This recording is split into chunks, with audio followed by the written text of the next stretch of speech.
Chapter 111. Immediately after, Xia Yan's body abruptly retreated, as if Jiang Ruan had ruthlessly pushed her. Coincidentally, she was facing the steps of the pavilion. With a loud crash, Xia Yan fell heavily at the bottom of the steps. Xiao Xiao thought for a moment, no. Jiang Ruan. A voice full of anger and fright came from the opposite side. Jiang Ruan looked up and saw Jiang Quan, Xia Cheng and Xianli standing opposite the pavilion. Jiang Quan's gaze was sinister and angry, as if he wanted to eat her up. Xiao Xiao passed through the plum blossom array at the foot of the mountain and walked towards Luyang Manor at the top. Jiang Ruan looked at her with a smile that was not a smile, and Xia Yan felt a little flustered when she saw that pair of smiling eyes. She suddenly widened her eyes and shouted, "Ruan, what are you doing?" On the other side, a young girl suddenly said, "Why is Jiang Ruan not here yet? Is this how the Jiang family treats their guests?" This young girl was dressed in a light purple crepe gown with cloud patterns and a misty cloud butterfly skirt. She was born with a beautiful countenance like a flower in the moon, but her words were somewhat irritable. She was the daughter of the first branch of the Xia family, Shenrou's biological daughter, Xia Jiaojiao. Xia Yan sent people to pursue and kill, but was rescued by this subordinate. Now she is locked up in a warehouse in the servants' courtyard. Does Miss want to use it? This grey-robed old man was Mr. Ba Qi.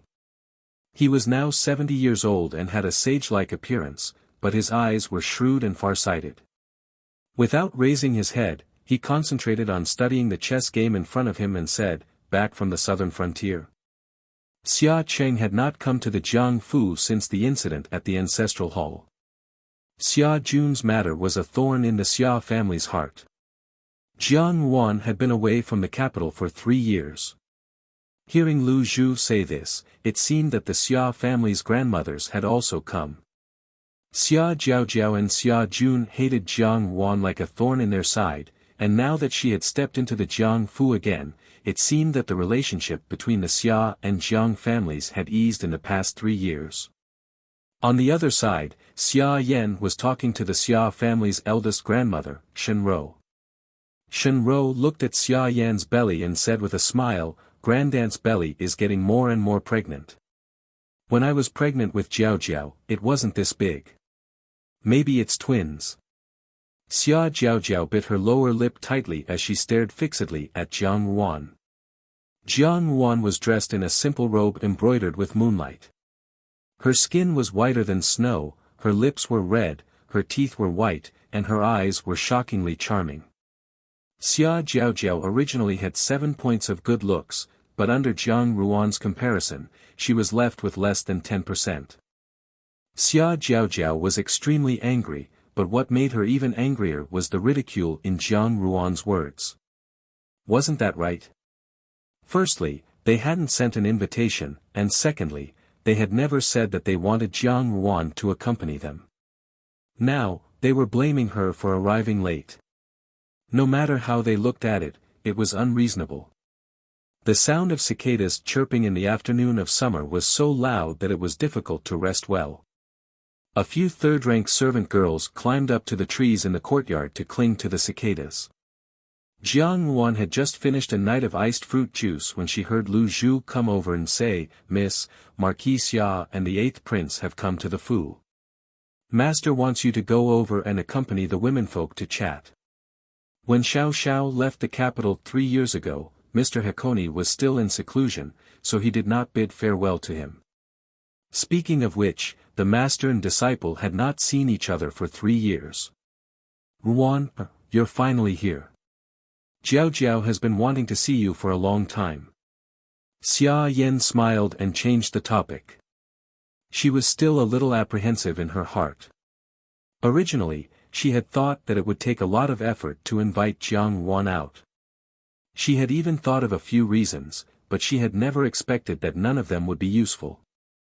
Jiang Ruan had readily agreed to come. However, this was just as well, as it would be convenient for her next move. Xia Yan could not maintain her composure, and Xia Jiaojiao's lungs were bursting with anger. However, she remembered her grandfather's instructions before leaving, and she forcefully endured it. Mr. Hakone picked up a white chess piece, and Xiao Xiao held a black one. Both of them placed their pieces at the same time. The sound was melodious like a great bell, close to the ear, but if one listened carefully, it seemed to come from a distant place, indistinct and indistinct. Xiao Xiao walked towards the courtyard. Under the pear tree, he saw a white-bearded old man dressed in a grey robe sitting in front of a chess table, holding a box of chess pieces in his hand. Xian Li's smile was gentle and elegant, and his words were modest and full of ambition. The more Xia Cheng and Jiang Quan looked at him, the more they felt that their choice was correct. Xian Li had the talent to govern the world, and was the ruler of the world. Mr. Hakone replied, "Your blood is not cold enough." Shen Rou still had a good plan in mind, and looked at Jiang Yuan with a somewhat peculiar fanaticism. Tian Zhu frowned. Jiang Yuan smiled slightly, "This must be de Furenxia." Ah! A blood-curdling scream rang out, and the lower part of Xia Yan's body was immediately dyed red, and her clothes were soaked with blood. Mr. Hakone put down the chess box in his hand, and finally raised his head. Mr. Hakone had accepted a total of 8 disciples, and Xiao Xiao was ranked third. When Xiao Xiao had first ascended the mountain, he had still been a taciturn youth who did not like to speak. Together with Guan Lianghan had learned military tactics, and Xiao Xiao had learned the art of Qi Huang. However, within a few years, the old Jinying Wang couple had met with an accident, and Xiao Xiao's temperament had become even more cold and cheerless. He had taken the initiative to beg Mr. Hakone to no longer study medicine, and from then on, he had only learned how to kill. "Prepare," Jiang Yuan stood up, "today, he has called the Xia family over." "Just in time, I have also been waiting for this opportunity for a long time." Xia Yan was slightly startled, and smiled, "Yuan, your father also loves to recite these 2 lines of poetry." The tortoise stuck its head out. Although Shen Rou was already a married woman who had given birth, her appearance appeared increasingly beautiful, alluring, and plump. She had some of the charm of a young married woman. In contrast, Xia Yan, who had just had a miscarriage, had a sallow complexion, as if she had aged 10 years overnight. Mr. Hakone smiled and said, "It is still early. Since you have come, play chess with your teacher first." As he finished speaking, he lightly waved his sleeve, and all the chess pieces on the chessboard flew into the chess box in an incomparably orderly manner, not a single one missing. In the main hall, Jiang Quan was talking with Xian Li and Xia Cheng. These past few years, Xian Li had been diligent and conscientious, and his political achievements were outstanding. He was also accustomed to conduct himself. A few years ago, the emperor, who had vented his anger on Li En's matter, had gradually changed his opinion of him. In addition, Chen Guiran had caught the emperor's fancy, and he had become increasingly favored. In recent years, the 5th prince had gradually fallen into a disadvantageous position, and Xian Li's popularity had gradually increased. On the other hand, the crown prince had repeatedly made mistakes, and the matter of him being deposed was only a matter of time. Moreover, the matter of appointing a crown prince had also become a major concern for the current court officials. Those who could take sides would take their own. Obviously, the Xia family and the Jiang family naturally stood on the 8th prince's side. Xia Jiaojiao's mouth twitched, and she was very indifferent to Xia Yan's words. Shen Rou was also carefully sizing up Jiang Yuan. When Jiang Yuan had first come to the Xia Fu, she had only thought that Jiang Yuan was an orphan girl who could be easily bullied. However, it was precisely this seemingly easy young girl who had unexpectedly caused Xia Jun to suffer a loss. Now, with a shake of her body, she had become the current Junju of the dynasty.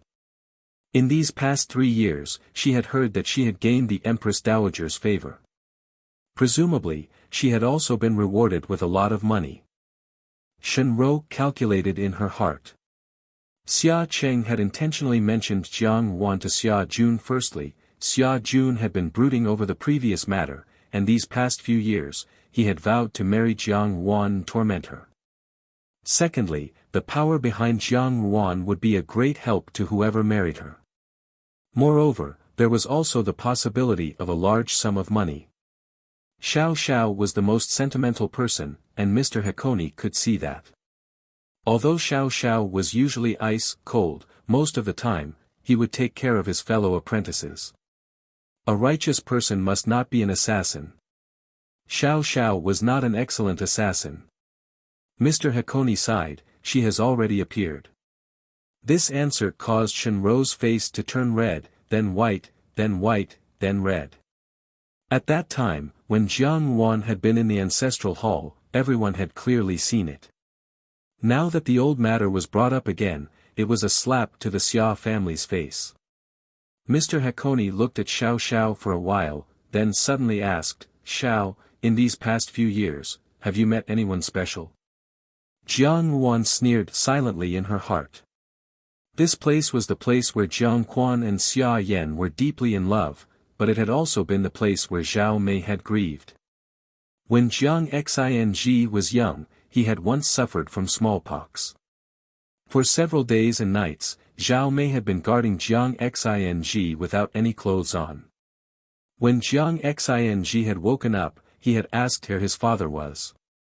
Zhao Mei's heart had been grieved, and when she had found Jiang Quan, he had been drinking and merrily with Xia Yan. At that time, she had still been a child who did not understand anything. She had only seen Jiang Quan and Xia Yan laughing happily, and felt that her mother's tears had been an eyesore. Jiang Yuan looked at the pavilion, smiled slightly, and said, the lotus leaf silk skirt is cut in one color, and the hibiscus flowers are parted on both sides of the face. I understand, Xiao Xiao replied. The order of the emperor was superfluous to him, and he had never looked at that position. Even after Mr. Hakone had finished speaking, his expression did not change in the slightest. Xia Jiaojiao timely interrupted, of course, Gu Gu was previously the most talented woman in the capital. Naturally, ordinary women from the mountains cannot compare. Xia Jiaojiao had always thought that Jiang Yuan had grown up in a rural residence. As a child, she had been raised by Zhao Mei's side, who did not understand poetry, so naturally, she did not understand literature. Jiang Yuan only pretended not to hear, and continued to smile. Seeing this, Xia Jiaojiao became more and more annoyed. Mr. Hakone's expression became slightly restrained, her life entangled with yours, the rise and fall of fate, has its own cause and effect. Because of her appearance, in this life, you will be free from the fate of loneliness. Then, your fate will be that of a prince, a general, and a minister, and a star will fall. For her, you will sacrifice the emperor's life. When Zhao Mei brought the young Jiang Yuan to Yan Huayuan, they heard the proud Jiang Quan recite these words to the gentle and graceful Xia Yan. The tenderness and affection in his eyes were something that the mother and daughter had never seen before. The plum blossom formation was a formation that Mr. Hakone had personally set up. It had a total of 8 rings, extending from the foot of the mountain to the peak. Apart from the disciples of the sect, no one else could break the formation. Xiao Xiao had come here many times, so he was familiar with the route. As soon as they entered the main gate of Lu Yang Manor, the large green parrot that was kept at the entrance began to flap its wings and loudly call out, "Someone's coming! Someone's coming!" If these words were to spread, their heads would definitely fall. However, Lu Yang Manor was completely empty. Mr. Hakone spoke leisurely, but Xiao Xiao listened calmly. Jiang Yuan tilted her head and stared at her. Suddenly, she smiled and said, "Mother, what are you saying? Don't tell me that the etiquette instructor at the Empress Dowager's side is not a mama." Xia Yan stared blankly. She had not thought of this and was momentarily at a loss for words. However, since she had started, she had to continue. She grabbed Jiang Yuan's hand and gently advised, "Mother knows that you are a good person and also a smart one. However, the etiquette instructors in the palace teach you the rules of the palace. In the future, you will also be married, so naturally, you must learn the rules of being a wife. Shenrou looked Xia Yan up and down. Her heart was also very suspicious. Xia Yan should be doing well in the Jiangfu, so why did she look so haggard? Where was the elegant and indifferent appearance of a talented woman from before? When she thought about the rumors that Jiang Quan was partial to the yin-yang from the brothel, she understood. Presumably, she did not have the ability to bind her man's heart. Shenrou had never been able to stand Xia Yan's virtuous and magnanimous appearance. Now that she saw it, she said a few words of comfort on the surface, but in her heart, she was rejoicing in her misfortune. Jiang Wan caressed the bracelet on her wrist, and the corners of her lips curled up in a mysterious smile. Jiang Wan said warmly, "It's nothing. First Madame Xia and I had the fortune of meeting once before. Presumably, I was too excited just now and forgot about this matter. There's no harm in it." However, Shenrou had always been at odds with the Xia family's second daughter-in-law, and the relationship between the two sisters-in-law was extremely poor. Naturally, she did not want Xia Jun to live well. Shenrou pondered. Rather than letting Xia Jun benefit, why not let her own brother benefit? Shenrou's paternal family also had a nephew who was currently of a suitable age to marry Jiang Wan. If they succeeded, it could be considered as keeping the goodies within the family. Xiao Xiao was silent. Teacher Ba Qi's words were too vague, and he could not comprehend anything from them. He thought for a while before saying, "What does this have to do with me?" Xia Yan's expression stiffened, and she laughed bitterly in her heart. Twins? Her child had already died long ago, so how could there be twins? Whenever she thought about the miscarriage that night, Xia Yan wished that she could tear Hong Ying and Jiang Wan to shreds. Although she did not know how the 2 bolts of Choyu silk had been exchanged, she was certain that it had been done by these 2 people. Xia Yan's gaze flickered slightly. Let them laugh, let them laugh. Later, they would not be able to cry even if they wanted to. Xiao Xiao's talent was extremely good, and he was originally made to practice martial arts. Killing people was even more convenient for him. After completing his studies, the first year he had left the mountain, he had entered the southern frontier alone and beheaded the leader of the southern frontier at that time. His temperament was cold and cheerless, and he was rather bold. Every time he struck, he killed, and he had no worries. In this world, there was no one more suitable than Xiao Xiao to be an assassin, but at that time, Teacher Ba Qi had only said, "Ah Xiao, you are not the world's #1 assassin." Xiao Xiao asked, "Why not?" Lu Zhu anxiously said, "Master, what do you mean? Outside, there will be Furen accompanying you. What can Miss do if you go? Is there anyone in the Xia family who is easy to get along with?" Xiao Xiao frowned slightly. In his life, there was no such thing as special. In these 3 years, he had met countless people, so naturally, he did not know what Teacher Ba Qi had meant. Jiang Wan looked out of the window. It was a hot day, and there were no clouds in the sky. If she went out at this time, she would really not be afraid of getting burned. However, she smiled and said, "All right, it just so happens that I also want to go for a walk in the garden." Teacher Ba Qi stroked the long white beard on his chin and said, "Before I went into seclusion 3 years ago, I did a divination for you. The person who changed your fate should have appeared long ago." "Not yet," Xiao Xiao said, "Master's antidote is still with me." As Xiao Xiao said this, his heart slightly floated with gratitude towards Teacher Ba Qi. At that time, he had wholeheartedly focused on learning the way of killing and had originally wanted to abandon his original skill of Qi Huang. However, Teacher Ba Qi had personally rejected him and taught him not to delay. Since ancient times, there had never been an assassin who studied medicine. It was unheard of to kill and save people at the same time. Now, it seemed that his missions were dangerous, and what he did on a daily basis was licking blood from the edge of a knife. With the addition of medical skills, these past few years had provided him with a lot of convenience. Master warned you to seize the initiative. Teacher Ba Chi's voice came from afar. Xiao Xiao frowned slightly. However, Teacher Ba Chi would never explain the divination too clearly. As the saying goes, the secrets of heaven must not be revealed. Revealing too many secrets of heaven would inevitably lead to retribution. Different from the scenery on Mount Jianan, Luyang Manor was full of birdsong and the fragrance of flowers. Hundreds of flowers bloomed, just like the beginning of spring. Xiao Xiao walked towards the manor. The huge manor was exquisitely renovated, but there was no one in sight. After a moment, a low voice came from the courtyard, Xiao. Jiang Yuan shook her head, it's nothing. Tianzhu, how is the doctor from a few days ago? Shenrou's eyes turned and she said with a smile, if I had to say, Grandaunt really knows how to enjoy life.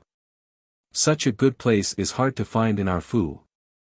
Shenrou and Xia Jiaojiao were guests, so naturally, they would not refuse. The three of them got up and walked towards Xia Yan's courtyard. In all fairness, although it was hot outside, Xia Yan did not dare to use ice because she was pregnant, so she could only do it in the courtyard. The courtyard was clean and tidy. Every half an hour, someone would sprinkle the cold water from the well on the flagstones. Coupled with the shade from the trees, it was cool and refreshing. Indeed, it was much more ventilated than inside the house. Who is it? Xiao Xiao asked. Master, what do you want to say? Xiao Xiao asked. Think carefully, Teacher Ba Chi asked again. Xia Yan shook her head, perhaps it's too stuffy in the house, and my chest feels a little blocked. She smiled, Jiao Jiao, the Sa, Ruan, why don't we go to the garden for a stroll? The air outside is fresh. This person came for revenge, and also to repay a debt of gratitude.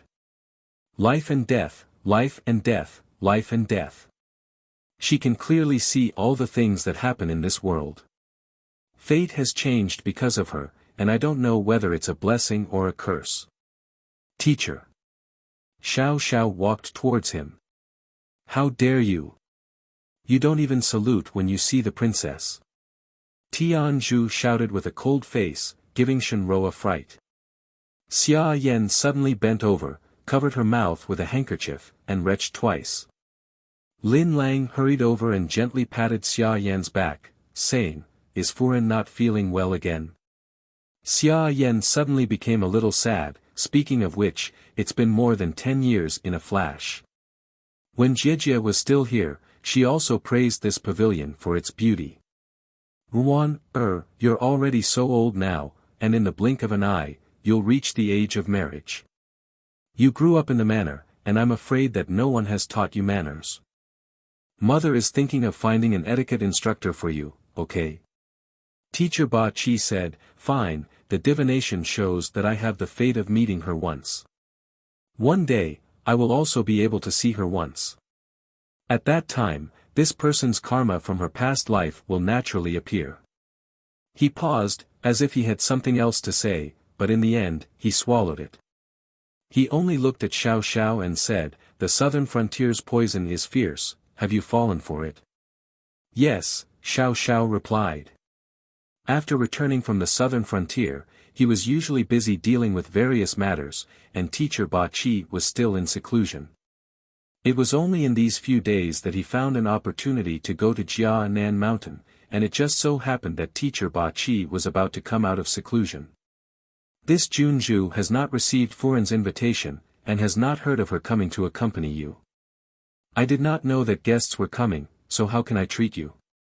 A voice sounded from outside the door, and the people in the room looked up to see Jiang Yuan leisurely walking in. As they walked, they arrived at the pavilion next to the small pond in the courtyard. That pavilion was Xia Yan's proudest handiwork. Xia Yan once had the reputation of being a talented woman in the capital. After entering the Jiangfu, she had personally tidied up the rear courtyard. The pavilion was located next to a small pond, and it was named after the lotus pond moonlight seen in the summer. On a summer night, the cool breeze blew gently, and the pond was filled with emerald green lotus leaves. The lotus flowers were tender and beautiful, and the moonlight was like water. The scenery was extremely elegant. When this pavilion was first repaired, Jiang Quan was very fond of it. He often drank with Xia Yan in the pavilion at night, and they looked like a loving couple. Exactly. Ruan, I did not expect that in the blink of an eye, you have grown up so much, Shenrou said warmly. The snow on Jianan Mountain did not melt all year round, and the mountains were high and the valleys deep. Even though it was already summer, the snow and ice still looked like it had just begun to melt. The mountain stream, mixed with crushed ice, slowly flowed past, washing the brightly colored pebbles on both sides. The pine forest was covered with sparkling ice crystals, and at a glance, it was like the scenery of the northern country. Chapter 112. Why are you still in a daze? Quickly go get a doctor. Jiang Quan hurriedly stepped forward. Seeing the bloodstains on Xia Yan's body, he immediately raised his hand and ruthlessly slapped Jiang Wan. Pa! The sound of the slap made everyone's hearts jump. Jiang Quan's blow was extremely heavy. 5 clear fingerprints appeared on Jiang Ruan's fair face. In an instant, it became red and swollen, and a trace of blood flowed out from the corner of her mouth. Jiang Quan was stunned. He had attacked in a fit of anger, but he had not expected that Jiang Wan would actually stand still and receive the slap. A trace of pleasure floated in Xia Jiaojiao's eyes. Xianli, who had rushed over after hearing the news, quietly frowned. Jiang Wan took out a handkerchief from her bosom and wiped the blood from the corner of her lips. With an indifferent expression, she asked, "Father, have you calmed down? Attacking in front of the imperial family was disrespectful." Jiang Quan was momentarily speechless. Seeing Xia Yan on the ground, who was on the verge of death, he immediately became angry. Pointing at Jiang Ruan's nose, he scolded, "Evil girl, your heart is actually so vicious. You dare to murder D-Mother in broad daylight. You are simply insane." Xia Cheng followed behind Xianli. Seeing the scene before him, he was naturally incomparably pleased. He had originally hated Jiang Wan for scheming against the Xia family's only grandson, Xia Jun. Now that he saw Jiang Wan suffering a setback, he was naturally happy. She had actually disregarded her own daughter's safety. However, in such a scene, in front of Xianli, he naturally had to say a few polite words. Thus, he pretended to advise, "In-law, I am afraid that one girl did not do it on purpose. Could it be that there is some misunderstanding?" "Yes," Jiang Wan said softly, "why didn't father ask mother? Perhaps there is some misunderstanding. How would he know that I had deliberately pushed mother down? However, if father is still angry, I am willing to let father slap me a few more times." Her tone was indiscernible, and there was not even a trace of excess emotion in her pair of beautiful eyes. It was as if the slap she had suffered just now was just an illusion. Xia Jiaojiao had originally wanted to see Jiang Wan cut a sorry figure, but she did not expect that even now, Jiang Wan would still be calm and unperturbed. She could not help but secretly grit her teeth in her heart. Xianli looked at Jiang Wan inquiringly. Wasn't it a little too special for such a woman to not show her emotions? Jiang Ruan's words made it seem that Jiang Quan's actions just now were without a good reason, and caused the servants by Xianli's side to involuntarily ponder in their hearts. In any case, this daughter of the Jiang family was the Empress Dowager's personal conferred title of Hong and Junju. How could she have such a low position in the Fu?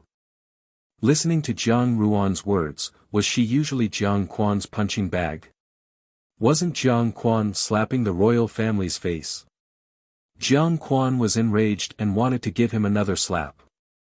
However, under the watchful eyes of so many people, it was inconvenient to do so. He could only shout, "You still dare to quibble."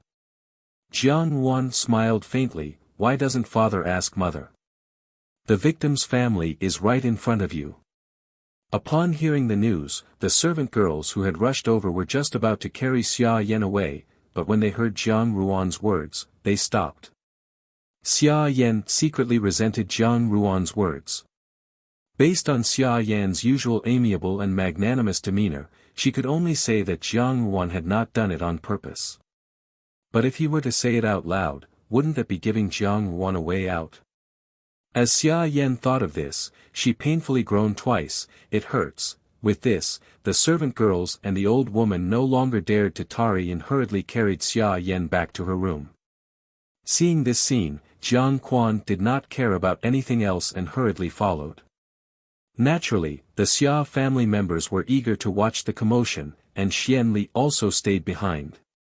Since everyone was present, Jiang Wan naturally would not fall behind. When Tian Zhu passed by Jiang Wan, she glanced worriedly at the wound on Jiang Ruan's face. Jiang Wan shook her head at her, and Tian Zhu lowered her head, pretending not to know.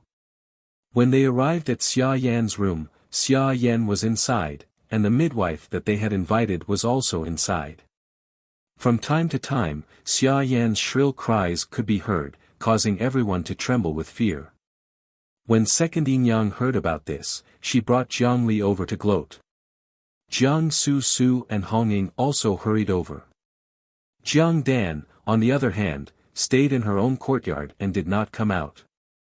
Hong Ying saw the wound on Jiang Ruan's face. Previously, she had heard from the servants that Jiang Quan had hit Jiang Wan, but she had never thought that the wound would be so serious. Seeing Jiang Quan's anxious expression, she hurriedly walked over and softly comforted him. Under Hong Ying's comfort, Jiang Quan's expression improved slightly, but his gaze towards the room was still full of worry. After all, this was the woman he had truly loved. Even if he was distressed and anxious, it was not an act. Naturally, Jiang Su Su was also unable to restrain her anger. Although it seemed that her temper had been much more restrained these days, and she did not immediately slap Jiang Wan like Jiang Quan did, her eyes were still full of viciousness and resentment. Jiang Li and Second Yinyang were the happiest. Jiang Li said to Jiang Wan, "De Jijia, how could you push mother like this? If younger brother were to die, how sad would mother be?" When Jiang Quan heard this, his anger towards Jiang Wan increased by a few notches. At this moment, the room door suddenly opened and the exhausted midwife walked out. When Lin Lang and Fei Tsui saw Jiang Quan, without saying a word, they both knelt down and cried, "Master, Furan had a miscarriage." As if struck by lightning, Jiang Quan retreated 2 steps and said absent-mindedly, "What?" The midwife also shook her head apologetically, "Darren, this old one is really powerless. It's a young master." Jiang Quan turned his head and glared at Jiang Wan. Suddenly, he raised his palm and was about to heavily slap Jiang Wan again as he roared, "You unfilial daughter who killed your own brother." Pa! This time, the slap did not land on Jiang Ruan's face. Tian Zhu could not act, so at the last moment, he stood in front of Jiang Wan and took the slap on Jiang Ruan's behalf. Jiang Quan was furious. "Who do you think you are? Guards, drag this wicked slave away and execute her." "That's enough," Jiang Wan said coldly, "Father, the matter has not been clarified yet you want to treat human life like grass in front of His 8th Highness." Naturally, Xianli would not look on with folded arms. However, Xianli was a person who valued his reputation the most. At this moment, he could only be a person who could observe the minutest detail and said, "That's right, Jiang Darren, it's better to clarify the matter before making a decision.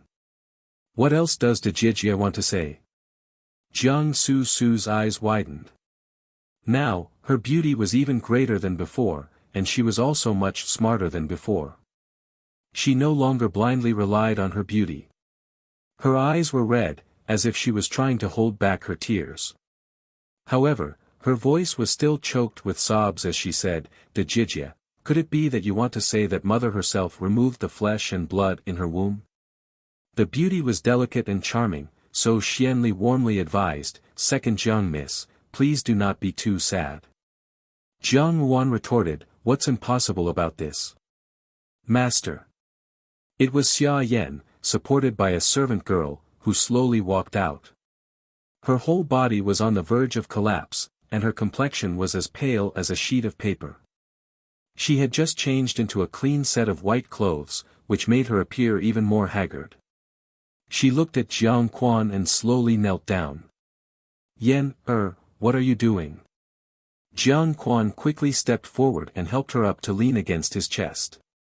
Xia Yan looked at Jiang Wan and began to weep sorrowfully. Master, ever since your concubine entered the Fu and after Jijia passed away, I have believed that the Fu has flourished and has never done anything immoral. After Wan Yang returned, your concubine treated her with sincerity and was constantly afraid that I had not done enough. Your concubine knows that it is difficult to be a stepmother, so I have always been careful in my actions. Who would have expected? She wiped away her tears and said hatefully, if it were anything else, your concubine would have tolerated it. However, since ancient times, children have always been a mother's lifeblood. Wan Yang has made a mistake, and your concubine can forgive her, but the child in your concubine's womb cannot be forgiven. Originally, one's family's dirty linen should not be aired in public, but Wan Yang unexpectedly wanted to slander your concubine. Your concubine really could not tolerate it. Since your highness is also here today, I beg your highness and master to uphold justice for your concubine and seek justice for your concubine's innocent child who died in vain. She wailed loudly, Master, that was our child. Xia Cheng was also overflowing with anger. In-law, my good daughter married into your Fu, but I did not expect that she would actually live such a life. Since this is the case, if you cannot seek justice today, I will take Yan over. It is not like the Xiahou Fu cannot afford to raise Yan That's right, this great aunt is such a good person. Shen Rou also fanned the flames. The heavens have taken pity on her, unexpectedly losing her child. When mother returns and finds out about this, who knows how heartbroken she will be. Our family's master even said that in a few days, he would be an uncle, but who knew, sigh. Xia Jiaojiao also wished for the world to be in chaos and said, I did not expect that eldest Jiang Miss would be such a person. Are the Jiang Fu's rules dead? Everyone in our Xia Fu knows that women must be filial to their mothers. Even in the great Jin dynasty, there is no second person who would murder the D-mother. When Jiang Quan saw Xia Yan like this, his heart ached even more when he heard the Xia family's condemnation. He only wished that Zhao Mei had not strangled her to death when she had given birth to Jiang Wan, thus causing such a disaster to the Jiang family. When he thought of that unborn boy, Jiang Quan's heart ached even more. Jiang Su began to sob softly. Jiang Li still wanted to speak, but was pulled away by seconding Yang, causing her to remain silent. Hongying had originally thought that Xia Yan would not miscarry because she had not used the Chouyu silk, but today, when she heard the news of Xia Yan's miscarriage, she was both happy and suspicious. She did not understand what was going on. Xianli looked at Jiang Wan, and Jiang Wan indifferently said, since mother keeps saying that she wants justice, then this Junju will seek justice for mother. Wan Yang, why do you want to harm me? Xia Yan said angrily. I harm mother. Jiang Wan smiled. Could it be that mother took the medicine for her miscarriage, and then framed me? Am I crazy? Xia Yan said in astonishment, why would I harm my own child? What is the benefit of harming you and me? Naturally, there is a benefit. Jiang Wan smiled faintly, you lost a child whose gender is unknown, yet you can frame me. If mother instigates a few more words, father will certainly be furious. If news of this gets out, Wan Yang's life will be ruined, and if she is sent to the government, then she will have to pay with her life. Eldest brother is at the border, and when he receives news of Wan Yang, he will certainly be in a state of confusion. It would be best if an accident happened, for the Jiang Fu's large family business will fall into second brother's hands. If mother follows the clues and finds out what relationship Wan Yang and Fifth Yin have, and conveniently finds a few witnesses, I am afraid that Fifth Yin will not be able to escape this calamity. Jiang Wan smiled warmly, Mother, this kind of transaction, no matter how you look at it, is it not worth it? Everyone stared at her, dumbfounded. Jiang Ruan's words could be said to be extremely naked, without even the slightest bit of concealment. There were many people in the world who could boldly speak the truth, but those who did not even leave behind a piece of cloth to cover up their embarrassment were few and far between. Xia Yan stared blankly for a moment, then, as if she had suffered a great humiliation, she pointed at Jiang Ruan and said, "You. I have never thought of it that way." She looked at Jiang Quan anxiously, "Laoi, this concubine has never thought of it that way." Jiang Quan said softly, "I naturally know that you are not such a person." He turned to Jiang Ruan, and a trace of anger and humiliation flashed across his face. "Evil girl, you actually have no sense of shame." "The young miss of the Jiang Fu is really bold," Xia Qing said. "I really cannot stand by and watch any longer today. Come, take down this poisonous girl who not only poisoned the mother, but also slandered us. Who dares to make a move?" Jiang Ruan shouted loudly. Her red clothes were like fire, but her eyes were like sharp swords quenched in ice. In that instant, the coldness actually caused the surrounding people to tremble. They only felt as if they had seen an evil spirit from hell demanding their lives, and her eyes were full of bone-chilling awe. She did not get angry, but instead laughed, and looked at Xia Cheng. "Marquis Xia, if we talk about family affairs, your surname is Xia, how can you manage the Jiang family? If we talk about state affairs, when you see me, you should address me as Junju. Our ranks are about the same, unless you want to slap the Empress Dowager's face and seize the dignity of the world." Each question was more severe than the last, and unexpectedly, Xia Cheng was rendered speechless. Jiang Ruan lightly looked at Xianli and said, "Since Eighth Highness is here, he represents the dignity of the world. Is Eighth Highness willing to be a witness?" Xianli warmly replied, "Of course I would be happy to." Up to this point, he really could not see any possibility of Jiang Ruan turning defeat into victory. However, on the surface, he maintained his impartiality. Wasn't it also quite interesting to see a little ant struggling to survive in a sea of fire? "What do you want?" Jiang Quan asked sternly. "Father does not trust me this much, and I have nothing to say. I thought that mother had poisoned the flesh and blood in her womb to frame me. I will ask Eighth Highness to bring people to search the courtyard.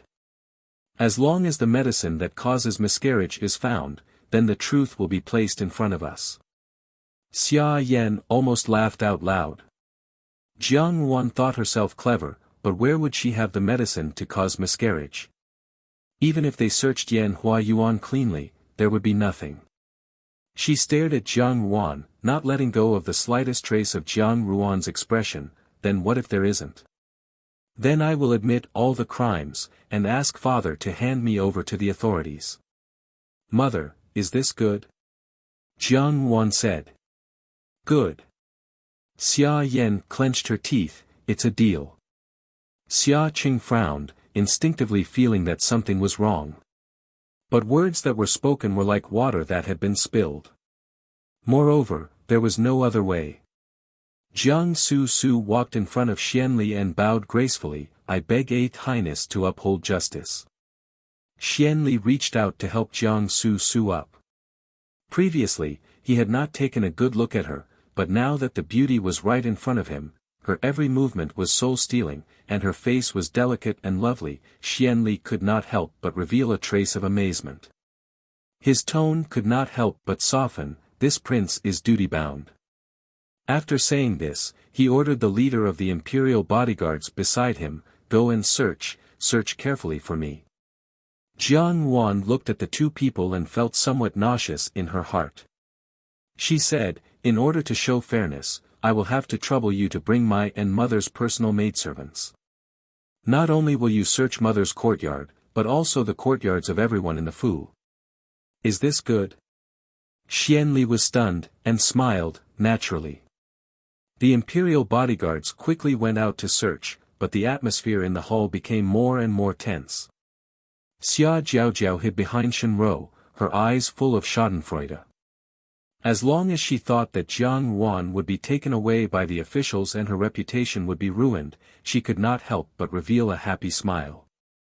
Jiang Su stood beside Xianli, and from time to time, she would raise her head to look at Xianli. Xianli smiled at her reassuringly. Jiang Li gritted her teeth and secretly cursed Jiang Su for being a vixen. Her own mother had a miscarriage, but she still had the mood to seduce a man. Jiang Quan softly comforted Xia Yan in his arms, but ignored Hong Ying's resentful gaze. Second Yin Yang looked at Hong Ying's belly and thought that it would be good if this one also fell off. Xia Cheng kept staring at Jiang Yuan. The more calm Jiang Yuan was, the more uneasy he felt. He was a dignified marquis, but after so many years, he had become afraid of a little girl. He was not afraid of others laughing at him.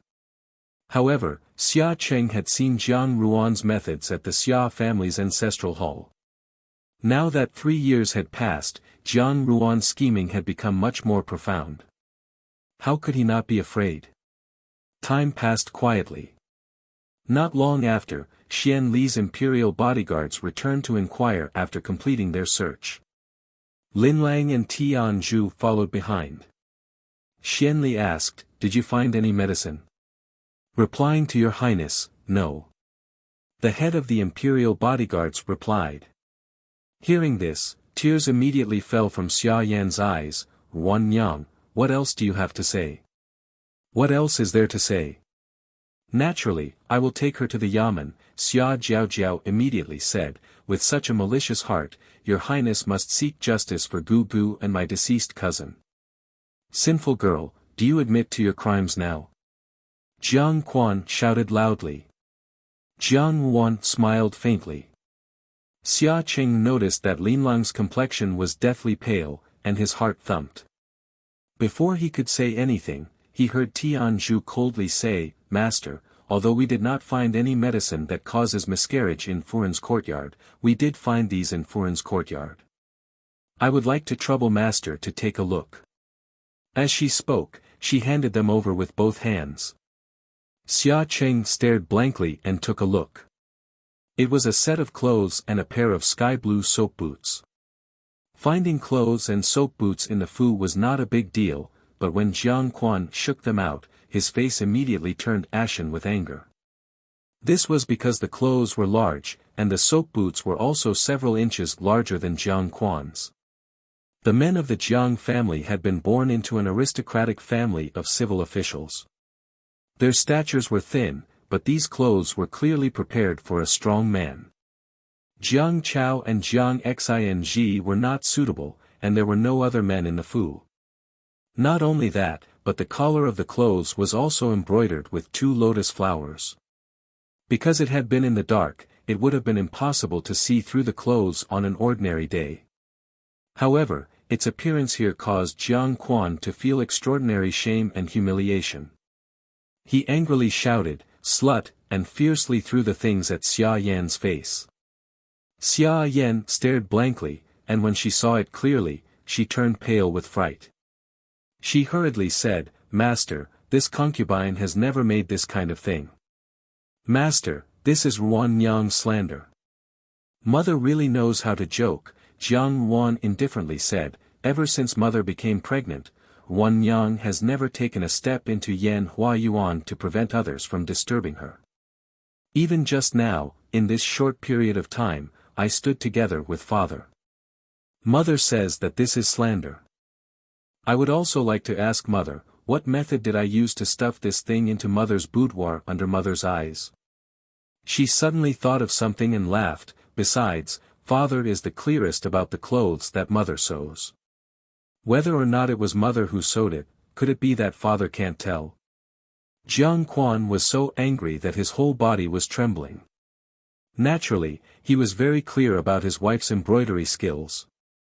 Therefore, when he saw the clothes and the shoes just now, he was certain that it was Xia Yan's handiwork without a doubt.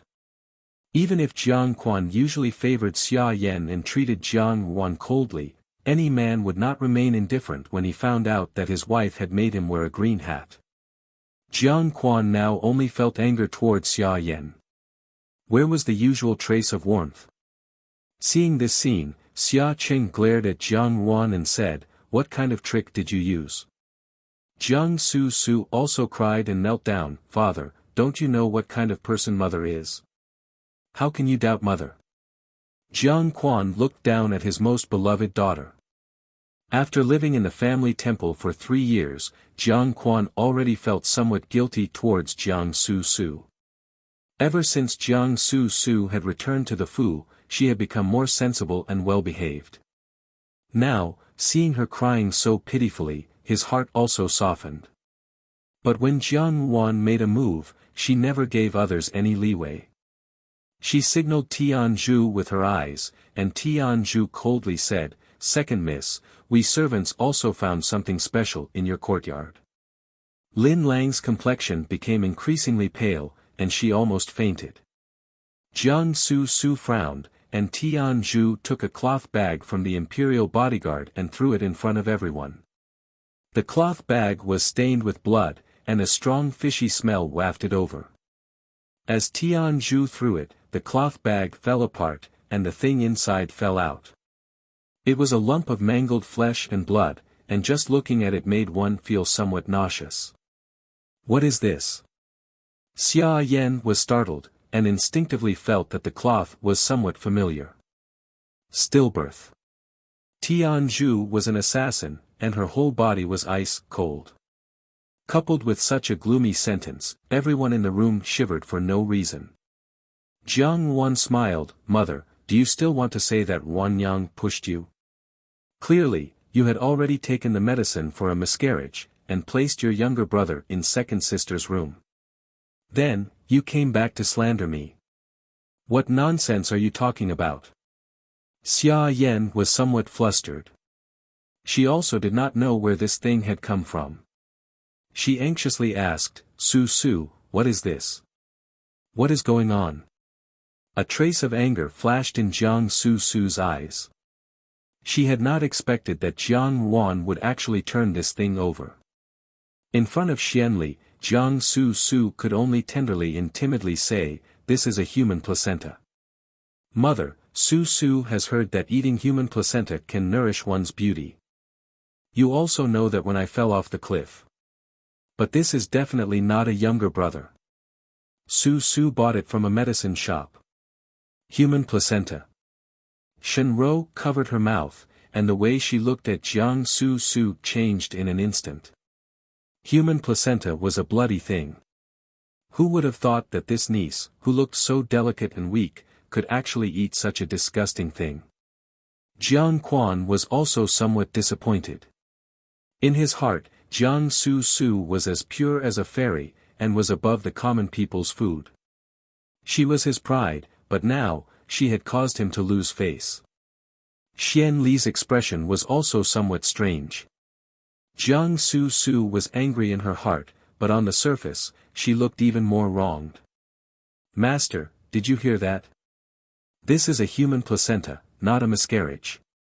Xia Yan hurriedly explained, but from the corner of her eyes, she caught a glimpse of Lin Lang's deathly pale appearance.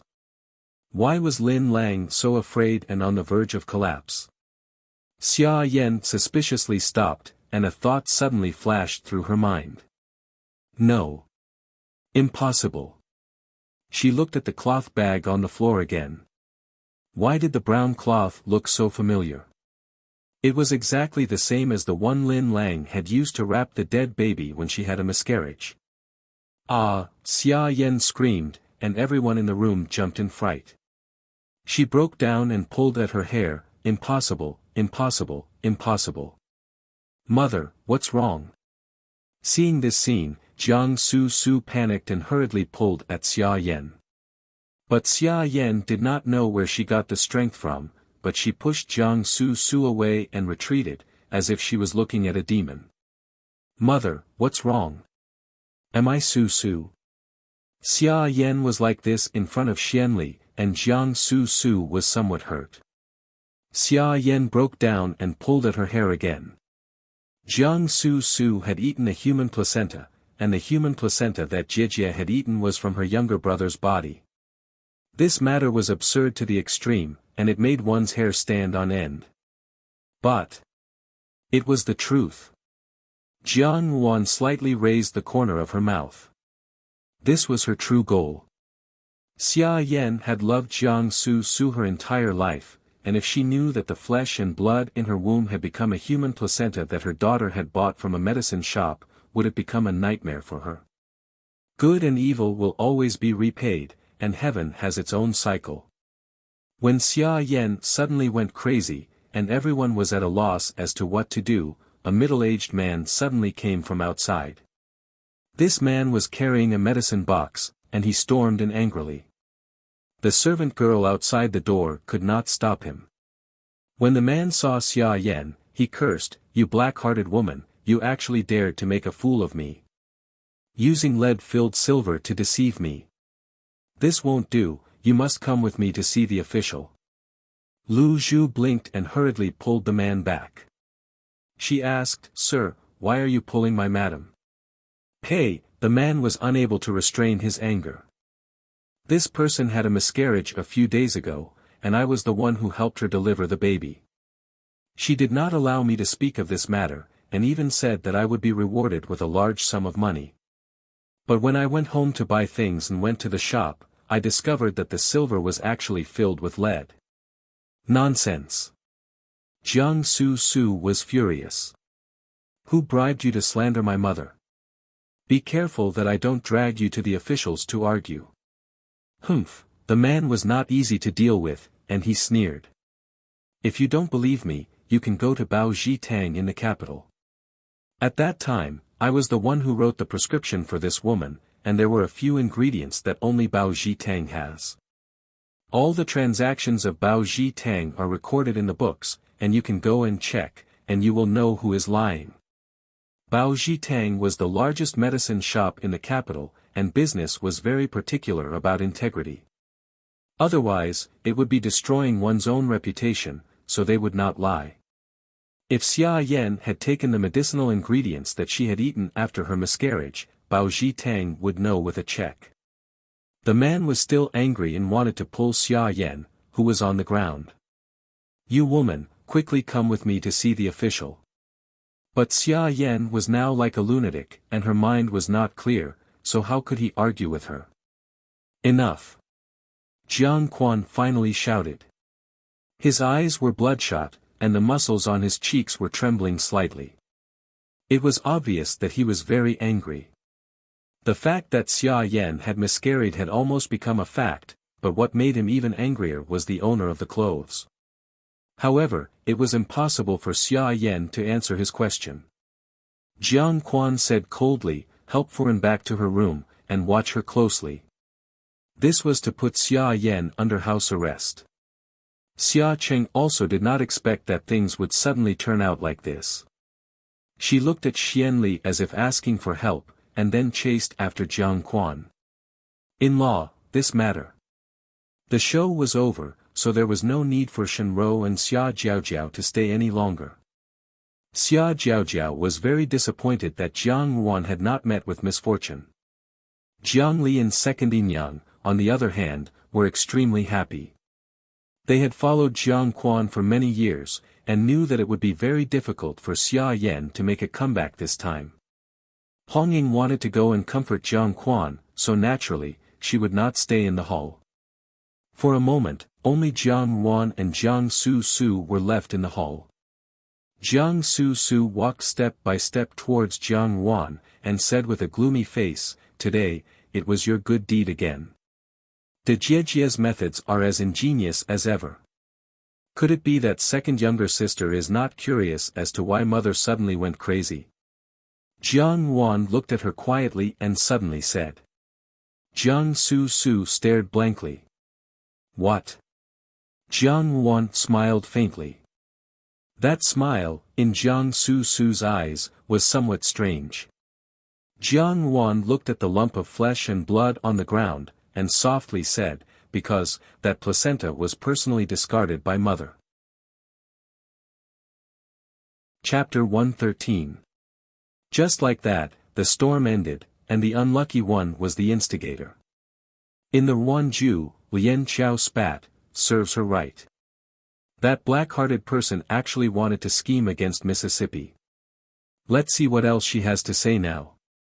Bai Ji was applying medicine to the wound on Jiang Ruan's face. The palm print had become increasingly red and swollen, and looked very unsightly on her fair face. Bai Ji felt distressed and said, Laoi is too ruthless.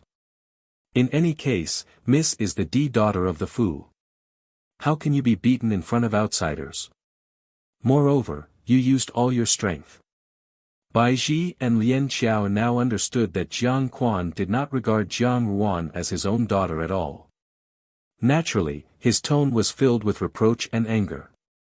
Tian Zhu watched from the side. She was a martial artist, and naturally knew the strength of the slap that landed on Jiang Ruan's face. She could not help but ponder in her heart. This was the first time she had truly witnessed Jiang Quan's coldness towards Jiang Ruan. For a biological father to be so heavy-handed, it was really rare in this world. Jiang Ruan saw that Tian Zhu was lost in thought, and said to Bai Ji, go and apply some medicine to Tian Zhu. Tian Zhu had received Jiang Quan's slap on her behalf, and it was presumably not light. Tian Zhu said, no need. This subordinate is a servant girl. Even if outsiders see that this subordinate's face has recovered too quickly, they will still be suspicious. Jiang Ruan thought about it, and then gave up. She only said, this slap will not be in vain. Tian Zhu did not speak.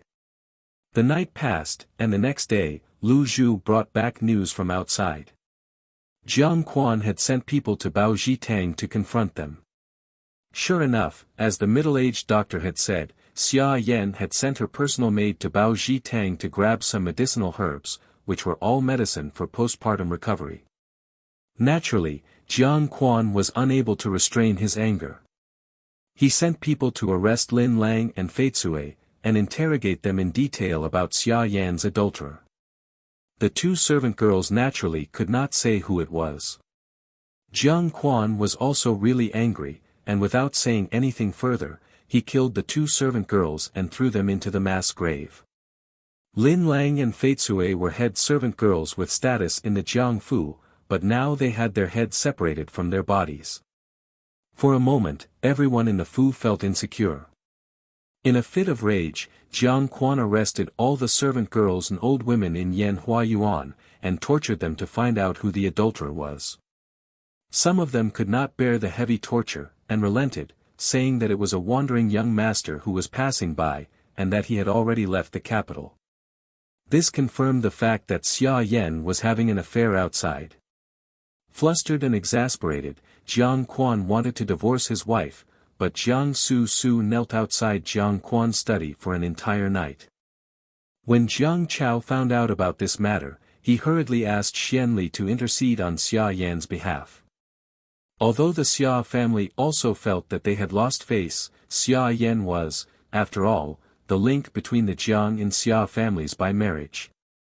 After some discussion, Jiang Quan put aside the matter of divorcing his wife, but he did not easily spare Xia Yan. He only set up a small Buddhist hall in the mansion and threw Xia Yan inside, ordering her to chant sutras and eat vegetarian daily. To the outside world, he told her that Xia Yan was a Buddhist and put her under house arrest. Since then, there had been a great change in the Jiangfu.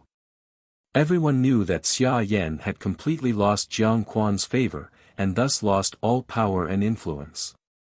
Anyone in the residence with a little bit of insight started to secretly express goodwill towards 5th Yinyang Hongying. There were also those who favored the 2nd Yinyang, and they would always be in front of Jiangli and her daughter. Hongying was young and beautiful, and was doted on by Jiang Quan. Unfortunately, she had no children, and her status was too low. Fortunately, the 2nd Yinyang had the help of her maiden family, and she bore a daughter for Jiang Quan. For a moment, the power dynamics in the Fu became complicated and confusing. Lu Zhu pursed her lips, and as she combed Jiang Ruan's hair, she said, "Why is there not a single smart person in this Fu? What's the point of fawning over them?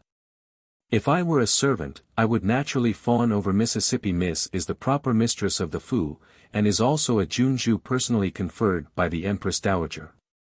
Don't tell me that you can't compare to some Young. Jiang Yuan looked at her and said, speaking of which, it seems that you are the smartest. Lu Zhu smiled embarrassedly and said, this servant did not mean that, but those people are really stupid. This servant really can't stand it.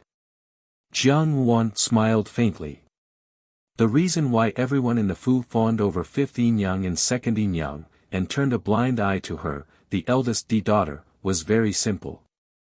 It was because Jiang Quan's loathing for her was clearly displayed in front of everyone, and even the servants could sense it. A daughter who was despised by her own father, what good future would she have in the future? After Lu Zhu finished combing her hair and inserted the last hairpin, Jiang Yuan stood up and said, let's go see mother. The news of Xia Yan's loss of power in the Fu had spread to Jiang Yuan, and naturally, it had also reached the ears of Jiang Dan, who had a pure heart and few desires. The servant girl said, I did not expect that Furen would actually end up like this. Jiang Dan propped her chin up with one hand, and looked out the window with the other. Compared to her immature appearance 3 years ago, after reaching the marriageable age, she displayed a beauty unique to a young girl. At a glance, unlike Jiang Ruan's charm and Jiang Su's elegance, she had a kind of meekness, gentleness, and cleverness. However, at this moment, her expression was slightly gloomy, completely different from her usual delicate and timid appearance.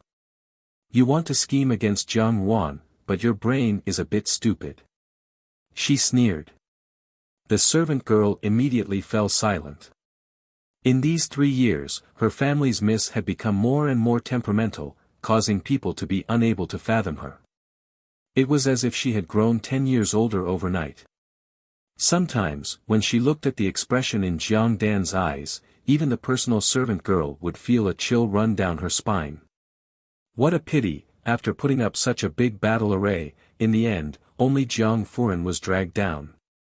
Jiang Dan's tone was somewhat cold. Why didn't Jiang Yuan be harmed as well? If only she had died. The servant girl listened with fear and trepidation, and hurriedly lowered her head to look at the tips of her toes, wishing that she could disappear from the room.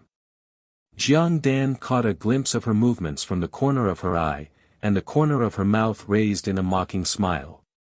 She turned her head to look at Ba Jiao outside the window. Miss, slow down. The dragonfly carefully patted Jiang Su's back. Jiang Su was digging at her throat and vomiting incessantly. Ever since the day Xia Yan had met with the accident, Jiang Su had vomited whatever she ate. If the servant girl did not know the inside story, she was afraid that Jiang Su would have thought that she was pregnant. Jiang Su pushed the dragonfly away, and awkwardly covered her mouth with a handkerchief. Get out. The dragonfly had no choice but to leave with the silver tray. Jiang Su held onto the chair, and felt her stomach churn uncomfortably. The words that Jiang Yuan had said to her that day resurfaced in her ears, because that Zai placenta was personally discarded by mother. Only by understanding the meaning behind Jiang Ruan's words did she realize how frightening they were. Jiang Su wished that her stomach could escape. Just the thought of what she had just eaten was. She would vomit until she fainted. That slut deity, she had actually bought such a Zai placenta. Jiang Su had already ruthlessly tortured her and thrown her out of the Fu. After doing such a thing, she naturally could not stay. For the past few days, Jiang Su had nightmares every night. When she woke up from her dreams, her forehead was covered in sweat, and her heart was filled with anxiety. She took the bronze mirror at the side and saw that her originally exceptionally beautiful and refined appearance had become haggard, appearing to be greatly diminished. Slut! She threw the bronze mirror to the ground, her brows furrowed with impatience. The Jiangfu's newly built small Buddhist hall was, in fact, a dark room that had been in disrepair for many years. It was located in the most remote corner of the Jiangfu. In the courtyard, there was only a dilapidated excavation, a dried-up well, and a few dead trees. It looked gloomy, as if it did not receive a trace of sunlight all year round. Two dark-skinned old women guarded the door, eating melon seeds as they chatted. Perhaps they were talking about the people in the small Buddhist hall, as they occasionally glanced back at it, their gazes full of contempt.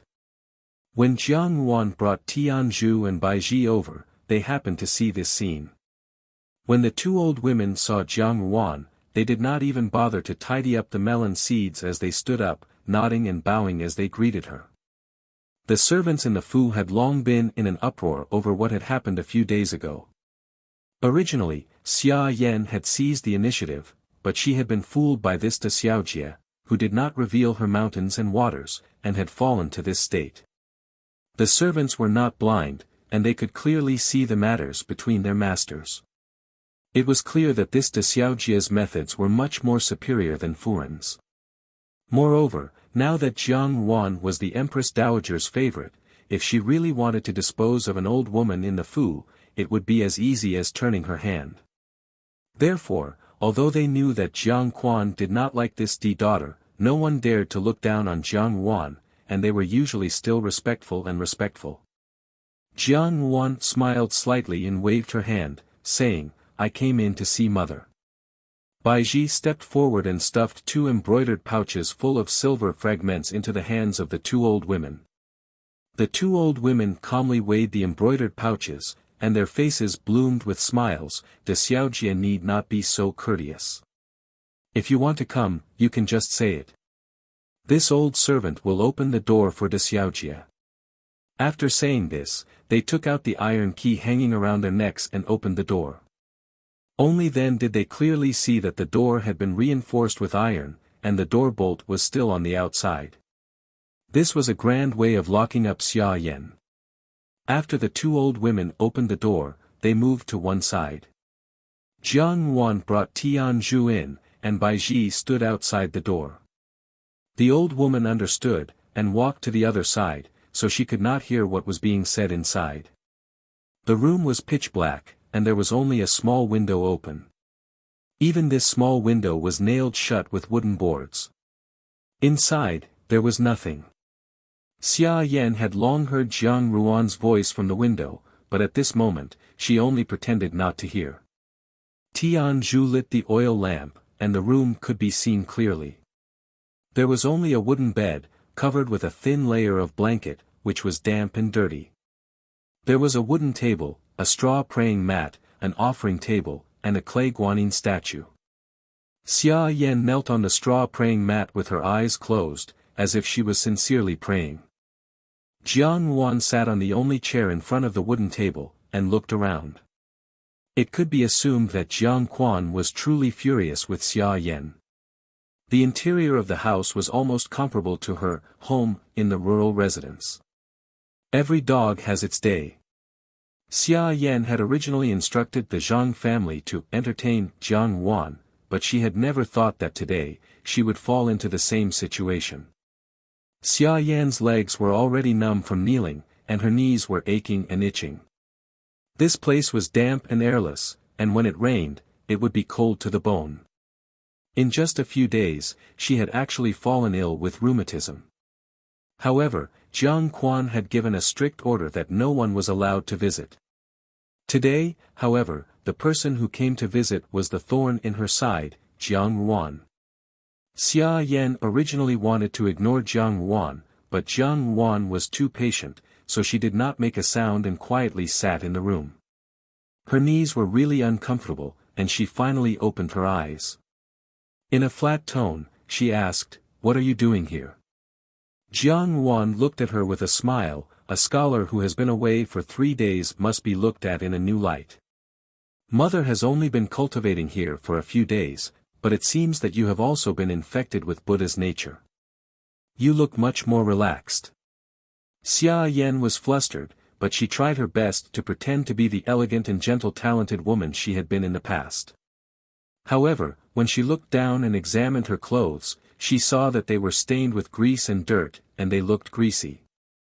Also, because she was locked in this place, she could not bathe as she had in the past, and her whole body emitted a foul stench. Her originally proud long hair was now a mess, and there was even a knot in the middle. As for her appearance, even with her eyes closed, Xia Yan could imagine how ugly she was now. In front of Jiang Ruan's smiling gaze, Xia Yan felt as if she had been stripped naked and thrown into the marketplace for people to look at. How could she accept such a feeling?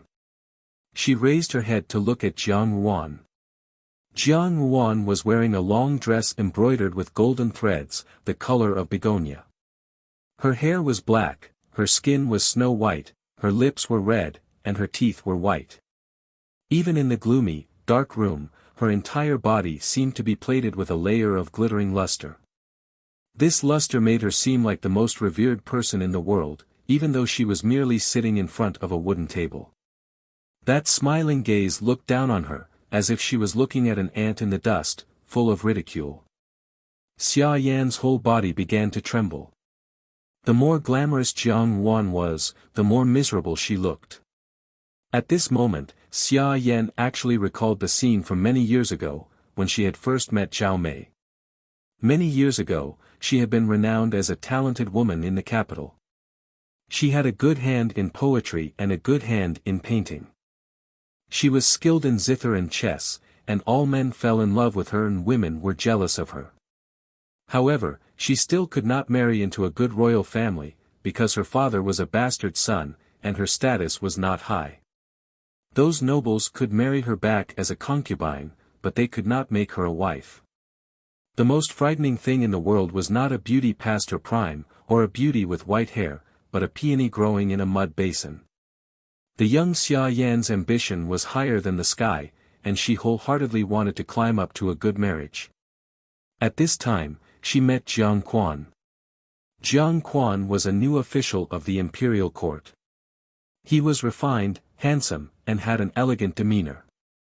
He was her concubine, but in the end, the person he wanted to marry was not her. Xia Yan had once seen Zhao Mei from afar. At that time, Jiang Quan had just told her that he wanted to marry the daughter of the Zhao family. Xia Yan had sneaked to the general's Fu's entrance, and there she had seen the young girl with a wanton smile. Her red clothes fluttered, and her eyes were filled with a pure smile. It was obvious that she had grown up in a honey pot, and her father and brothers had doted on her.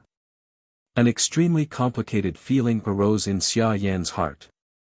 She thought, why is it that in this world, there are people who can obtain everything that others desire so effortlessly, but I can never obtain what I yearn for in my entire life? She was jealous, so jealous that she went crazy. She thought, if only this rich young miss who did not know the taste of sorrow could have a taste of what it was like to roll around in the dust like her. She wanted to drag her into the quagmire, and never see the light of day. She wanted that pair of smiling eyes to lose their smile forever. She wanted her to slowly wither, to let her experience the most miserable and vicious things in the world, and to let her crawl at her feet and weep. It was on that day that Xia Yan changed her mind. She thought, even if I have to become a concubine, I will enter the Jiangfu, not for anything else, but to make that pure and happy soul become twisted and unfortunate.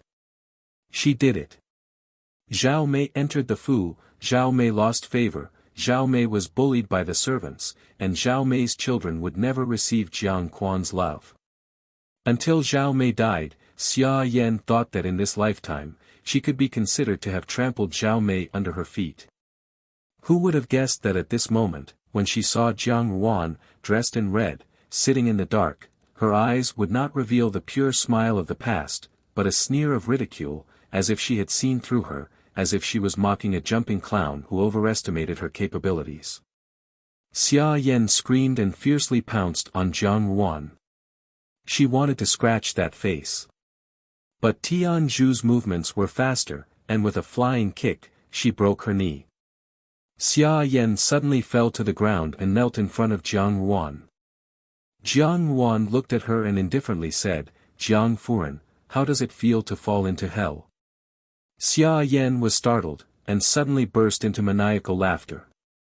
She pointed at Jiang Ruan's nose and said, Slut!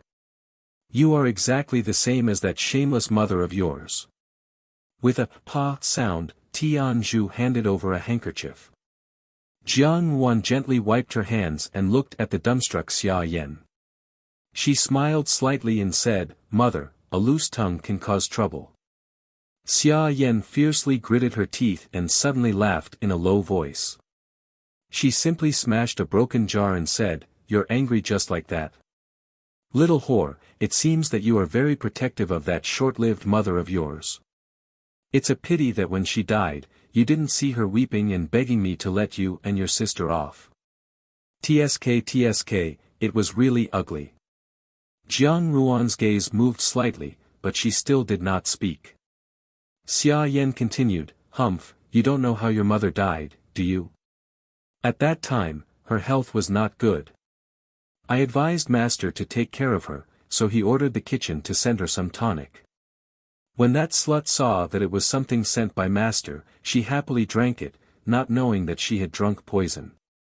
Xia Yan laughed strangely. "However, I did not leave any evidence behind, because I was not the one who poisoned her.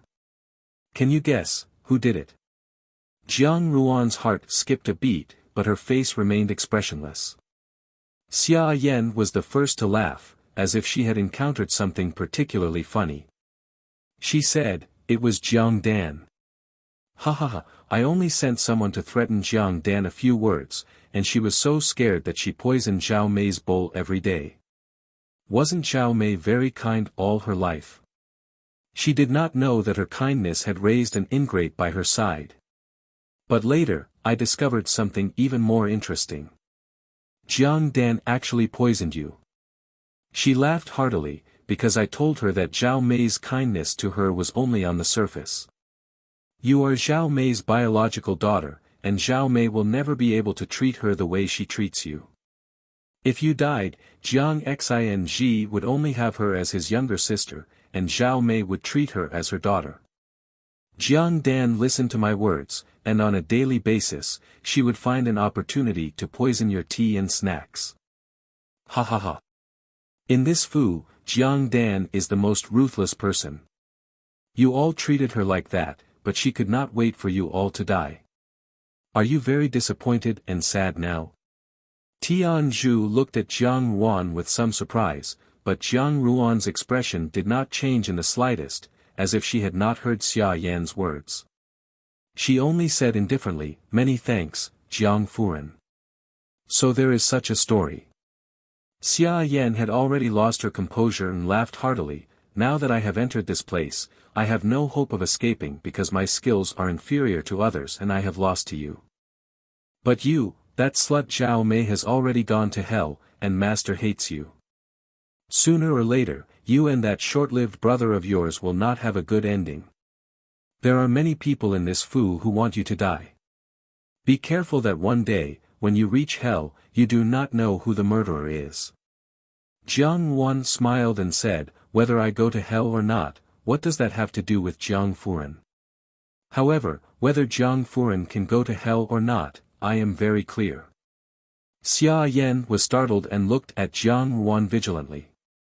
Jiang Wan sighed. Jiang Furen thought that after entering this small Buddha hall, there was already no hope for her in this lifetime. I am afraid that she placed all her hopes on second younger sister and second older brother.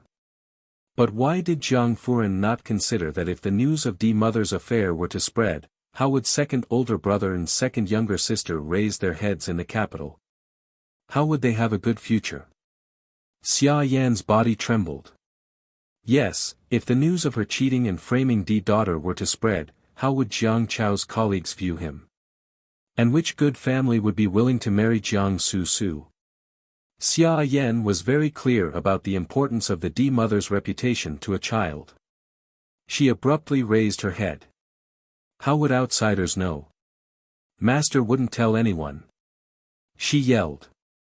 Jiang Quan loved his two children dearly, so naturally, he would not spread the family's dirty laundry.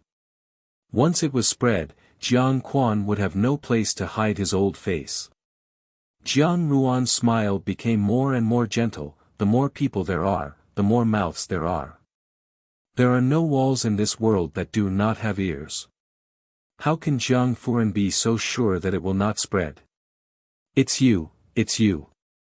Xia Yan looked at Jiang Wan as if she was looking at an evil spirit. You want to harm them, the one who is harming them is you, not me.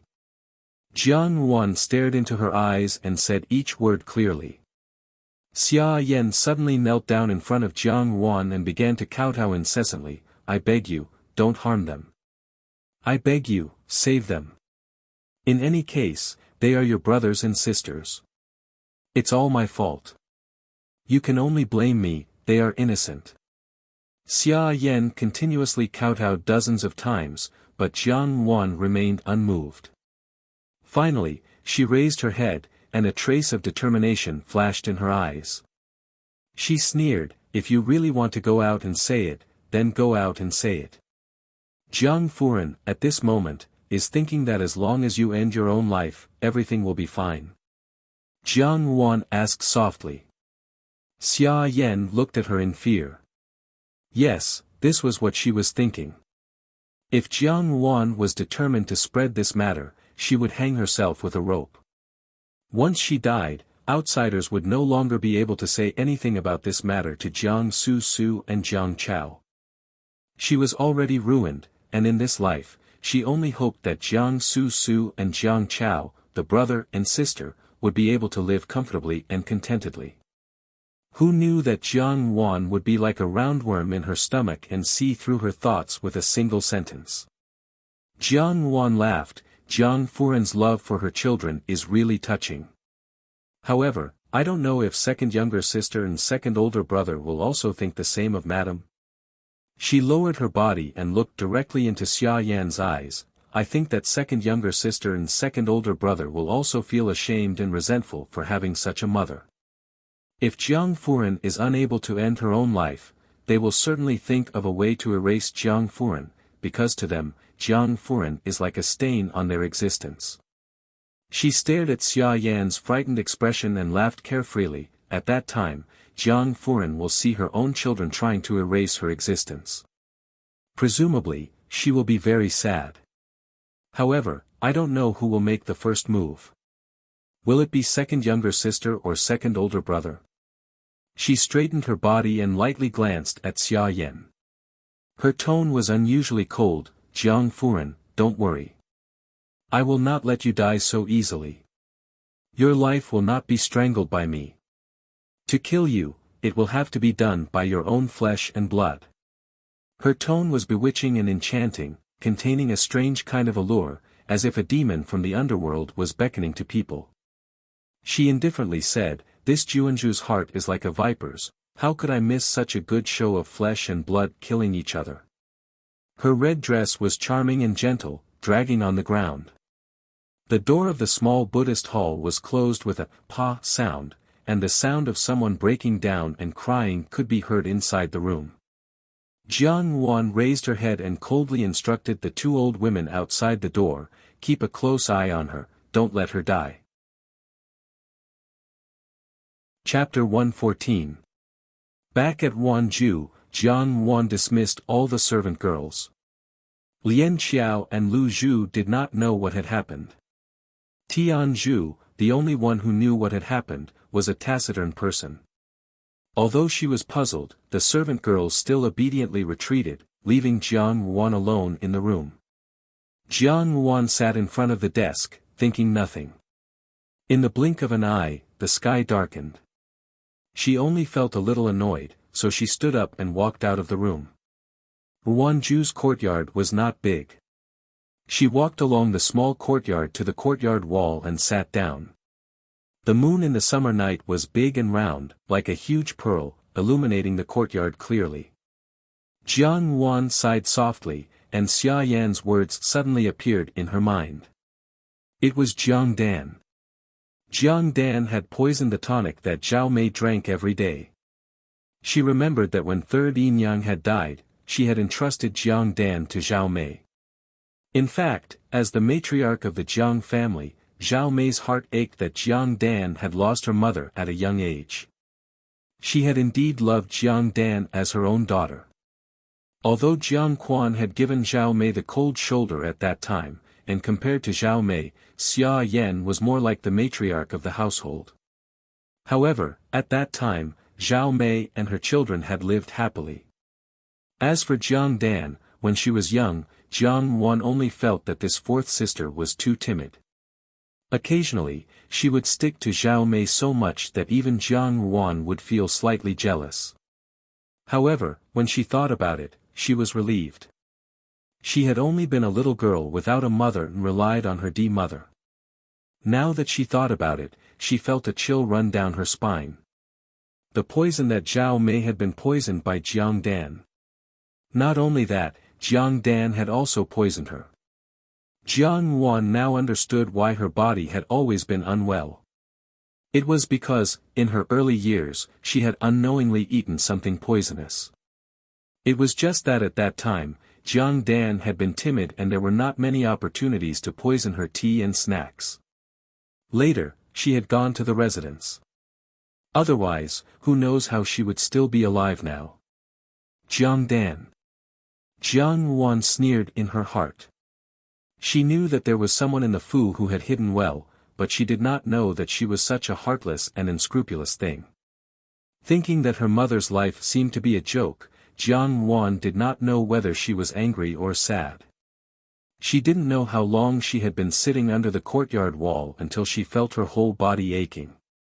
Only then did Jiang Wan stand up, intending to return to her room.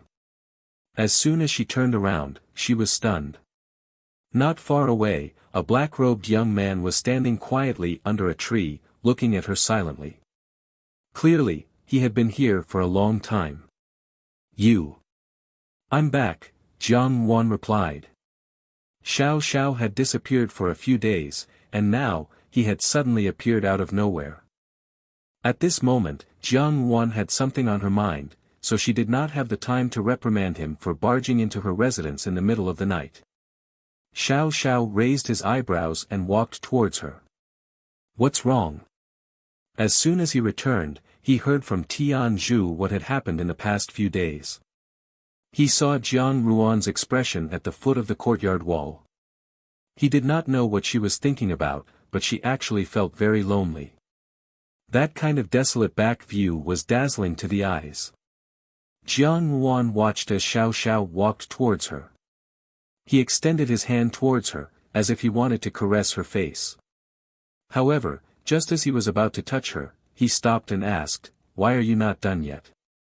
It had been a few days, but the palm print on his face was still clearly visible. The red and swollen imprint was very obvious on his fair face. Jiang Wan was startled and turned her head away. "Tomorrow, I have to make a trip to the palace." Xiao Xiao paused and understood. After thinking for a while, he took out a porcelain bottle from his bosom and handed it to her. "Use it after you enter the palace." Jiang Wan took it and said in a low voice, "Thank you very much."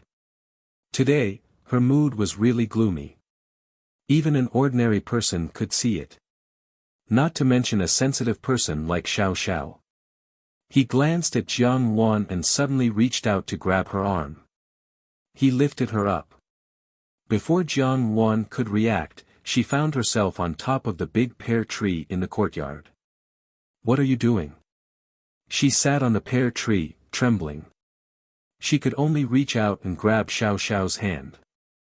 She still felt uneasy, so she simply wrapped her arms around Xiao Xiao's waist. Xiao Xiao originally only wanted to bring Jiang Wan up the tree. In the brocade guard, when Jin 1 and Jin 2 were in low spirits, they would often climb up the tree to drink. Since there was no wine, Xiao Xiao thought that perhaps looking at the moon would improve Jiang Ruan's mood. Unexpectedly, Jiang Wan reached out and wrapped her arms around his waist. Xiao Xiao's body stiffened and a strange emotion quickly floated in his heart. The unique fragrance of a young girl drilled into the tip of his nose. Under the moonlight, the hand on his black robe was as fair as jade. Xiao Xiao unexpectedly had an indescribable impulse to cover that soft hand. Jiang Wan had only just wrapped her arms around Xiao Xiao's waist when she reacted. Somewhat annoyed at her momentary impulse, she quickly let go. She subconsciously raised her head to see Xiao Xiao's reaction, but she saw him sitting blankly on the tree. His side profile was beautiful beyond compare. Usually, he was elegant and cold, but when he acted foolishly, he actually looked somewhat stubbornly adorable. "Hey!" She tried hard to make her voice sound calm. "Bring me down." Xiao Xiao returned to his senses and pursed his lips. "Is this better?" "Not good," Jiang Wan said angrily. "Not good at all." Xiao Xiao looked at her in astonishment. Jiang Wan was usually calm, and it was rare for her to be flustered and exasperated. He felt that it was interesting, so he simply stretched out his long legs, put his head on his hands, and leaned against a tree branch to rest. In the distance, Genie and Tianzhu simultaneously widened their eyes. When did these two people, who were usually calm, sinister, and cunning, become so childish? It would not be an exaggeration to say that they were just a few years old. Jiang Wan glared at the instigator who was lying leisurely on the tree branch. She could only hate herself for not having learned martial arts at that time, and for not being able to kick this person down the tree. As she lay on the tree, the cool breeze of the summer night blew over, making her vexed mood a little more refreshed. In the Jiangfu, which was filled with intrigue all day long, it was really difficult to find a moment to calm down. Even so, not thinking about anything at that time was a kind of luxury. She turned her head, and Xiao Xiao's head was facing her. This youth was born to be extremely beautiful. In the capital, there were rumors that the Jiang family's daughters were born to be beautiful, but Jiang Wan felt that this was because Xiao Xiao had been born a man. For example, when she looked over at him now, Xiao Xiao's thin lips were tightly pursed, his long eyebrows slanted to his temples, and his nose was straight. He was born to be elegant, yet heroic. His most moving pair of pitch-black eyes were tightly shut at this moment, and his long eyelashes hung down. Jiang Wan looked over, and in her heart, she despised him. Why did a man have such long eyelashes? However, her hands were a little itchy, and she unconsciously reached out to touch them. Jin Wan anxiously nudged Tianzhu. "What does she want to do? Molest our master?" "How would I know?" Tianzhu angrily said, "Look at master's appearance, doesn't that mean that he welcomes molestation?" Jiang Ruan's hand was just about to touch Xiao Xiao's eyelashes when Xiao Xiao suddenly opened his eyes. Jiang Ruan was startled, and her eyes met with a pair of deep, pitch-black eyes. Xiao Xiao's pair of eyes were the best. Usually, his expression was cold and cheerless, and his emotions were written in his eyes. At this moment, looking at them, they were as resplendent as a sprinkling of crushed diamonds, and were somewhat intoxicating. Even a person with a heart of stone could not help but be moved when he saw them. Jiang Wan was somewhat confused, but Xiao Xiao was also slightly stunned. Jiang Wan stared at him without blinking. Her gaze, which usually contained a slight hint of ridicule, was now completely confused. Her eyes were clear, and unconsciously revealed the unique charm of a young girl. Xiao Xiao only felt an itch in his heart, as if an ant was crawling over it. Jiang Wan, on the other hand, was dumbfounded, and her gaze fell on Xiao Xiao's somewhat red ears. This person was actually so pure and innocent. She burst out laughing. However, this laughter made Xiao Xiao somewhat annoyed. He wanted to turn over and sit up, but he forgot that the two of them were still on the tree. Inadvertently, the branches of the tree rattled, and the two of them simultaneously fell down. Jiang Wan cried out in alarm, and Xiao Xiao hurriedly reached out to grab her waist. When the two of them regained their senses, one on top and the other on the bottom, Xiao Xiao was riding on Jiang Ruan's body, and one of his hands subconsciously cushioned the back of Jiang Ruan's head. Lu Zhu and Bai Ji heard the noise and ran out, and as soon as they arrived, they saw this scene. Jin Yi covered his eyes, and Tianzhu's usual dull appearance changed as she excitedly swallowed her saliva. "Master. Master is unexpectedly so passionate." Lian Qiao was afraid of alarming the bystanders, and her heart was filled with hatred and anger. She pushed Xiao Xiao away, pulled Jiang Wan up, and stood in front of Jiang Wan to protect her. She looked at Xiao Xiao vigilantly and said, Xiao Wangye broke into the Fu in the middle of the night, just to take advantage of my family's miss. Lian Xiao was shrewd, and her words were also direct, but she did not realize that her words were wrong. Xiao Xiao frowned imperceptibly. Lu Zhu, on the other hand, was very happy. She was born in the marketplace, and did not place as much importance on rules as Bai Ji and Lian Xiao. Moreover, with one glance, she could see that Xiao Xiao was not a person of the pond. Such an ice-cold person only treated Jiang Wan differently from others. If she had this son-in-law, wouldn't that be great? In her heart, Lu Zhu felt that being the mistress of Jining Wang's Fu was not bad. At least in this Fu, these people would not dare to easily find trouble with Jiang Wan. Jiang Wan had a slight headache. Lu Zhu and Lian Xiao had misunderstood. Thinking that this matter was caused by Xiao Xiao breaking into the Jiang Fu in the middle of the night, she could not help but glare at Xiao Xiao. However, she did not expect that although she usually looked gentle, she was in fact distant. She would only reveal her rare true temperament to people who were close to her. This action fell into the eyes of Lian Xiao and Lu Zhu, and they could not help but be greatly shocked. This further confirmed their guess that there was something going on between their miss and the young Jining Wang. Seeing this, a trace of a smile flashed in Xiao Xiao's eyes. However, he did not continue to cause trouble for Jiang Wan and only said, if there is anything, come to Dong Feng Lu to find me. It is too late tonight, you should rest early. After saying this, he actually turned around and leaped over the wall, disappearing into the night. The dignified master of the 300,000 genie guards of the great Jin dynasty had to learn to climb over the wall like a rapist. Xiao Xiao naturally left in an extremely elegant manner, but he did not know that the words he had said before he left had caused people's imaginations to roam. Immediately, huge waves were set off in the hearts of Jiang Ruan's two personal maidservants.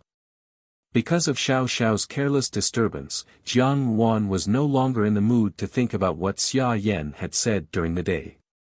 Even the matter of Jiang Dan was thrown to the back of her mind, and her mood was somewhat better than before. When she returned to her room, she did not think much about it. She blew out the lamp early and went to bed. The next day, before Jiang Wan had even entered the palace, she saw Lu Zhu hurriedly running over. She said in surprise, Miss, there is a huge ruckus outside. They say that Furen had an affair with someone outside, and unexpectedly had a miscarriage. They even want to falsely blame Mississippi. The common people are spreading the news very fiercely, saying that Master, even after being cuckolded, he still did not divorce his wife. He really has a big heart. Lu Zhu's words carried some leeway.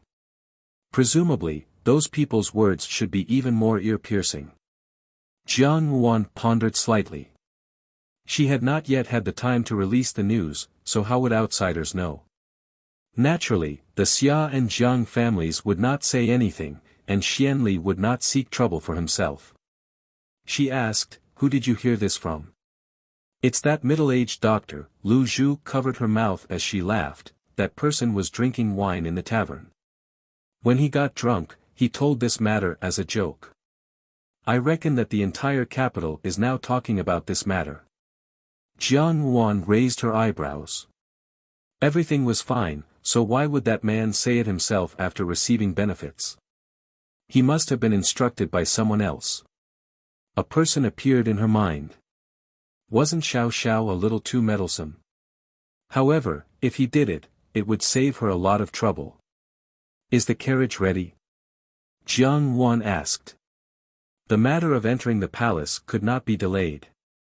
It's ready. It's waiting at the door, Baiji replied. Just as she was about to walk to the main door, she happened to run into Jiang Quan. Jiang Quan's expression was unusually gloomy. Early in the morning, such news had spread outside, causing him to lose face. After the court session, he hurriedly returned to the Fu, as if everyone on the way was laughing at him. With such a thing happening, he would be ridiculed by others for the rest of his life. At this moment, Jiang Quan wished that he could strangle Xia Yan, the instigator of all this, to death. But seeing that Jiang Wan was about to leave the Fu, he asked, "Where are you going?" Jiang Wan turned to look at him and smiled, "The Empress Dowager has invited me into the palace for a chat." "Father, what's the matter?" Jiang Quan was momentarily speechless. Ever since Jiang Wan had been conferred the title of Junju, her relationship with Empress Dowager Ida had become much closer. As a father, he did not have as much face as Jiang Wan did in front of the Empress Dowager. Just thinking about it filled him with anger. His gaze fell on Jiang Ruan's face, and he stared blankly. "What is this?" 5 distinct fingerprints hung on her face, as if to accuse the perpetrator of violence. Several days had passed, but not only had the mark not disappeared, it was as if it had been newly added yesterday. The redness and swelling had not subsided in the slightest, hanging on her fair face. Jiang Wan smiled faintly. "What is this?" "Father doesn't know." Jiang Quan flew into a rage out of humiliation. "How can you enter the palace to meet the emperor like this? This is disrespectful to the Empress Dowager. Quickly go back and cover up for me." "Junju," Tianzhu timely spoke, "it's time to board the carriage. If we are late, it will be bad if the Empress Dowager blames us." Jiang Wan smiled. "Exactly." She looked at Jiang Quan. "Father, I will leave first." Seeing that Jiang Wan did not take his words to heart, Jiang Quan was furious. Jiang Quan was so angry that his lungs were about to explode. He shouted furiously, "Jiang Wan! Father, the Empress Dowager treats me as her own flesh and blood, she will not care about such a small rule." Jiang Ruan's words were not without sarcasm. She smiled and said, "If father insists on doing this, after we return to the Fu, I will ask for forgiveness from father." As soon as she finished speaking, she instructed Tianzhu to open the door.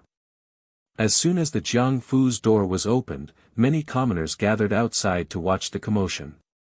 Jiang Quan could not stay any longer. Even though his heart was about to explode, he could only grit his teeth and fiercely say, "Unfilial son." Tianzhu looked at Jiang Quan with disdain and carefully helped Jiang Wan into the carriage. The commoners outside naturally had sharp eyes.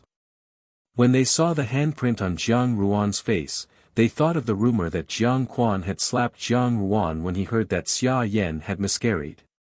One after another, they discussed, "Hong and Junju is such a delicate person. That Minister Jiang could really bear to lay his hands on her. Looking at the red handprint on her face, it really makes one's heart ache." Another person said, "What do you know? Minister Jiang has always doted on that talented girl's son and daughter. When Jiang Furen passed away, he sent Hong and Junju to the rural residence. Which biological father would be able to do such a thing?" One of the women spat and said, "Bah! What talented woman! She's clearly a slut. Who knows if that second Jiang Miss and second Jiang Young Master belong to Minister Jiang? Perhaps they belong to that adulterer." Everyone suddenly understood and began to discuss in high spirits. This time, they began to doubt the identity of Jiang Su Su and Jiang Chao. Lu Zhu lifted a corner of the carriage's curtain, and the discussion outside more or less reached their ears. Lu Zhu said, "These people are really good at guessing. If second Miss and second Young Master heard this, they would be so angry that they wouldn't be able to leave the house." Jiang Wan smiled faintly. In this world, only the mouths of the common people could not be stopped. With a little guidance, the rampant rumors were enough to strangle a person's life. For example, in her previous life, hadn't she been forced step by these rumors to the end? Now that she was reborn, it was time to let that self-proclaimed fairy Jiang Su Su and the proud and arrogant Jiang Chao have a taste of this. As for Jiang Quan, he hated Xia Yan as much as he loved her in the past. Entering the palace, she saw Empress Dowager Ida. Sure enough, when Empress Dowager Ida saw Jiang Ruan's face, she frowned and said, "How did it become like this?" Gu Guyang also looked at Jiang Ruan's face and thought of the rumors outside. Empress Dowager Ida was deep in the palace and did not pay much attention to the outside world, so she did not know about Xia Yan. Jiang Ruan smiled and said, "It's nothing." Empress Dowager Ida glanced at her and said to Tianzhu, "Speak." As someone who was used to giving orders all year round, there was an air of oppression when she spoke. Tianzhu knelt down and said, replying to Empress Dowager, "Young lady was injured by master." Because Furan falsely accused young lady of miscarriage, master beat young lady in a fit of anger. At that time, 8th Highness was also present. Jiang Ruan laughed in her heart. Tianzhu had also dragged Xianli into the water. When Empress Dowager Ida heard this, she knew what was going on and said angrily, "Is he rebelling against the heavens? How dare he raise his hand against Aijia's people? Hong'an, why did 8th brother go to your fu?" Jiang Ruan thought for a moment, then shook her head and said, "Wan Yang also does not know.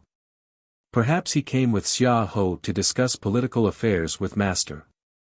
Empress Dowager Ida did not only know how to deal with the jealousy of the women in the harem. When she was young, she played politics and supported the new emperor to ascend the throne. Naturally, she could hear the inappropriateness of these words. Thinking that the 8th prince's ambition was becoming more and more obvious, Empress Dowager Ida frowned slightly. She then looked at the palm print on Jiang Ruan's face and naturally could not restrain her anger. She immediately said, "What does that Jiang Fu count as? You will stay here for the next few days. Aijia does not believe that your father will still dare to be so bold." After a pause, she continued, "How is that Xia Yan now?" Gu Guyang laughed and said, "Empress Dowager, please quell your anger. This servant also knows a thing or two about this matter. First, let Junju sit down and have some tea, then this servant will properly tell you." Chapter 115. Lu Zhu was already furious and said, "Your Highness, please conduct yourself with dignity. This is the Hong and Junju conferred by the Empress Dowager. As a servant, although the other party was a debauchee, he was still a prince. She could not send him away like an ordinary lecher." Lu Zhu was startled and somewhat anxious. Xian Xian suddenly realized, so its eldest Miss Jiang. Zhao Guang did not believe Zhao Yulong's words. Jiang Ruan was not someone who sought connections, but he did not understand why Jiang Ruan was keeping a distance from the General Fu. Not being able to see his granddaughter for a long time, he was naturally angry. Jiang Ruan would rather seek the protection of Empress Dowager Ida than ask for help from the General Fu. This also hurt this great general who had fought on the battlefield. Seeing Zhao Yuanping's indifferent expression, he became even angrier and kicked him fiercely. "What are you doing in the room? Annoying." After saying this, he picked up the sword hanging on the wall and went to the courtyard to practice. "Your Highness the Crown Prince knows that this Junju has always hated 8th Highness." The servant girl was shocked. "Miss wants to." But even if she was a concubine, Jiang Dan's status and appearance were indeed too low. Jiang Ruan said indifferently, "This Junju hates ants. Anything that ants crawl over will be discarded. This Junju hates 8th Highness, and this Junju also hates anyone who has anything to do with 8th Highness."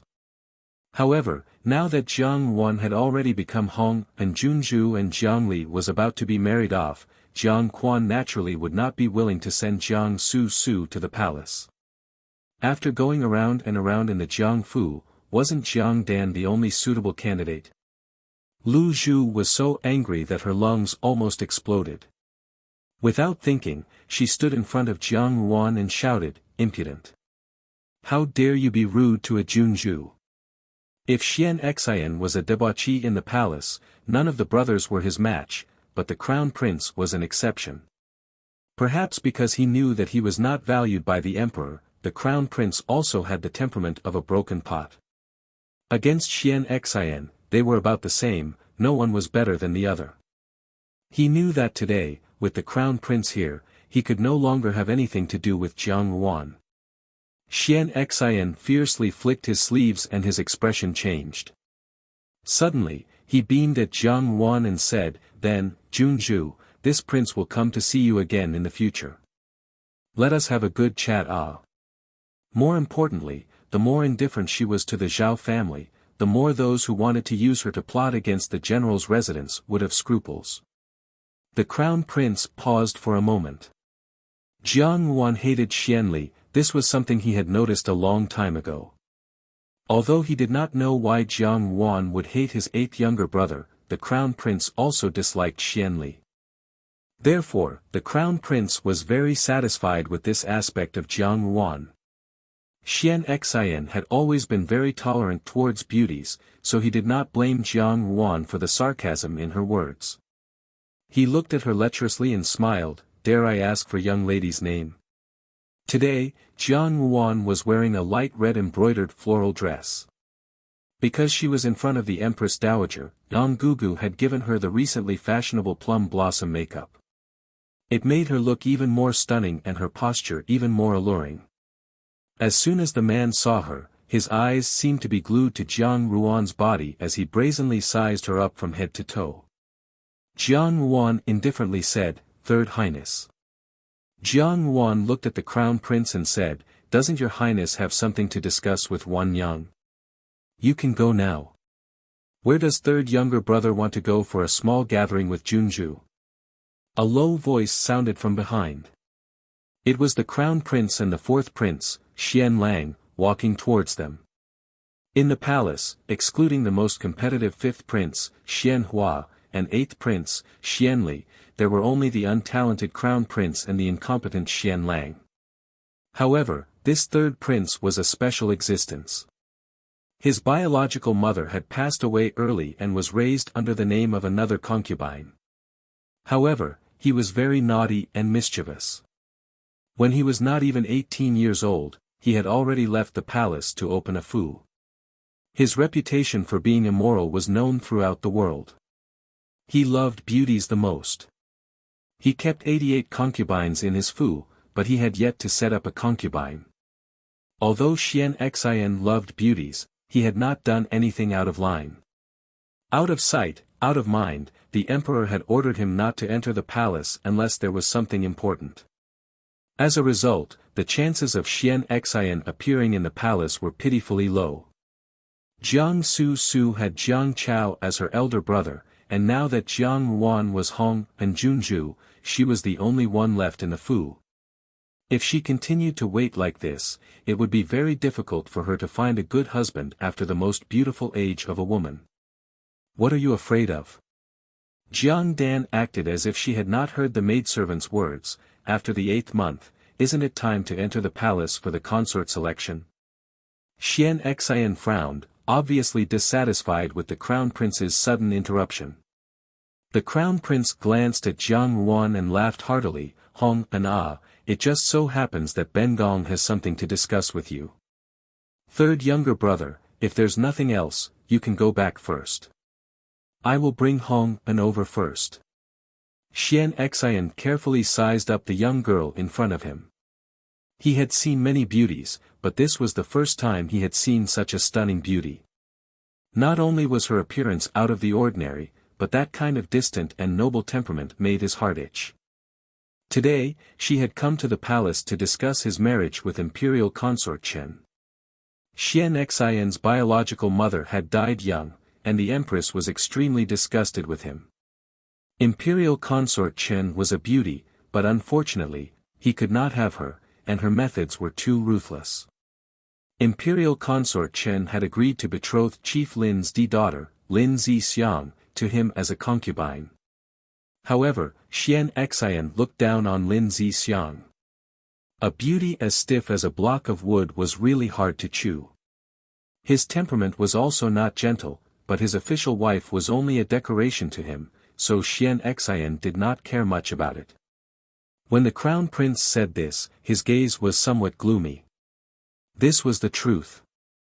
As the crown prince, even the emperor's Empress Dowager Ida did not like him. Although the empress felt sorry for him, she was powerless to change the current situation. Jiang Yuan smiled slightly. "Your Highness, the Crown Prince, is the future master of the great Jin dynasty, why be jealous of a little girl like Wan Yang?" Jiang Su was not much better than Jiang Chao. As the daughter of the Jiang Fu, she often had gatherings and social engagements with the other young ladies. However, these past few days, she had not received a single invitation. Even if she did, she was the one who was isolated by everyone. So what if she was as beautiful as a fairy? So what if she was pure as ice and clean as jade? In the end, she was still a bastard. The Crown Prince stared blankly. That was just something he had said casually, how could he take it seriously? Just as he was about to speak, Jiang Yuan turned to Xian Lang and said, "Your Highness, is there anything else?" "If there is nothing else, His Highness, the Crown Prince, and I will take our leave first. His Highness, the Third Highness, is renowned throughout the Jin dynasty." The smile on Jiang Yuan's lips was slightly mocking. "However, this Junju has entered the palace so many times, but this is the first time I have seen His Highness." Jiang Yuan smiled faintly and said, "If Your Highness, the Crown Prince, is able to persuade the Empress Dowager and the Emperor, then Wan Yang will be fine." Jiang Su and Jiang Chao were also very annoyed. Recently, there had been a rumor circulating outside that the two siblings were not Jiang Quan's flesh and blood, but were born of an adulterer. The Jiang Fu's bloodline was in a mess, and the inner courtyard was in a mess. They had become the laughing stock of the entire capital. Jiang Chao had followed Xian Li for the past few years, and his career had taken a slight turn for the better. He had begun to shake off his previous incompetent image. Who knew that when this matter came out, everyone would look at him differently? The Crown Prince looked at Xian Lang's departing back and looked at Jiang Yuan with some displeasure. "Hong and Junju, what are you doing?" Although the servant girl thought this, she did not dare to say it out loud, and could only silently lower her head. Jiang Dan smiled slightly, and there was a peculiar expression in her eyes. Her personal servant girl cautiously said, "Miss, in a few days, Third Miss will be getting married." However, everyone knew that although entering the palace would bring glory, splendor, and wealth, it was not necessarily a good thing. Not to mention anything else, the emperor was old enough to be Jiang Dan's father. How could a good daughter think of running to the palace? Moreover, Jiang Dan was not favored in the Jiang Fu, and she did not have a mother.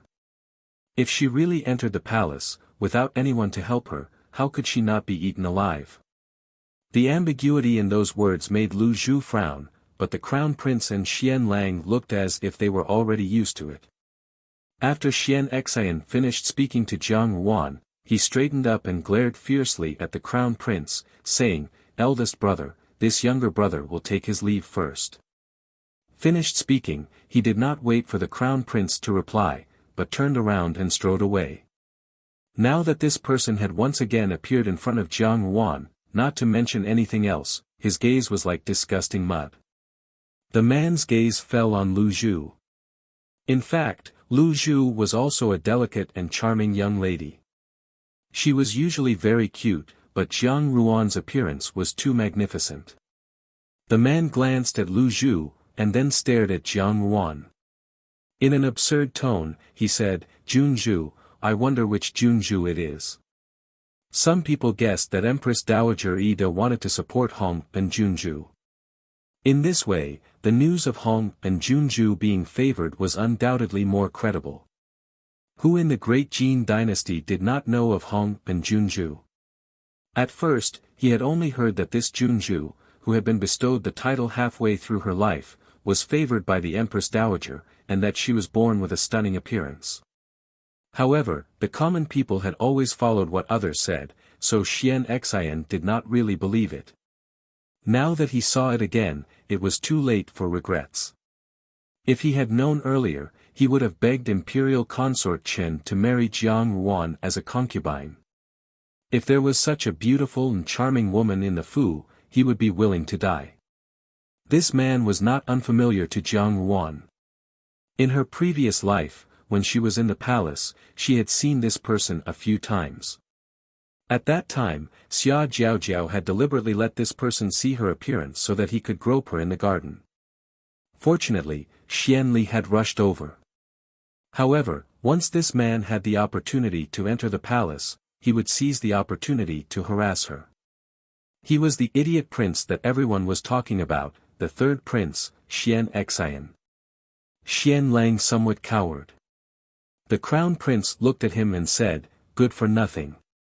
However, he did not seem to blame him. Obviously, the two of them had a good relationship. Just now, Xian Xian had treated the crown prince that way because he was certain that the crown prince's current position was awkward.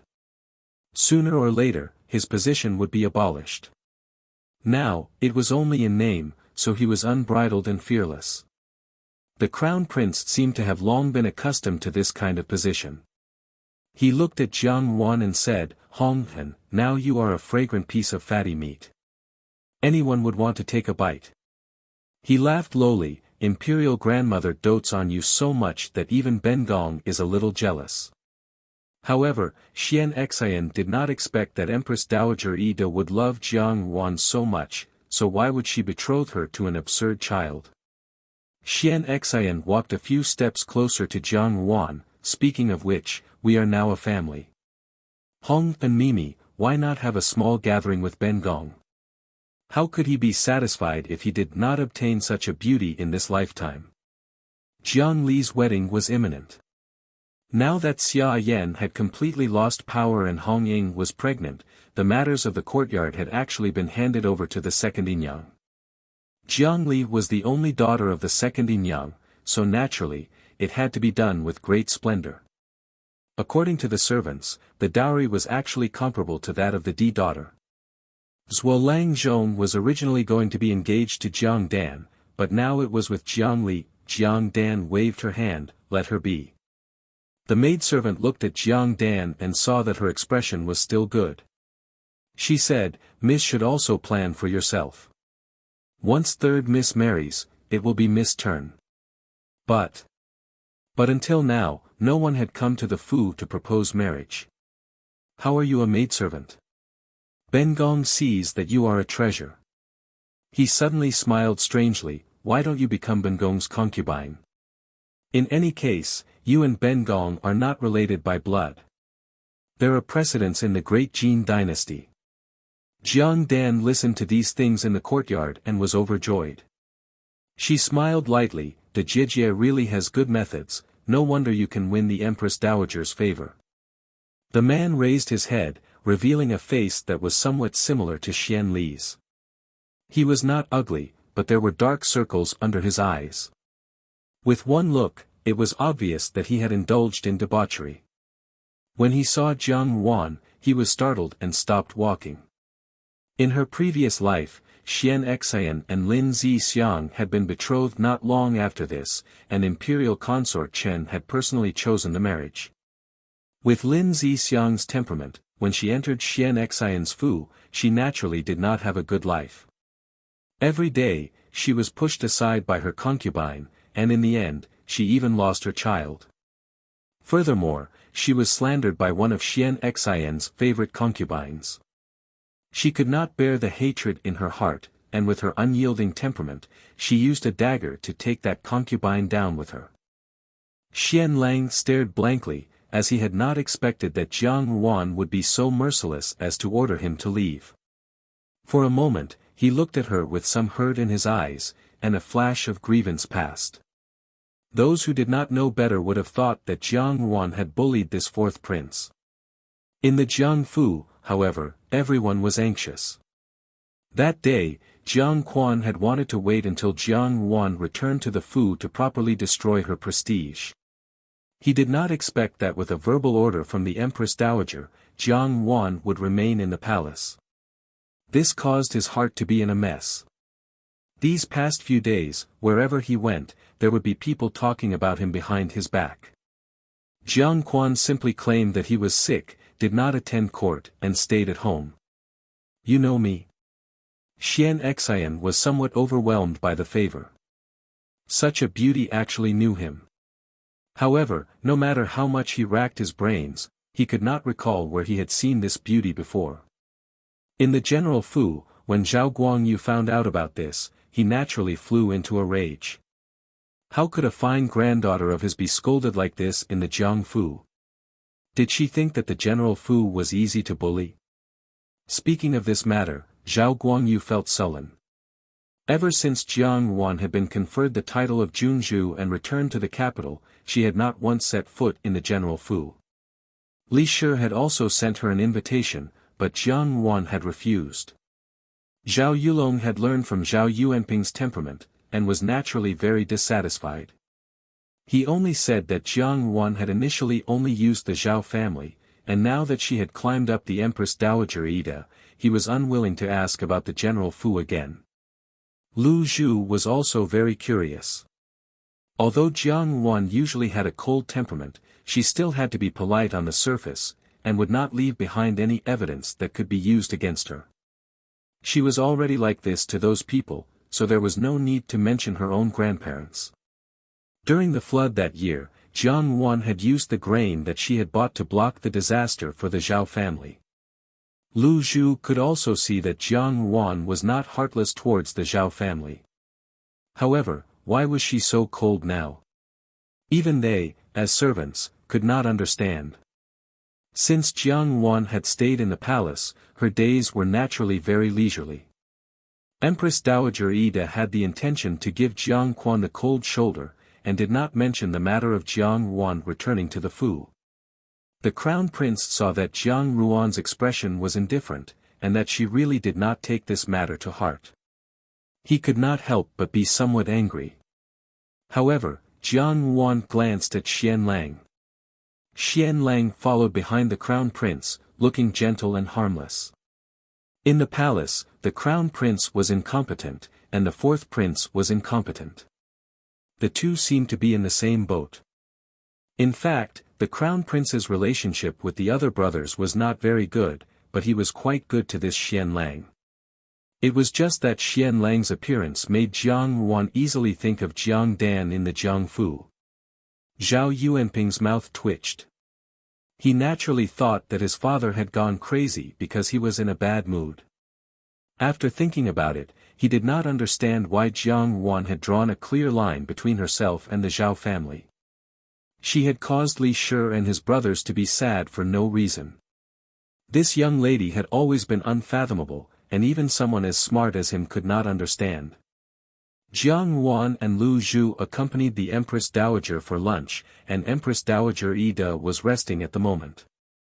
Jiang Wan wanted to go to the study to find some books to read, but Lu Zhu asked, "Miss, why haven't you gone to see the general these days?" She had not expected that there would be such a stunning beauty in the palace.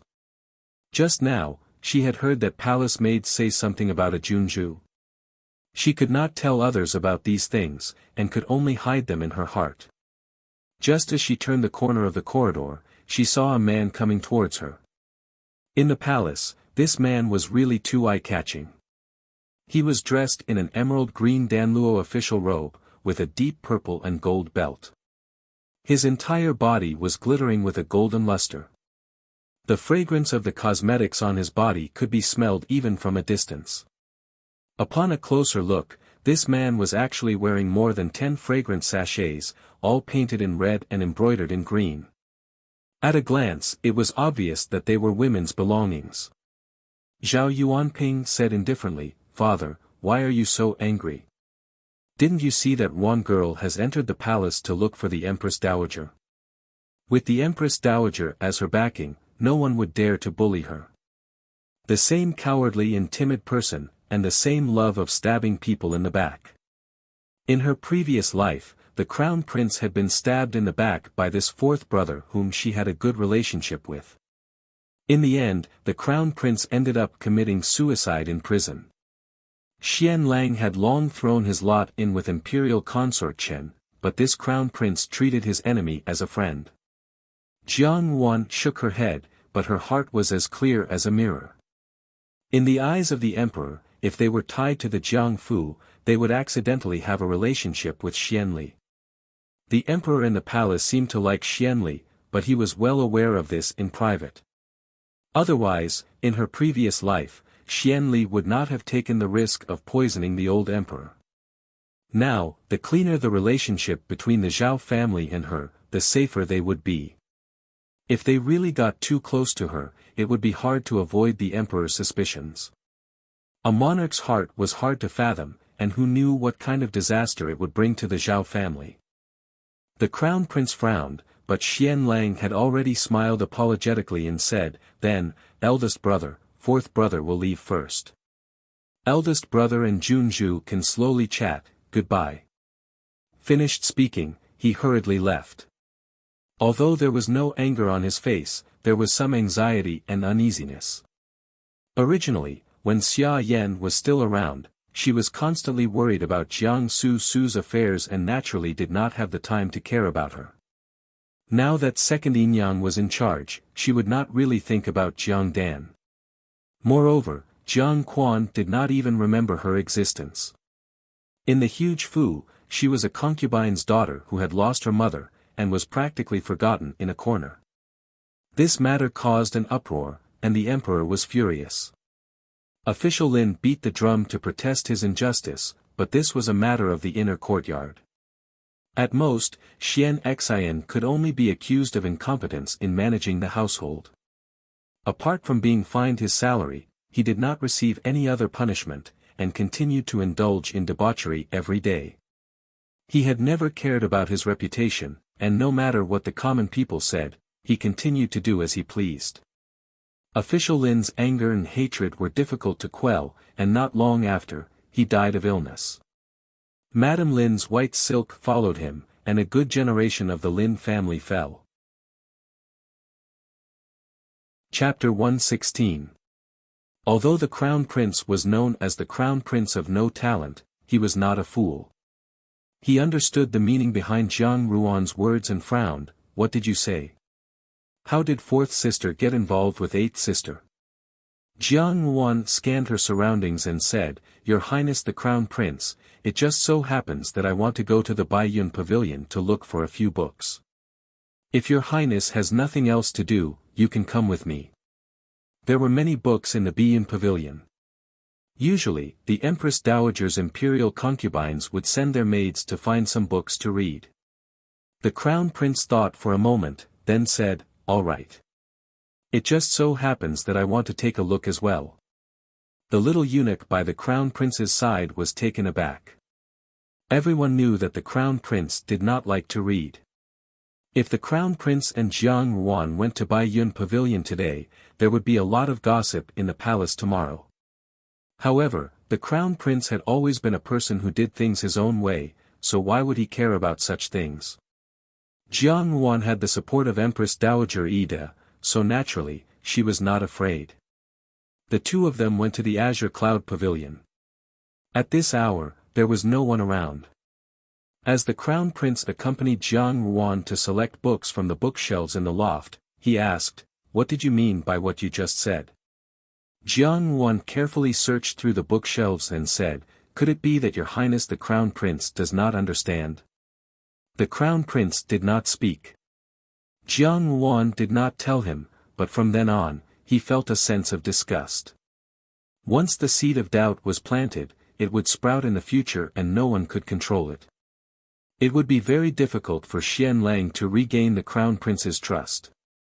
If the Crown Prince wanted to investigate, it would not be difficult to find out the problem between Xian Lang and the eighth prince. "Why do you hate eighth brother so much?" the Crown Prince asked. He really could not understand why everyone in the palace liked Xian Li. Xian Li's personality was as warm as jade, and he was quite talented and virtuous. However, when Jiang Ruan faced him, it was as if she was facing a poisonous scorpion or ferocious beast. Jiang Ruan replied, "His Eighth Highness is very good, but I always feel that he is very similar to my second younger sister, and I hate people who are like my second younger sister the most." The Crown Prince looked at him with interest. "What kind of person is your second sister?" "Honey-mouthed, vicious and merciless. You think you're clever, but you're foolish and laughable." The Crown Prince couldn't help but be startled by his blunt words. He looked Jiang Wan up and down, then shook his head and said, I originally thought that Xiao Xiao took a fancy to you because you were born beautiful, but now it seems that you are still very courageous. He smiled mischievously and said, Now, I really have some interest in marrying you back to the Fu. If your highness, the crown prince, has the ability to do so, I will naturally have no complaints. Jiang Wan picked out the books and walked to the loft. In the main hall, there was a large table made of rosewood, with writing brushes, ink, paper, and inkstone placed on it. Jiang Wan walked over to take a look. Seeing that it was top-notch peach blossom ink, she could not help but pause. Seeing this, the crown prince teased, I heard from He that you were sent to the manor when you were young, and your birth mother was from a military family. That's why you aren't well versed in literature and only know how to sing and dance like a vixen. He deliberately made his words unpleasant to hear, wanting to see Jiang Ruan's reaction. However, Jiang Ruan turned a deaf ear to him, and her expression did not change in the slightest. Princess He hated her to the bone, so naturally, she did not leave any leeway to slander her reputation in public. It was not worthwhile for Jiang Ruan to bicker with her. It was just that the peach blossom ink in the palace reminded her of her previous life, when Xianli had personally taught her how to write. The situation was no longer the same as it was yesterday. The person she loved had become her enemy, but the peach blossom ink was still as fragrant as it was in the past. She slowly lifted the brush, and the crown prince looked at her curiously. There were too many mysteries about Jiang Ruan. It was no wonder that Xiao Xiao, who was usually cold and indifferent, would treat her differently. Even he, the crown prince, was somewhat interested. Jiang Ruan dipped the tip of her nose in the ink, and following the handwriting of her previous life, she slowly lifted the brush and wrote. The tip of the brush landed on the paper without a sound, only the faint fragrance of the ink lingering in the air. The handwriting was elegant and unrestrained, but it also seemed to be hiding a sharp edge. Every stroke was indescribably romantic and graceful. Kindness is like a green pine tree, evil is like a flower, the green pine tree is colder than the flower. One day, a thick frost will fall, and only the green pine tree can be seen, but not the flower. The crown prince read the words on the paper. After he finished speaking, he said with some surprise, Your handwriting is actually somewhat similar to that of Lao Ba. Although it was similar, it seemed to clearly have two different meanings. He looked at the words on the paper and smiled, I really couldn't tell that Hongan was a good person. A good person? Jiang Ruan sneered. In her previous life, she had indeed thought so. She had been sincere and kind, but what had happened in the end? In this life, she absolutely would not repeat the mistakes of her previous life. It was better to be an evil person in the eyes of the world. So what if she lived up to the title of Demoness who brings calamity to the nation? At least she would polish her eyes and protect the people she wanted to protect. The crown prince instinctively felt that Jiang Ruan's gaze was somewhat cold. He still wanted to say something, but Jiang Ruan had already picked up the books and said to the crown prince, If your highness is still in the mood to pick books, there is no harm in doing so. I still have to return to the palace of Compassionate and Peaceful, so I won't wait for your highness. After Jiang Ruan left, the crown prince's gaze fell on the calligraphy on the desk. The calligraphy was good. Even someone like him, who didn't like to write, felt that it was very strong. However, Jiang Ruan had no intention of taking it away. The crown prince thought about it and ordered the little eunuch beside him to put away the calligraphy.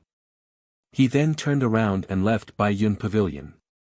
When Imperial Consort Chen heard that the crown prince and Jiang Ruan had gone to Bai Yun Pavilion, she felt somewhat strange. When did the crown prince become so good with her? The personal palace maid replied, replying to your highness, the two of them seem to have only gone to pick books together. Not long after, they separated. Imperial Consort Chen muttered to herself and did not speak. She no longer underestimated Jiang Ruan. At first, she had thought that she was just a daughter with some luck and petty cleverness. Now, It seemed that her schemes were profound. At that time, she had pulled the firewood from the bottom of the cauldron and caused Imperial Consort Chen to forget about her marriage. In the blink of an eye, she had become the Empress Dowager herself as Hongen Junju. This was not something that an ordinary daughter of an official's family could do. At the palace banquet, Jiang Xing and Jiang Wan had refuted her in front of the civil and military officials. She had not forgotten this. Jiang Wan is not an ordinary person. Imperial Consort Chen stretched her body lazily, like a dainty Persian cat, continued to investigate. Yes. The palace maid received the order and left. After the crown prince obtained Jiang Ruan's calligraphy, he first went to Cunning Palace to speak with the empress for a while before returning to the Eastern Palace. He spread out Jiang Ruan's painting. The more he looked at it, the more he felt that the calligraphy was excellent. He could not think of a place to hang it. If he said that he hung it on the wall, it would seem like he was making a mountain out of a molehill. But if he hastily tidied it up, it would be a pity. Just then, a person walked in from outside. He was dressed in green and had a jade belt. His robe fluttered in the wind. His expression was aloof and proud. When the crown prince saw this person, his eyes brightened and he greeted, "Tai tutor." This person was Lu Min. Although he was a Tai tutor, he usually helped the emperor with some of the political affairs. However, in name, he still had to teach the crown prince his homework. It was just that this student was too stubborn and mischievous. He would almost always throw away his books. Lu Min was also very helpless. Today, it was rare for the crown prince to call him so warmly. Lu Min frowned but still walked over and asked, "Your Highness." The crown prince felt that he had found a good calligraphy treasure. Naturally, he wanted to show it to this great Jin Zhuangyuan. He said, "I have obtained a treasure today. Please take a look, Tai tutor." Lu Min sighed in his heart. He thought that the crown prince was teasing him again. Last time, he had also said that he had found a good calligraphy painting. Who would have thought that when he opened it, it would be an erotic picture, causing this upright Zhuangyuan to flee. The calligraphy painting was slowly opened. Before he could see it clearly, he could smell a fragrance that refreshed the heart and refreshed the mind. This was the peach blossom ink. It was said that gentlemen liked peach blossoms. This peach blossom ink was the favorite of many people who boasted of their noble character. When Lu Min saw the handwriting clearly, it was as if he had been struck by lightning. His whole body froze on the spot. The handwriting was meandering and the strokes were like dragons and snakes. There was a faint brilliance in the reserved sharpness. It was a handwriting that Lu Min was incomparably familiar with. It was a handwriting that he recalled almost every day. Lu Min would never forget that handwriting for the rest of his life. It was the owner of the letter that helped him win first place 3 years ago and become the Zhuangyuan. It was the mysterious person. In reality, long after he became the Zhuangyuan, that person had completely disappeared from Lu Min's life. It was as if he had never existed. Ever since Lu Min entered the imperial court, he had been deeply trusted by the emperor. Countless people wanted to rope him in, and countless people wanted to frame him. The black and white of this world were so chaotic. Sometimes, he was also very confused. At this time, Lu Min had thought of that mysterious person countless times. That person could see clearly and seemed to understand what he was thinking. He was worthy of the word confidant. Life was busy, and confidants were hard to find. Lu Min sometimes felt that the so-called mysterious person and confidant were nothing more than a dream. But now, the handwriting had reappeared in front of him. Lu Min stood there in a daze, not daring to believe his eyes. The crown prince saw that Lu Min was in a daze. He waved his hand in front of him and said, "Tai tutor, Tai tutor." Lu Min came back to his senses and couldn't hold it in anymore. He grabbed the crown prince and anxiously asked, "Your Highness, where did you get this from? Who did it come from?" Lu Min was the crown prince's Tai tutor. The Crown Prince had known Lu Min for a long time, but he had never seen him lose control like this. For a moment, he felt it was strange. He immediately replied, "Why is Tai Tutor so excited? Does it have something to do with this handwriting?" Lu Min's heart jumped.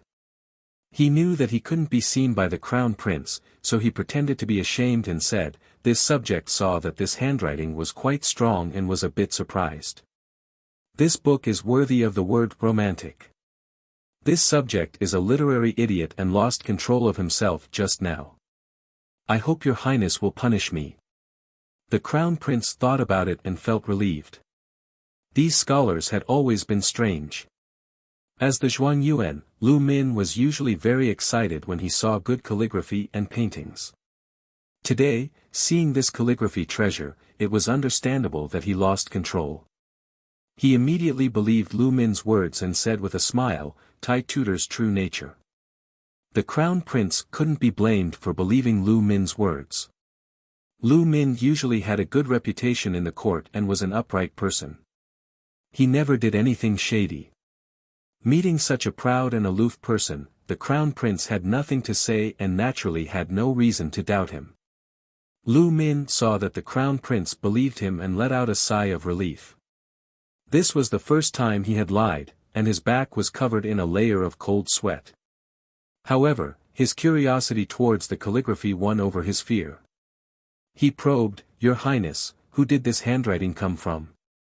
The Crown Prince laughed loudly, "Tai Tutor, who do you think could write this?" Lu Min thought for a moment. The handwriting is elegant and unrestrained, magnanimous, and contains a sharp edge. It should be the writing of a true gentleman. In reality, this was a bit biased. The handwriting looked smooth, but it also contained a hidden edge. It didn't seem magnanimous, but rather complicated and mysterious.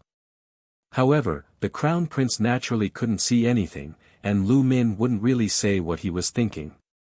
The Crown Prince shook his head and said, "Tai Tutor is wrong this time. This is not written by a gentleman, but by a woman." Lu Min was slightly stunned. A woman? That person was actually not a man. It was actually a woman. Yes, the Crown Prince patted his shoulder. Tai Tutor will definitely not be able to guess who that person is.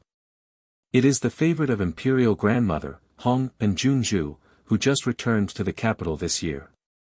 His words were earth-shattering. The Crown Prince did not know what kind of impact his words had on Lu Min. Lu Min naturally knew about Hong and Junju, Jiang Yuan. On the day that the Empress Dowager returned to the capital, the young girl was dressed in red. Her beauty was unparalleled, and her grace was natural. Lu Min also remembered that scene. In fact, that was not the first time he had seen Jiang Yuan. 3 years ago, at the palace banquet, he had also seen Jiang Yuan stand in the hall, straighten her back, and reject Imperial Consort Chen's betrothal in a manner that was neither servile nor overbearing. When he had become the top scorer and was flushed with success, he had also heard of the miserable life experience of the daughter of the Jiang family.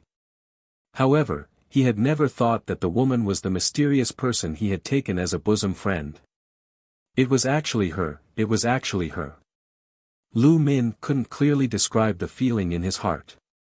He only felt that it was somewhat astringent and that he was shocked.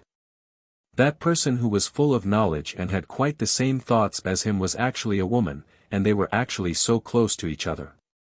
The Crown Prince teased, "What kind of expression is that, Tai Tutor? Could it be that you have been subdued by Hong and Junju's calligraphy? I have always wondered what kind of woman in the world would be able to move Tai Tutor. Now, it seems that as long as the words are not bad, they will be able to enter Tai Tutor's eyes. Tai Tutor seems to have a crush on Hong and Junju. Why don't I suggest to Imperial Mother to bestow a marriage between the two of you?" If it had been any other day, Lu Min would definitely have been angered by the Crown Prince's frivolous words. However, today, he was so shocked that he didn't have the mind to decipher the meaning behind the Crown Prince's words. He could only immerse himself in his own thoughts. Seeing Lu Min like this, the crown prince thought that he was just a literary idiot who unconsciously wanted to take a few more glances at the beautiful calligraphy. He then said, "Forget it, I won't talk to you anymore. Since Tai Tutor is my teacher, I will give you a word of advice. If you fancy Hong and Junju, it's best that you make your move as soon as possible." My brothers are all eyeing Hong and Junju covetously. Since Tai Tutor likes this calligraphy so much, I will do you a favor and gift it to you. As she finished speaking, she left Lu Min, who was still in a daze, and laughed heartily as she left. Jiang Yuan returned to the palace of Compassionate and Peaceful. After reading for a while, she felt a little tired. Tianzhu and Yang Gugu were together. Jiang Yuan was preparing to take a stroll in the imperial garden with Dewdrop when she heard an excited voice, "Hong and Junju, please wait." Jiang Yuan was startled and turned around. Not far away, there was a young man dressed in green, clean and aloof. Rather than saying that he was a new official of the court, it would be better to say that he looked more like an ordinary scholar. When Lu Min saw her turn around, a strange expression flashed in his eyes. He took a few steps forward, scrupulously abiding by the etiquette of a scholar, and kept a safe distance from Jiang Yuan. He looked at Jiang Yuan and said, "In the past, the sages ruled the country with propriety, and the country flourished. After the sages passed away, the country declined. Therefore, propriety is the right way to rule the country. However, there are also people who say, although propriety is good, it is difficult to bind the people. Only by law can the world follow suit, and there will be peace and prosperity. I am a foolish child, and I cannot understand it no matter how much I think about it." This was the question that had been asked, and the mysterious person had first sent a letter. It was also that seemingly casual question that had changed Lu Min's life. Jiang Yuan smiled faintly and looked at the young man in front of her. Sure enough, just like in her previous life, he had been a first-rank official and had become a favored person in front of the emperor.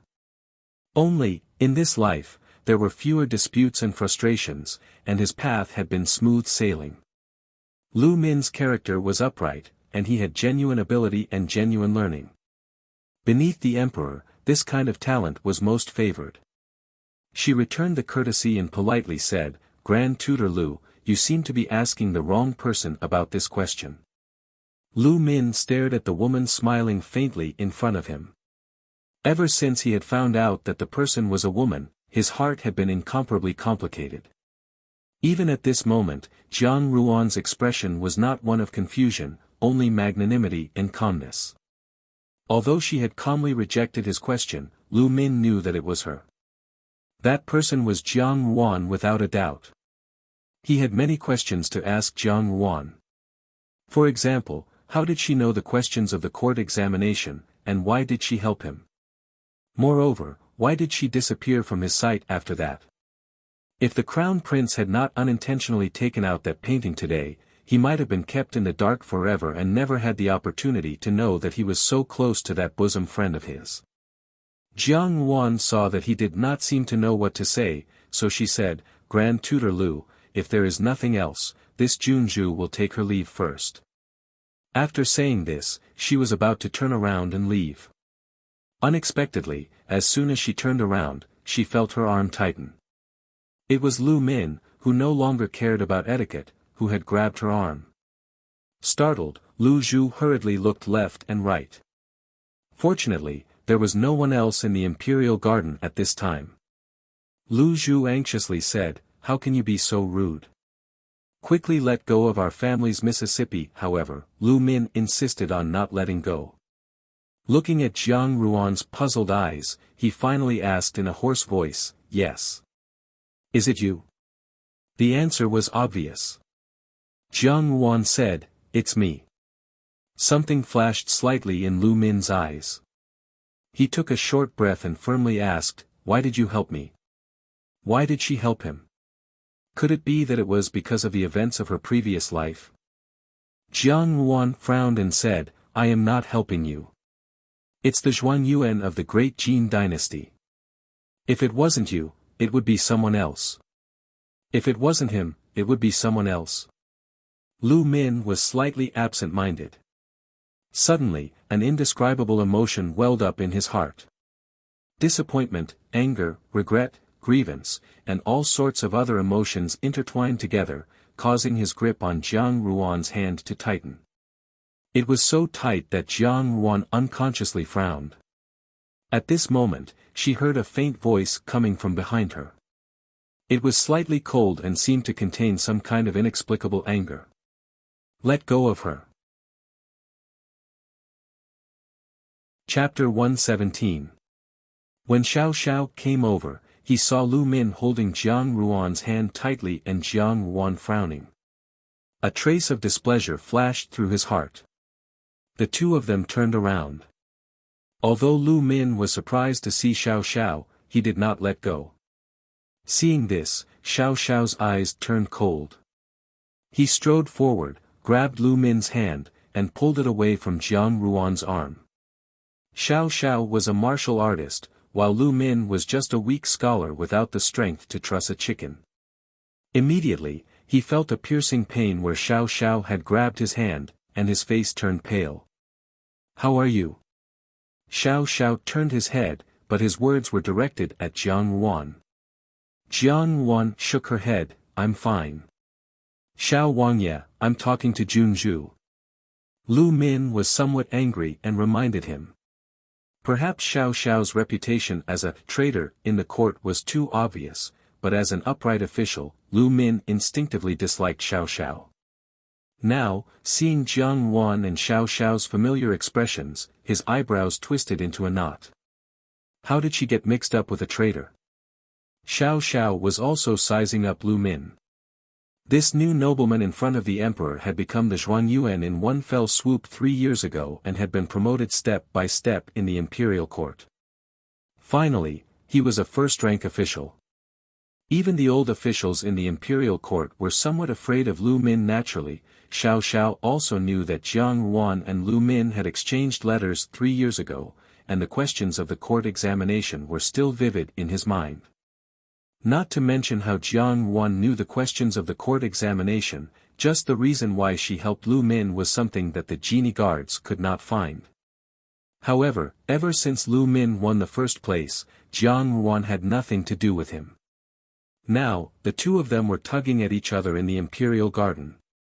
Lu Min looked at Jiang Ruan with eyes full of fanaticism and excitement. Xiao Xiao frowned slightly and said, "Now, I'm done." The coldness in his eyes made Lu Min's heart feel a little cold. Lu Zhu looked at Lu Min and then at Xiao Xiao. She blinked her eyes, thinking that her family's miss was so popular. Xiao Wangye and Grand Tutor Lu were both good candidates for a son-in-law. If she had to choose one, Lu Zhu thought that Xiao Wangye was better, because Xiao Wangye was more handsome and awe-inspiring. Grand Tutor Lu was a good person, but he was a scholar. Wasn't there a saying, most righteous people are like dogs slaughtering dogs, and most heartless people are scholars? Of course, Xiao Wangye was not a dog butcher.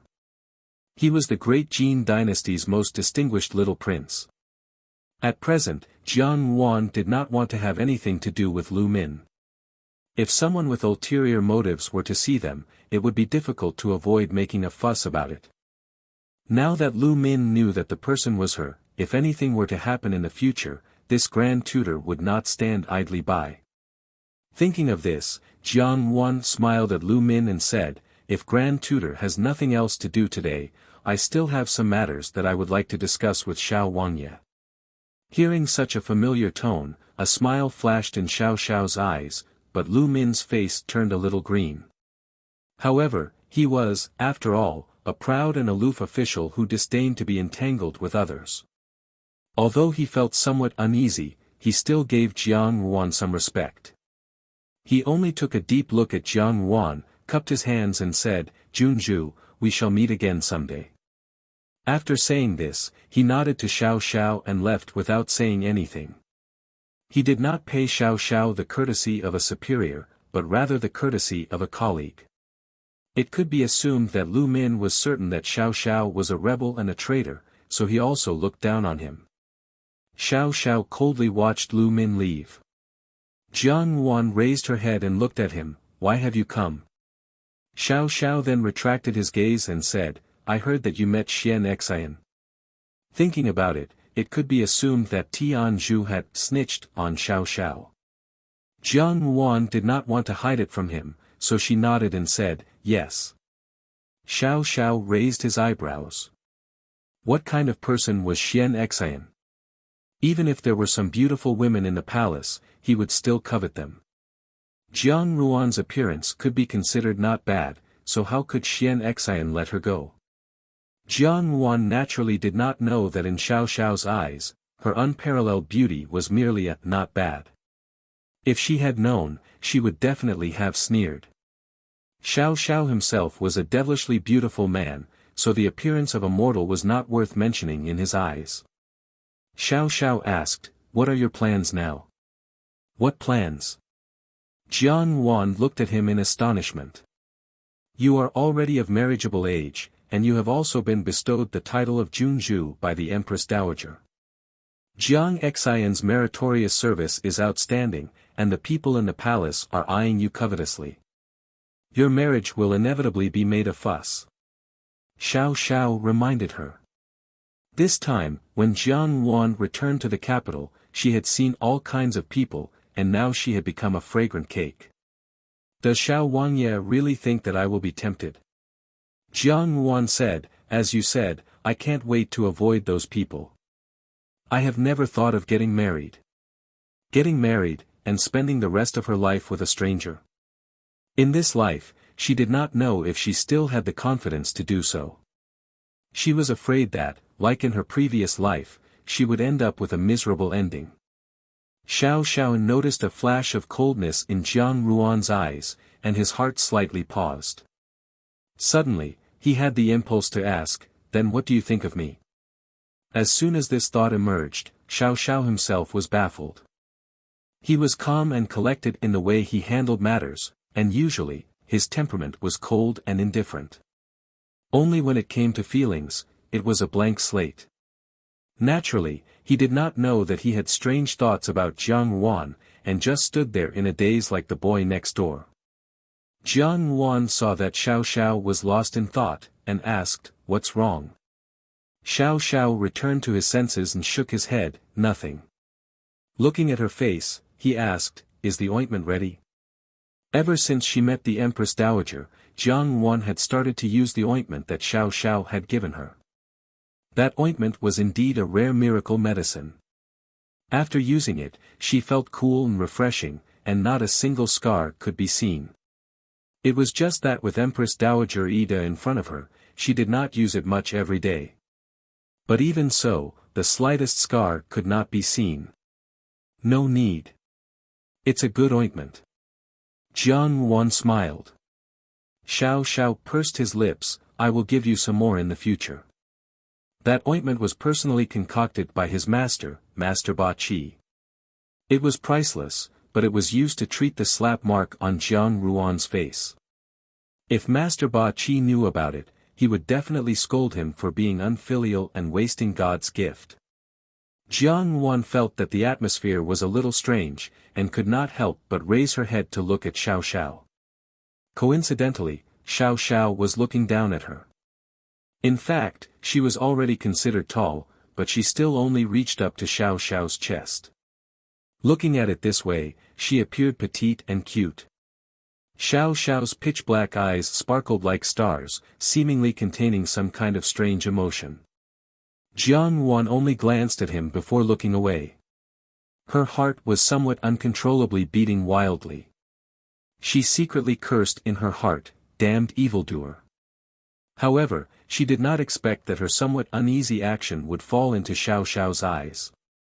The corners of Xiao Xiao's mouth slightly curled up.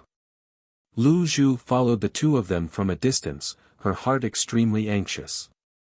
Xiao Wangye was a taciturn gourd, while her miss appeared gentle on the surface, but her temperament was cold and aloof. If they wanted to be together, she did not know how long they would have to dilly-dally. For such a clever and cute personal maidservant like her, she naturally had to think of ways to make her miss happy. Lu Zhu secretly clenched her fists and made a decision in her heart. In a few days, she must find an opportunity.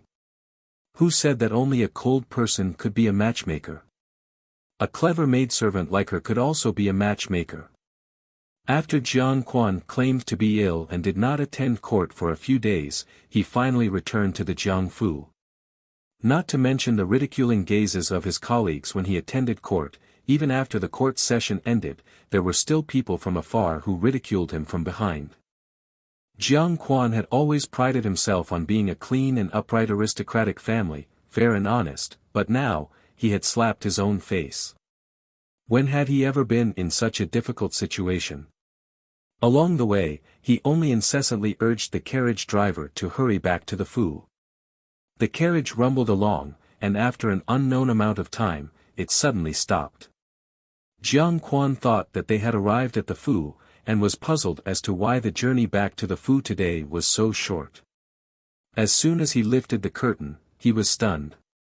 It was not the mansion that he was familiar with, but rather a deserted outskirts. "Carriage driver, carriage driver!" Jiang Quan shouted, flustered and exasperated. "What is this place?" However, after shouting for a long time, no one came to answer him. Jiang Quan's heart turned cold, and he had a bad premonition. He jumped down from the carriage, and to his astonishment, he discovered that the person sitting on the horse was not the usual carriage driver, but an unfamiliar face. Jiang Quan suppressed the fear in his heart, and sternly asked, "Who are you?" That man sneered and clapped his hands. Only the sound of wind could be heard in the air, and a person impressively appeared in front of him. It was a woman. These two people both had unfamiliar faces. Jiang Quan sized up the surroundings. This place was desolate and uninhabited, and even if he called for help, no one would hear him. He calmed down and said, "What do the two of you want?" "If you want money, we can discuss it properly." "Minister Jiang really has a big tone," the woman giggled. "But we don't want money." "Not money, then it was life." Large drops of cold sweat appeared on Jiang Quan's forehead.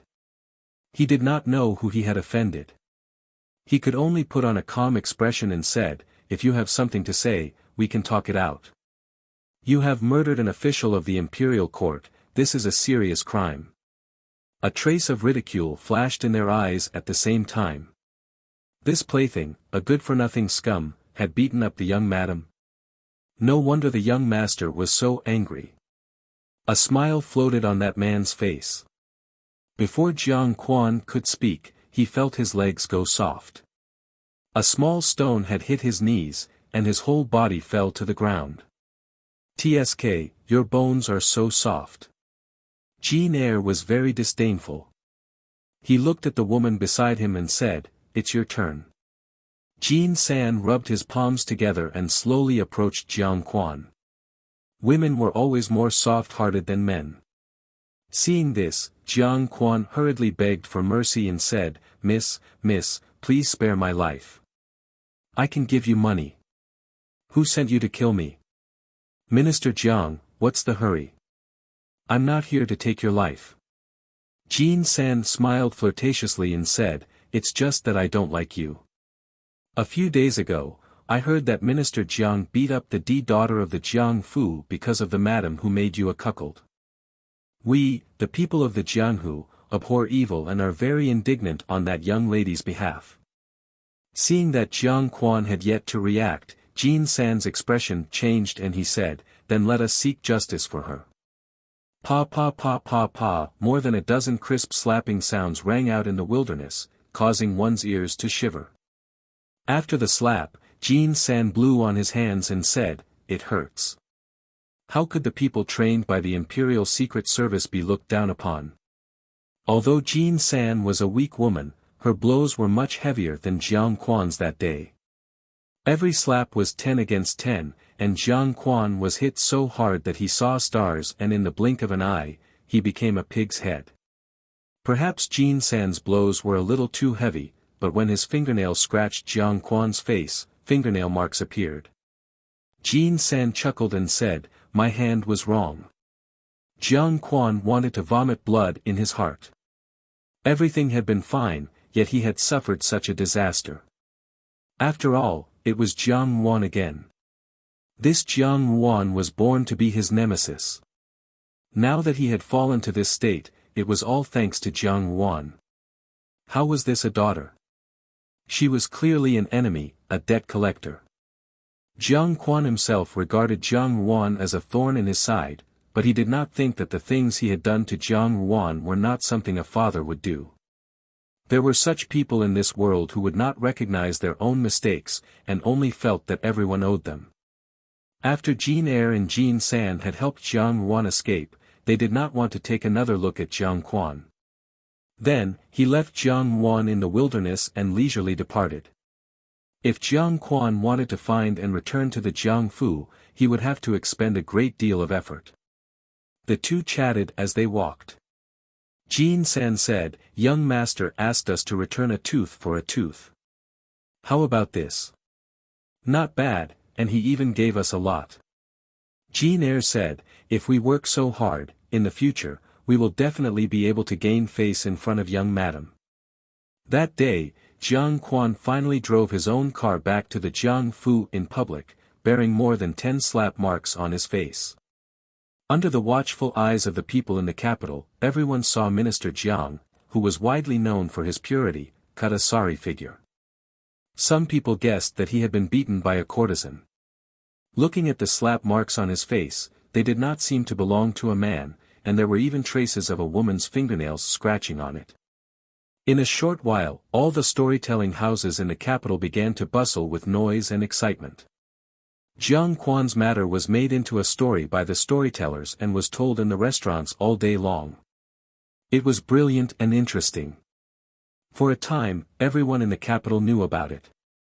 The pitiful Jiang Quanfang had ended up like this on the first day he attended court after pretending to be sick. This time, he was really bedridden and handed over a memorial to the emperor. He felt that his old face had lost all its luster, and at the same time, he began to have doubts. Saying that he was a member of Jianghu was a bit of a stretch. In the end, who would be supporting Jiang Wan? Could it be the Empress Dowager? Perhaps it was someone from the general's mansion. However, whether it was the Empress Dowager or Zhao Guang of the General Fu, Jiang Quan could not afford to provoke them. Therefore, he could only temporarily swallow his anger and only secretly remember this matter in his heart. While Jiang Wan was staying by the Empress Dowager's side, one day, Lu Zhu heard the little eunuchs in the palace discussing this matter. After inquiring about it, she did not even bother to take a sip of tea before she told Jiang Wan the news. Naturally, Lu Zhu's anger was vented. At that time, they, her personal maids, had all cried out for Jiang Wan. Jiang Wan pondered for a moment. Although Empress Dowager Ida had somewhat stood up for her, she would not use such a method to lower her status. It looked like the work of the general's mansion, but was it a woman's fingernail print? Jiang Wan shook her head as she thought of someone. If it was Xiao Xiao, then it made some sense. The embroidered uniform guards had always done things as they pleased. Sometimes, they did not care about what methods they used. Moreover, this feeling of a tooth for a tooth and an eye for an eye seemed to have the heart to help prevent her anger. It had to be said that this move of Xiao Xiao's was very satisfying. She smiled slightly. At the Jining Wang Fu, Jin Yi reported the matter of Jiang Quan to Xiao Xiao. Xiao Xiao was sitting at his desk reading a letter. The letter had been sent at top speed by the southern frontier.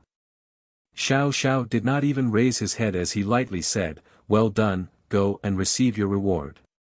"Master, do you want to inform the Junju? Otherwise, the Junju will not know that this matter was done by you." Brocade 1 protested the injustice on his master's behalf. How could the brocade uniform guards hand over the credit that was already in their hands when they were chasing after their wives, even though the brocade uniform guards usually did not care about meritorious services?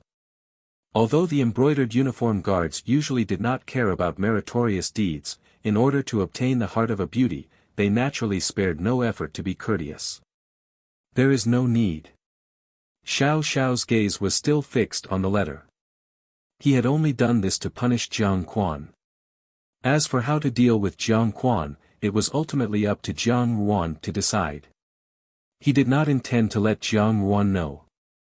Of course, it was not impossible for Jiang Yuan to guess. Jin Yi cursed inwardly. Master, you are so boring. Be careful that one day, the young madam will be abducted. In the hall of contemplation in the palace, Imperial Consort Chen was drinking wine. The red wine that had been sent from Persia as a tribute was served in a translucent mutton-fat jade cup. It emitted a beautiful purple luster, as if it was a purple gem of the highest quality. Imperial Consort Chen's eyes were slightly narrowed, and she seemed to be somewhat tired. Her body became increasingly soft, as if she had no bones. Her entire body sank into the soft couch, as gentle as a dream in the Jiangnan water village. The corners of her lips slightly raised. Her voice was pleasant to listen to, but her tone contained a sober coldness. You said that you saw Jiang Yuan and Lu Min pulling at each other in the Imperial Garden. Xiao Xiao also helped her out. Imperial Consort Chen asked. The palace maid lowered her head, replying to your ladyship's words, yes. With a pa sound, the mutton-fat jade cup that was filled with fine wine was smashed to the ground. The fine jade was broken into pieces, but it still exuded a beautiful luster. Just like that, the broken expression on Imperial Consort Chen's face was engraved. Hearing that Jiang Yuan and Lu Min had some sort of relationship only made Imperial Consort Chen feel astonished.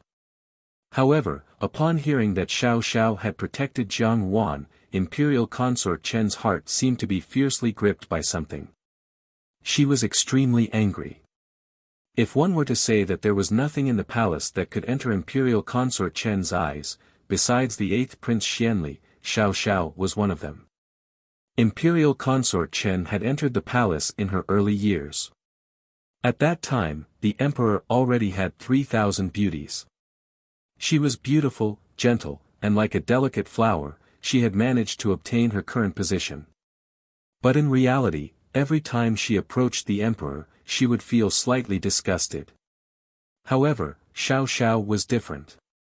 He was like a perfect dream in every woman's heart. Clean, cold, elegant, and noble. Even though Xiao Xiao's age was similar to Xian Li's, it did not prevent Imperial Consort Chen from having secret and dirty thoughts towards him. She did not know when it started. She only remembered that when she was still a young woman, Xiao Xiao was a cold youth. Now, her charm had not diminished. Xiao Xiao had already become a handsome man that could move one's heart. She had thought that if she could, it would not be bad to see this youth for the rest of her life. Xiao Xiao's temperament was cold and cheerless, and he had never had any involvement with women. Unexpectedly, now that she knew that the relationship between Xiao Xiao and Jiang Yuan was not shallow, how could it not be like a bolt from the blue? Immediately, Imperial Consort Chen was filled with jealousy and hatred. It was as if a beautiful dream of hers when she was young was about to leave her. In the past, she had only provoked Jiang Yuan when they were evenly matched, but from this moment on, Imperial Consort Chen made up her mind. If she did not get rid of Jiang Yuan, she swore that she was not a human. Her usually gentle face was now tightly twisted, and her expression was terrifying. Chapter 118. Every day in the palace was leisurely. With Empress Dowager Yida's support, the palace eunuchs and palace maids were very respectful when they saw Jiang Yuan. Some of the concubines would occasionally try to get close to Jiang Yuan. Pleasing Jiang Yuan was equivalent to pleasing Empress Dowager Yida. However, Jiang Yuan's attitude towards them was indifferent. Although gentle, it was not necessarily warm. As time went by, the concubines' hearts grew cold and they simply stopped interacting with Jiang Yuan. Lu Zhu asked curiously, Miss, that Beauty Wang seems to be a kind and amiable person. Why was Miss so cold yesterday? It's just that I have a request. If I provoke her, I'm afraid there will be trouble in the future. Jiang Wan replied. Lu Zhu stuck out her tongue and no longer said anything. In fact, Jiang Wan clearly remembered that in her previous life, this beauty Wang had always stepped on the weak and flattered the strong. On the surface, they were close sisters, but behind her back, she mixed around with Xia Jiaojiao. Not only beauty Wang, but the emperor's 3 palaces and 6 courtyards, which one of them was pure? If they would have long become a pile of dirt. As she sat and drank tea, Empress Dowager Ida walked in. Seeing Jiang Wan, she said, "Your father sent an invitation. Ai Jia asked about it, and it turns out that your 3rd sister is going to get married." Jiang Li was going to get married? Jiang Wan lowered her head and muttered to herself. She finally understood. Her days in the palace had been too comfortable, and she had forgotten that Jiang Li was going to get married. Seeing Jiang Wan pondering, Empress Dowager Ida said, "Jiang San is going to get married, so you naturally have to go back. Ai Jia has kept you here for a long time, and I'm afraid that Jiang Quan has also understood. Today, Ai Jia will have someone send you back. Presumably, Jiang Quan will be able to settle down for a while." Empress Dowager Ida was so powerful that she had naturally investigated the relationship between Jiang Quan and Jiang Wan. Even if Jiang Wan had not said anything, she would have supported Jiang Wan.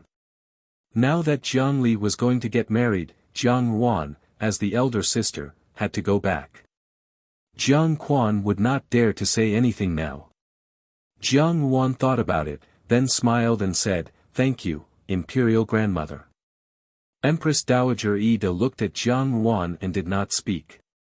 After spending 3 years with Jiang Wan, she could clearly see that Jiang Wan was a transparent person, had a gentle temperament, did things properly, and was much more mature than her peers. But for some reason, he felt that there was a place in her heart that he could not touch. Empress Dowager Ida knew that Jiang Ruan's birth mother had passed away when she was young, which complemented her feelings of losing a daughter when she was young. She thought that if Princess Yuan Rong had not died and had given birth to a child, he would most likely be as old as Jiang Wan. Therefore, when facing Jiang Wan, Empress Dowager Ida often felt a rare warmth. When she left the palace and returned to the mansion, she was accompanied by the Empress Dowager's personal maid, Yang Gugu. Yang Gugu was a female official in the palace, so even Jiang Quan had to give her some face. With Jiang Wan returning to the Fu in such a high-profile manner, unexpectedly, no one dared to say anything. The servants of the Jiang Fu only quietly discussed in private that eldest young Mrs. future prospects were becoming more and more promising. Hong Ying had come to look for Jiang Wan twice, but it was not as good as the rumors had said. Although Jiang Quan doted on Hong Ying's birth was too low. Now that she was pregnant, the power to manage the household had fallen into the hands of Second Yinyang. Second Yinyang had never been a person who was easy to deal with. She always made things difficult for Hong Ying. In the long run, the rear courtyard of the Jiang Fu became a battlefield for the 2 women, and Hong Ying did not gain any advantage. Hong Ying and Jiang Wan talked for a long time, but Jiang Wan did not express anything. Hong Ying was displeased, but in the end, she did not say anything. She only smiled and left. After Hong Ying left, Lian Xiao said, "Could it be that 5th Yinyang wants our miss to be her backer?" "What backer?" Bai Ji frowned. "Miss, it's better not to get involved in these matters." In the blink of an eye, it was the day of Jiang Li's marriage. Second Yinyang, as the Shu daughter of the Minister of Appointments, was married to Jiang Quan as a concubine. The Minister of Appointments was considered a member of the official family in the capital. Jiang Li's marriage was personally managed by Second Yinyang, and it was surprisingly prosperous. The dowry was no less than 55 sets. For a Shu daughter, it was already very generous, comparable to the D daughter of a small family. Second Yinyang also truly doted on Jiang Li. Most of the betrothal gifts sent by Zhuo Langzhong were given to Jiang Li to carry with her. This time, Jiang Li could be considered to be proud and elated. If she had a tail, it would definitely be raised to the sky. Because Jiang Li was the bride that day, she had to wear her dowry. It was not appropriate for Jiang Yuan to wear bright red clothes. In the end, she only chose a light pink one. Bai Ji combed her hair for her, and then she went to see Jiang Li. Jiang Li's face had been twisted by the bride, and she frowned in pain. When she saw Jiang Yuan enter, she could not help but straighten her spine, and a trace of pride flashed across her face. Jiang Yuan ordered Tian Zhu to hand over the dowry to Jiang Li's maid. When the maid presented it to Jiang Li opened it to take a look. Inside was a golden pearl bracelet. The pearls were large and round, and emitted a faint luster. It was a rare and exquisite item. A trace of happiness flashed across Jiang Li's face, but she quickly restrained it. Pretending to be unintentional, she said, "The Jiejia's bracelet is really not bad. It looks even better than second Jiejia's bracelet." Jiang Su, who was standing at the side, heard this, and a trace of indignation flashed across her eyes. Today, she had given Jiang Li a jade bracelet. That bracelet was also a rare and exquisite item, but compared to Jiang Yuan's, it was not just a little bit inferior. However, this was already the best she could bring out. Ever since Xia Yan had lost power, whenever she went out, people would point fingers at her. In a fit of anger, Jiang Su simply did not go out of the courtyard anymore. However, Jiang Quan no longer sent over precious imported jewelry like he did in the past. The jewelry in the dressing box had not been changed for a long time. Now, looking at the jewelry that Jiang Yuan was wearing from head to toe, even though it was simple, it was obvious that it was not an ordinary item. She immediately cursed in her heart. First, she scolded Jiang Li for not knowing how to appreciate favors. A Shu daughter had used shameful means to snatch someone else's marriage. Second, she scolded Jiang Yuan for being an orphan girl in the mountains.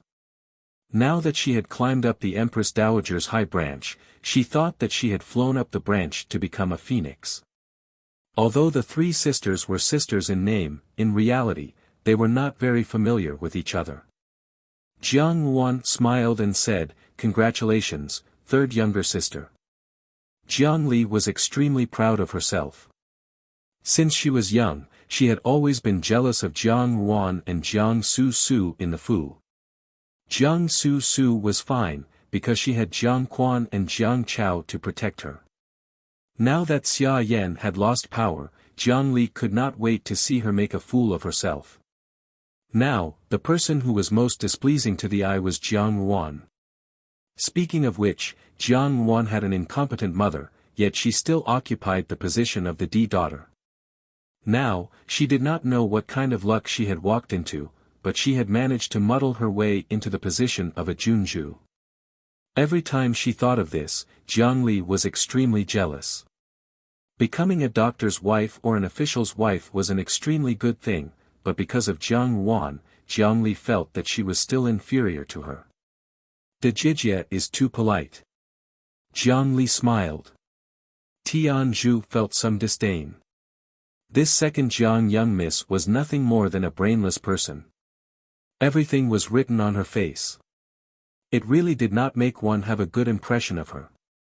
At this moment, Jiang Dan walked in. The second Yang, who had gone outside to get something, had returned. When she saw Jiang Dan, she immediately became vigilant and stood in front of Jiang Li. "Dan Yang has yet to congratulate third Jijia on your wedding."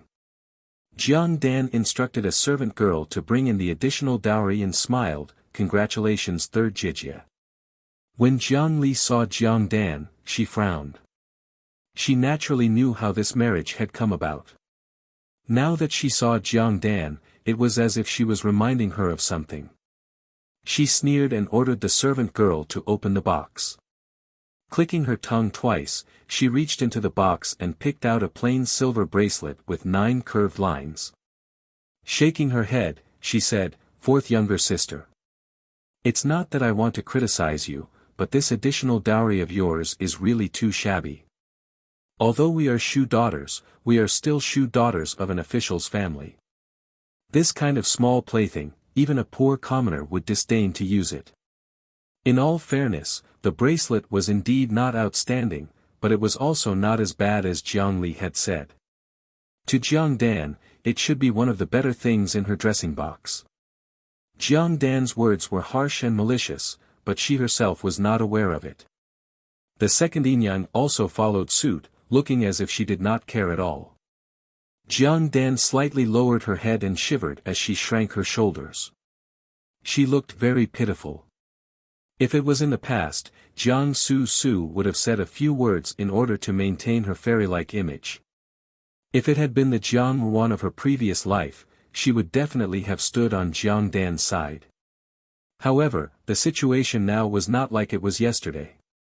Unexpectedly, no one spoke. Jiang Ruan smiled and said, "Third younger sister, dress up well. I will go out first. Today, you must be the most beautiful bride." Jiang Li smiled proudly, "Thanks to the Jiejia's auspicious words, I will naturally be." Jiang Ruan then took Tianzhu with her and left. When they arrived at the outer hall, it was indeed lively and harmonious. The guests and hosts were all in a good mood. Hong Ying, with her big belly protruding, was outside greeting the guests. Even the eldest Yinyang, who had not appeared for a long time, came out to help because there was a lack of manpower. The guests said polite words, but it was difficult to conceal the ridicule in their eyes. Currently, Jiang Quan was the biggest joke in the capital. The guests came to show their support, but behind his back, no one knew what they were talking about. The official wife had been cuckolded by the master, but she could not divorce her wife. The Yinyang had come out to greet the guests. This was probably the first time that an official's family in the Great Jin dynasty had such a thing happen. Jiang Ruan's gaze lightly swept across the crowd, but it stopped on one person. That person was dressed in silk and satin, which could not conceal his debauchee aura. His eyes shone brightly as he wandered among the women in the guest area, as if he was searching for prey. Jiang Ruan abruptly turned around, and her voice was a little cold, "Tianzhu." "Yes." Tianzhu was sensitive to Jiang Ruan's mood and asked, "Master, how are your killing skills?" She asked. "Although I dare not boast, within 10 people are enough." Tianzhu replied. "Be more vigilant today." Jiang Ruan lowered her eyes. Xian Xian had also arrived. Very good.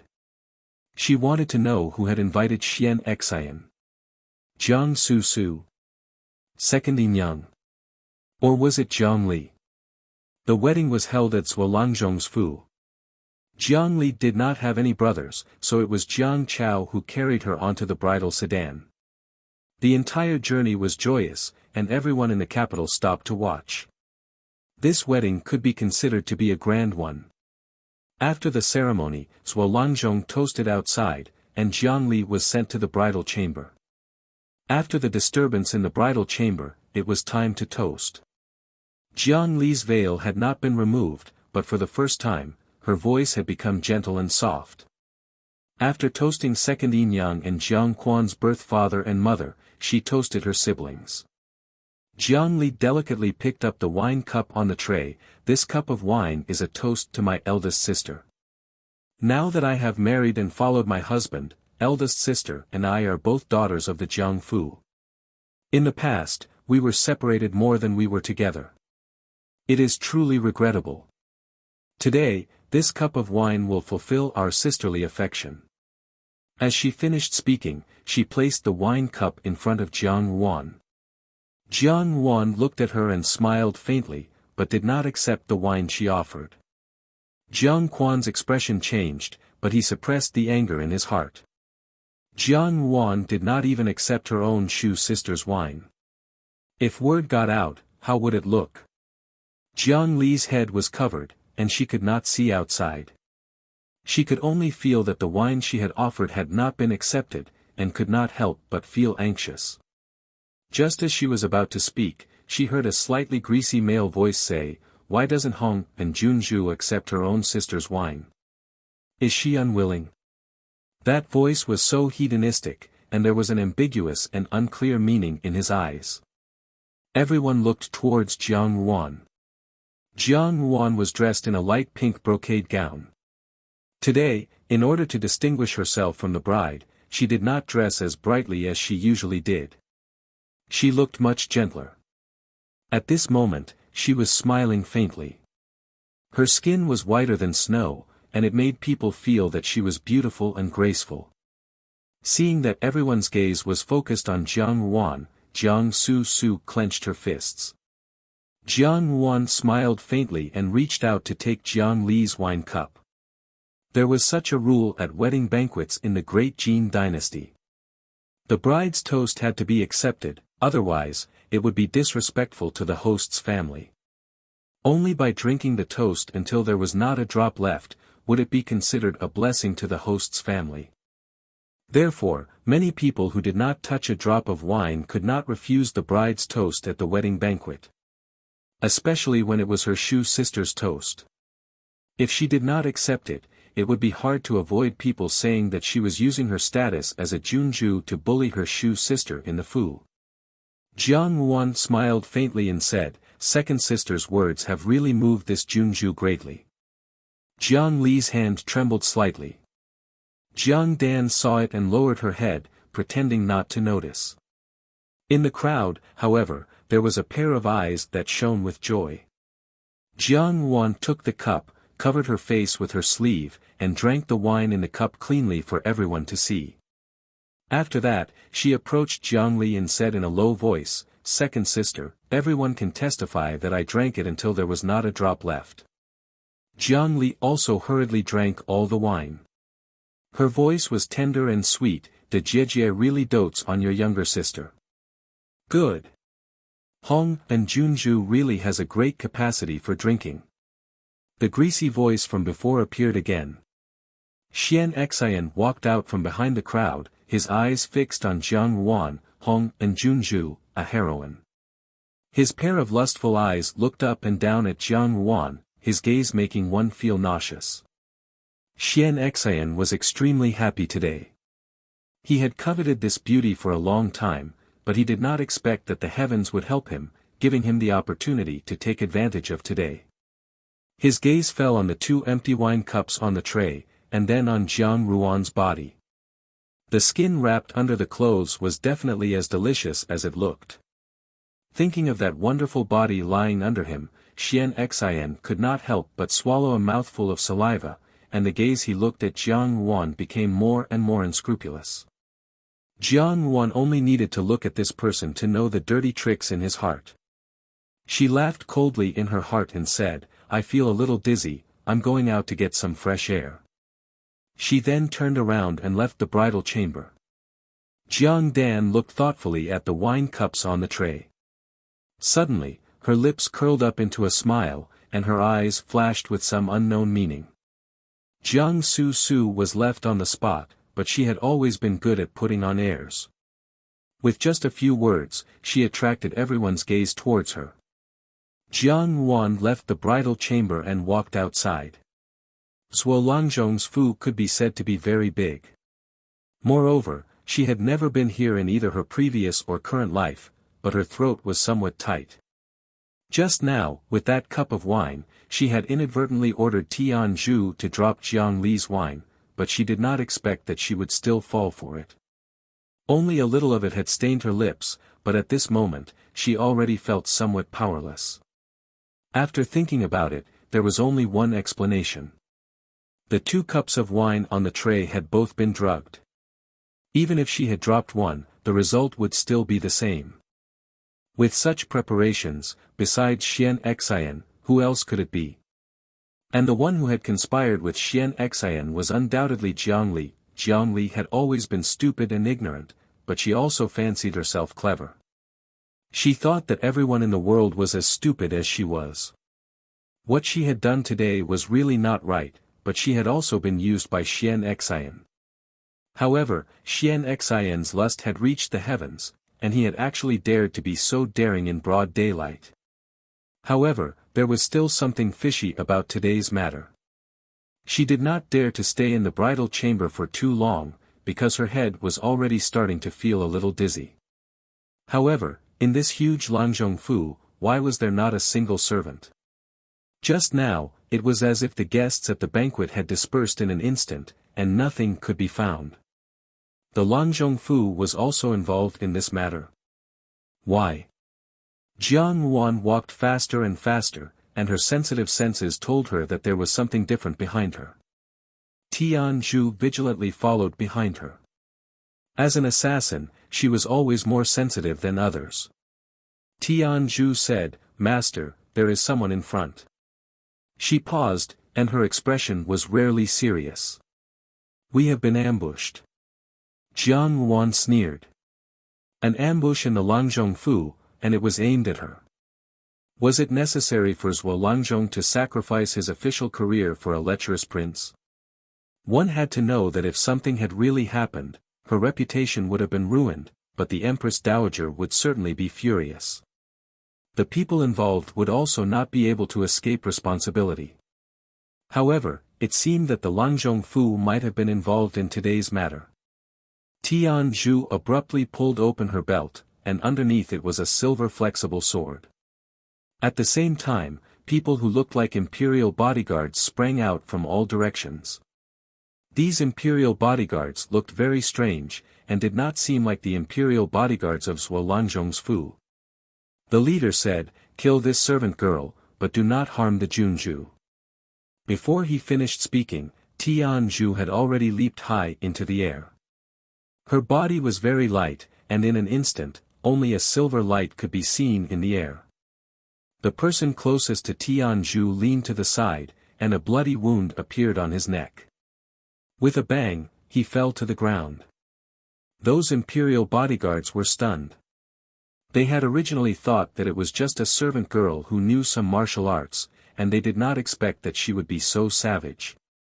They had lost one of their brothers the moment they arrived. Naturally, these people did not know that Tian Zhu was originally an assassin. Immediately, a trace of viciousness appeared in their eyes, and without another word, they swarmed towards Tian Zhu. At this moment, Jiang Yuan was blocked by Tian Zhu, but she could not escape on her own, because the medicine was too overbearing. She frowned slightly. Something was wrong, she must have overlooked something. Today's wedding banquet was clearly a trap set up for her. How could Xian Xian be so daring, and what did he use to bribe such a powerful official like Zhuo Lanzhong? Was this full of guests really something that Xian Xian could command? When one of the imperial bodyguards saw that the others were entangled with Tian Zhu, he quietly approached Jiang Yuan. When he was in front of Jiang Yuan, he said in a low voice, "Junju, I have offended you." As he finished speaking, he reached out to grab Jiang Yuan's arm. Jiang Yuan did not dodge, and her expression was surprisingly calm. She looked at the imperial bodyguard and asked, "Are you one of Imperial Consort Chen's people?" The imperial bodyguard's body stiffened, and a trace of disbelief flashed through his eyes. Before he could speak, in the next second, his body slowly fell to the ground. Chapter 119.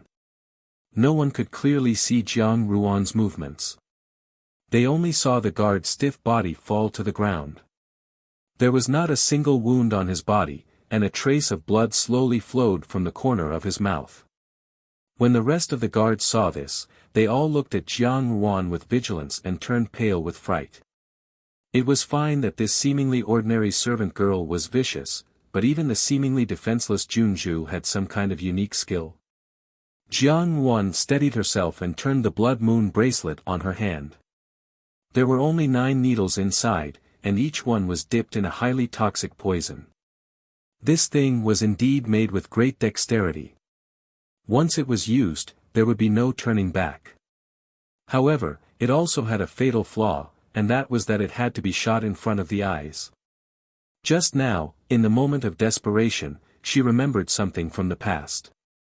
In her previous life, Zhujiang, the Zhou minister of the left, had a successful career in the court and had done a few good things for the emperor. In her previous life, the one who married Zhujiang was not Jiang Dan or Jiangli, but a cousin of imperial consort Chen's maiden family. It was as if there was a thread that connected the whole matter. Thinking about it this way, things became somewhat clear. Naturally, Xian Xian did not have the power to command the entire Lang Zhongfu, but what if it was the powerful imperial consort Chen? In her previous life, Xianli had also said that Zhujiang was very virtuous. If Zhujiang had joined Xianli's faction, it would have been natural for him to work for imperial consort Chen. In that case, Xian Xian and Jiangli were only being used by imperial consort Chen. But why did imperial consort Chen have such a deep hatred for her? Even if she wanted to make a move, she should not have used such a vicious method at this time. It looked as if she wanted to ruin her reputation and put her to death. To say that it was the handiwork of Jiang Su and Xia Yan was more likely. Imperial consort Chen was different from Xia Yan. Once she made a move, there was bound to be a series of moves. How could she easily escape today? Imperial consort Chen did not hesitate to use the entire Lang Zhongfu to set a trap for her, which really made her have a whole new level of respect for her. The more critical the situation, the more relaxed Jiang Ruan's expression became. She stood ramrod straight in the open space of the Lang Zhongfu's garden, smiling sweetly and charmingly. Unknowingly, the number of imperial bodyguards increased. They were already divided into two groups. One group surrounded Tianzhu. Even if Tianzhu's skills were better, he would still be outnumbered. Moreover, these imperial bodyguards were sent by imperial consort Chen. How could they be idiots? Another group of people surrounded Jiang Ruan in the middle and slowly approached her. At this moment, when they saw Jiang Ruan suddenly smile, they could not help but feel somewhat suspicious in their hearts. Unexpectedly, they somewhat did not dare to move forward. Just now, their companion's tragic death also caused them to not dare to underestimate this Junju. They were afraid that she had been hit by some kind of secret weapon. She indifferently said, "Has your master thought about the consequences of his actions today?" When the guards heard this, a trace of surprise flashed through their eyes. Originally, no one should have known about imperial consort Chen's matter. If the matter was exposed, Jiang Ruan would only blame it on Xian Xian. But this Hong and Junju had directly pointed to the Gue Fei as soon as she opened her mouth. Even the Lang Zhongfu did not suspect anything. How could they not panic?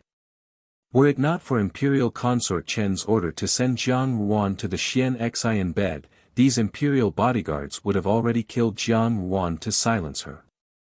From the beginning to the end, imperial consort Chen had never shown her face in the palace. Moreover, she had nothing to do with this matter, but Jiang Ruan was able to guess it. No, looking at her expression, it should be a certain one. Without further ado, several imperial bodyguards swarmed forward to surround Jiang Ruan. Even faster than them were the dim blue lights emitted by the bracelets. Only a few shwa shwa shwa sounds could be heard as some of the guards were shot and fell in front of Jiang Ruan. However, no matter how fast her movements were, she was still under the influence of the drug. One of them circled behind her and in a flash, pinned her hands behind her back. Although they could not clearly see what kind of secret weapon Jiang Ruan had used, at this moment, seeing that Jiang Ruan's body was weak, they slowly relaxed. When Tianzhu saw that Jiang Ruan had fallen into those people's hands, she became anxious. Every move she made was ruthless, but she also revealed a flaw, giving the enemy an opportunity to take advantage of. Tianzhu was used to killing people, but assassinations were mostly one-on-one. Against a large number of imperial bodyguards, it was still somewhat difficult. At this moment, Tianzhu was also extremely alarmed. So many people just to deal with Jiang Ruan, wasn't this making a big fuss over a minor issue? Or perhaps, the other party's master hated Jiang Ruan to the bone, so they were ensuring that nothing would go wrong. Taking advantage of Tianzhu's distraction, one person stabbed a knife into Tianzhu's waist. Tianzhu staggered, and when she turned around, there was no sign of Jiang Yuan. As Jiang Yuan was taken away by that imperial bodyguard, the imperial bodyguard covered her eyes. Jiang Yuan bit the tip of her tongue, her body abnormally hot. It was as if sparks were being stirred up bit by bit from the bottom of her heart, until her whole body began to tremble. The hotter her body became, the colder her heart became. After an unknown amount of time, she felt that the people who had brought her had stopped. When she put down the hand covering her eyes, she saw that in front of her was a luxurious room. The incense burning in the room exuded a strange kind of ambiguity. Jiang Yuan was not unfamiliar with this fragrance. In her previous life, in the palace, many beauties, in order to prolong the moment of the emperor's favor, would generally burn this kind of incense, an aphrodisiac. Jiang Yuan's body was already under the effects of the aphrodisiac, and when she smelled this aphrodisiac, she felt that from her toes to her hair was about to burn. However, she had always been able to endure, so her face only slightly flushed.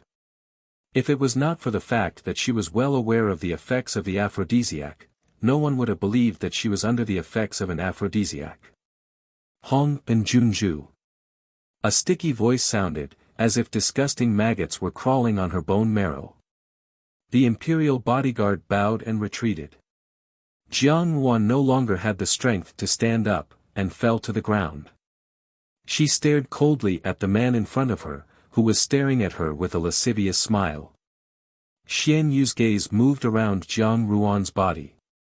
Ever since the last time they met in the palace, he had dreamed of pressing Hong and Junju under his body.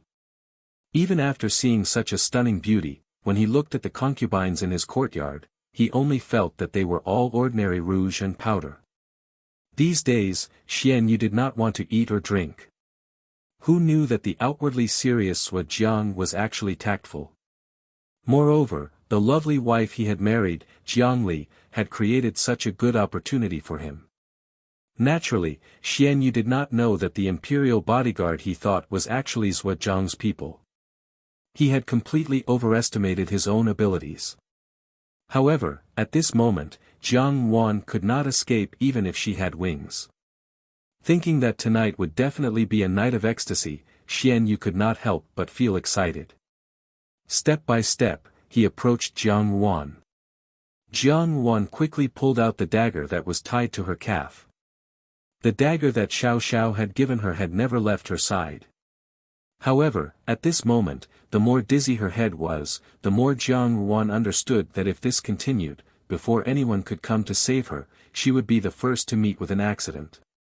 Especially since her vision had already begun to blur, even looking at Xian Yu was a blur. When Xian Yu saw Jiang Yuan pull out the dagger, he was stunned at first, but then he laughed and said, "Hong and Junju, why bother? At this moment, you also do not have any strength left. If you want to deal with this prince, let's go to the bed. This prince is at your disposal." He grinned, and his gaze became increasingly lascivious. "Be careful not to hurt yourself. Right now, you should save some strength. What we are going to do later is very tiring." Scram. Jiang Yuan said coldly. "Junju, why must you be so unreasonable?"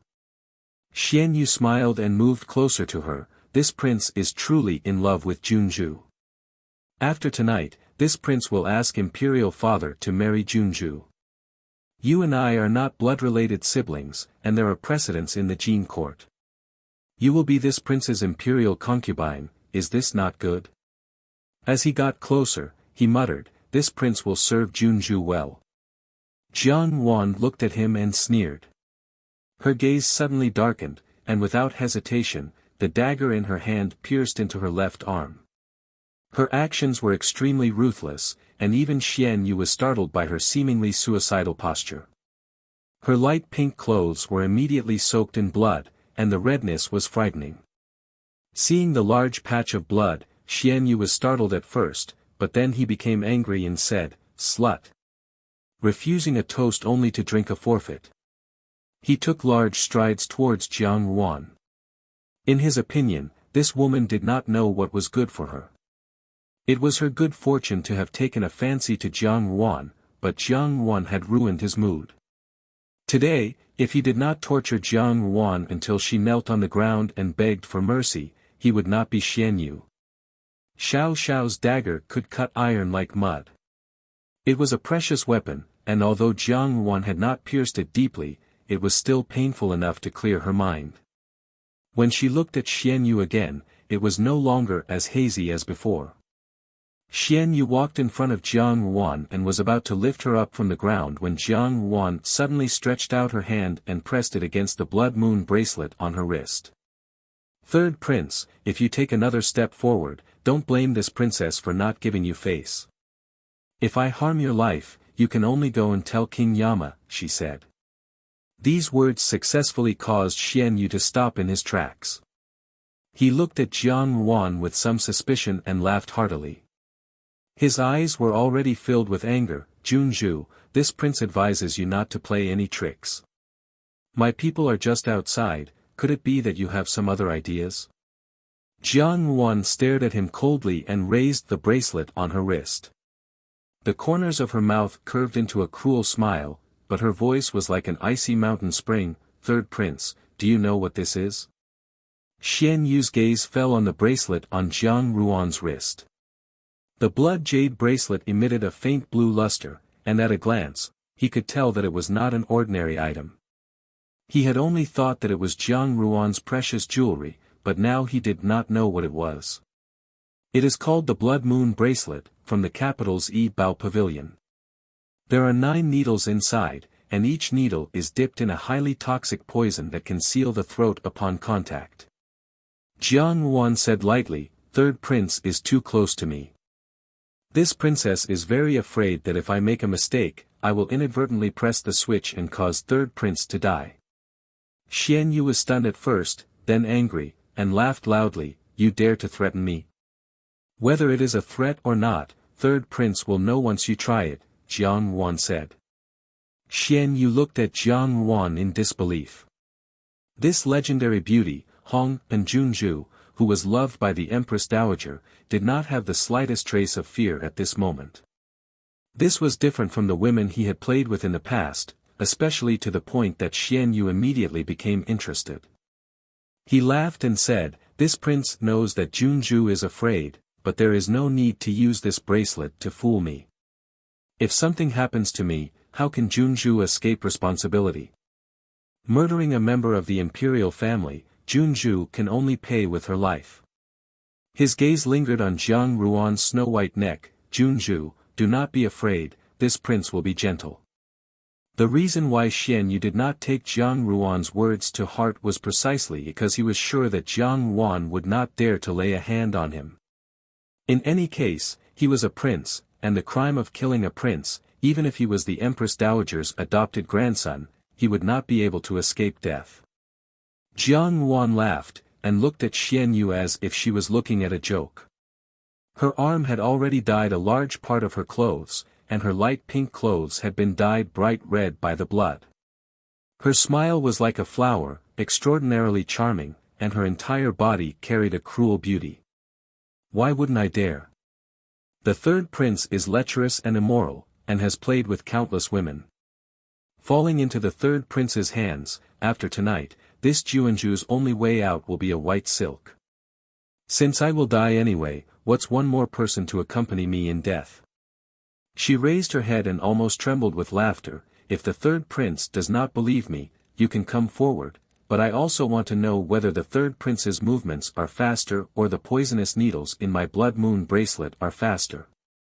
Xian Yu originally wanted to laugh at this woman's overestimation of her capabilities. Over the years, how many women had he played with? No matter how fierce their temperaments were, in the end, they were all manipulated by him. However, when he saw Jiang Ruan's eyes, he froze in his movements. Because that pair of clear and lustrous eyes were like a deep pool of ice. That gaze was so familiar, it was actually the same as the man-eating evil spirits painted on the murals in the temples. How could a woman have such a fierce gaze? Xian Yu was in a dilemma. Large drops of cold sweat appeared on Jiang Ruan's forehead. The longer she stayed in the room, the more aphrodisiac she inhaled, the stronger the effects of the drug would be. Even the pain from the wound on his arm couldn't cover up the heat in his heart. And in that blood jade bracelet, there was actually not a single poisonous needle. Early on, when the guards had surrounded her, the silver needles in the bracelet had already been used up. Now, these words were only used to scare Xian Yu. It was just that the arrival of Tianzhu had been delayed. Could it be that something had gone wrong in the middle? Jiang Ruan suddenly felt as if an ant was crawling over her heart. She was almost about to let out a moan, but she firmly bit her lower lip and swallowed the moan that was about to spill out. Xian Yu did not know what to do, but when he saw that Jiang Ruan's face was getting redder and her breathing more rapid, he immediately understood. He had experienced the affairs of men and women for so many years. If he still could not see that Jiang Ruan had fallen in love, then he would have lived in vain. His heart was filled with joy. He was clearer than anyone else about the effects of the drug. Thinking of this, Xian Yu was no longer anxious. He retreated until he sat down on the side of the bed. He looked at Jiang Ruan with relief and said, "Since Juanzhu's attitude is so unyielding, this prince will not force you. However, if Junzhu says no now, when you come to beg this prince may not give it." Although his heart was itching, he still valued his life very much. The potency of the drug was very strong. Just one taste would cause one to become a lewd slut. Jiang Ruan could be considered to have very strong self-control, but even so, after some time, her lust would come back and she would become delirious, begging Xian Yu to make love with her. Thinking of this, Xian Yu sneered and waited for a good show. In any case, there were people guarding outside and Jiang Ruan could not go out. She just had to wait for the drug to take effect. What he could think of, Jiang Ruan naturally also thought of, but now she did not have the strength to protect herself, and there were no other poisonous needles in the blood jade bracelet. Once the effects of the drug hit her, her whole body felt strangely uncomfortable. Her gaze fell on Xiao Xiao's dagger. She steeled her heart and prepared to stab him again. However, with a loud bang, the entire door was kicked away from the outside. A tall and slender figure stood in the smoke and dust. Jiang Ruan saw that familiar silhouette and could not help but be startled. Xian Yu was also startled and jumped from the bed. The person outside walked into the room. He was dressed in black, and his gaze was as cold as a knife's edge. He walked to Jiang Ruan's side and his gaze fell on Jiang Ruan's bloody arm. That pair of black eyes that had always been intoxicating was now filled with a black storm. "Xiao Xiao." Jiang Ruan looked at him in a daze. "It's me." Xiao Xiao bent down and picked her up. When the smoke and dust dissipated, Jiang Ruan and Xian Yu could see that the guards outside were all lying on the ground in disorder. There was a trace of blood on their throats. All of them had their throats slit by a sword. His movements were elegant and neat. The long sword at Xiao Xiao's waist was still dripping blood. "Xiao Xiao, you, what do you want to do? Are you trying to rebel?" Xian Yu was so frightened that his legs stood on end. If he was said to be the #1 debauchee in the great Jin court, no one would be able to do anything to him. However, this Jinying Wang was not a good person. He was the leader of the 300,000 genie guards who even dared to refute the emperor. Under the heavens, who dared to look down on him? He cried out involuntarily, "Guards, guards!" His face was incomparably panicked. Where was the arrogance from just now? Xiao Xiao looked at him coldly. That gaze was so cold that it actually made Xian Yu unconsciously shut his mouth. "Jin 1, Jin 2. Xiao Xiao instructed. "Yes, master." Without waiting for Xiao Xiao to finish speaking, the two secret guards understood Xiao Xiao's meaning. The two of them looked at each other. This time, master was really angry. This third prince was also extremely bold in his lust. He actually had ideas on Master's person. Xian Yu saw the two secret guards approaching him and was so frightened that his face turned pale. "What are you doing? Don't come over. Save me." Xiao Xiao carried Jiang Wan all the way back to Jining Wangfu. In a moment of desperation, he did not feel that there was anything wrong with keeping an unmarried girl in his fu. Jiang Wan was usually cold and calm, but she was also lively. Even her silent anger could make people feel her lively hatred. But now, she was on the verge of death. Her light pink clothes were dyed red with blood. Looking at her like this, she was actually as pitiful as a 10-year-old child. Xiao Xiao's heart ached slightly. He only felt that the person in his arms was surprisingly light. When he thought of the scene he had just seen, he felt that his heart was almost about to stop. Today, if he had not passed by Lang Zhongfu and thought that Jiang Wan was also there, he would have gone over to take a look. He did not expect to discover that there was something strange about Lang Zhongfu. Following the traces, he only saw Tian Zhu fighting with someone. When he learned that Jiang Wan had been kidnapped, the anxiety he felt in that instant made even him feel strange. He was used to being alone. He had never worried about anyone, nor had he ever paid so much attention to anyone. But now, he lowered his head to look at the thin and weak young girl in his arms. There was only one thought in his mind, and that was to protect her. He wanted to take her under his wing. He wanted to block all the blades and hidden arrows. With him around, he would never let her fall into any danger. Chapter 120. Xiao Xiao carried Jiang Wan all the way back to Jining Wangfu. Housekeeper Lin was reading the account book carefully. Yesterday, the genie guard had sent over a set of imported goods, saying that it was a new toy from the other side of the sea. It was 2 thick pieces of colored glass. Wearing it on his eyes, he could read very clearly. Seeing that Xiao Xiao had returned, housekeeper Lin subconsciously got up. When he saw that Xiao Xiao was carrying a woman in his arms, it was no different from being struck by lightning.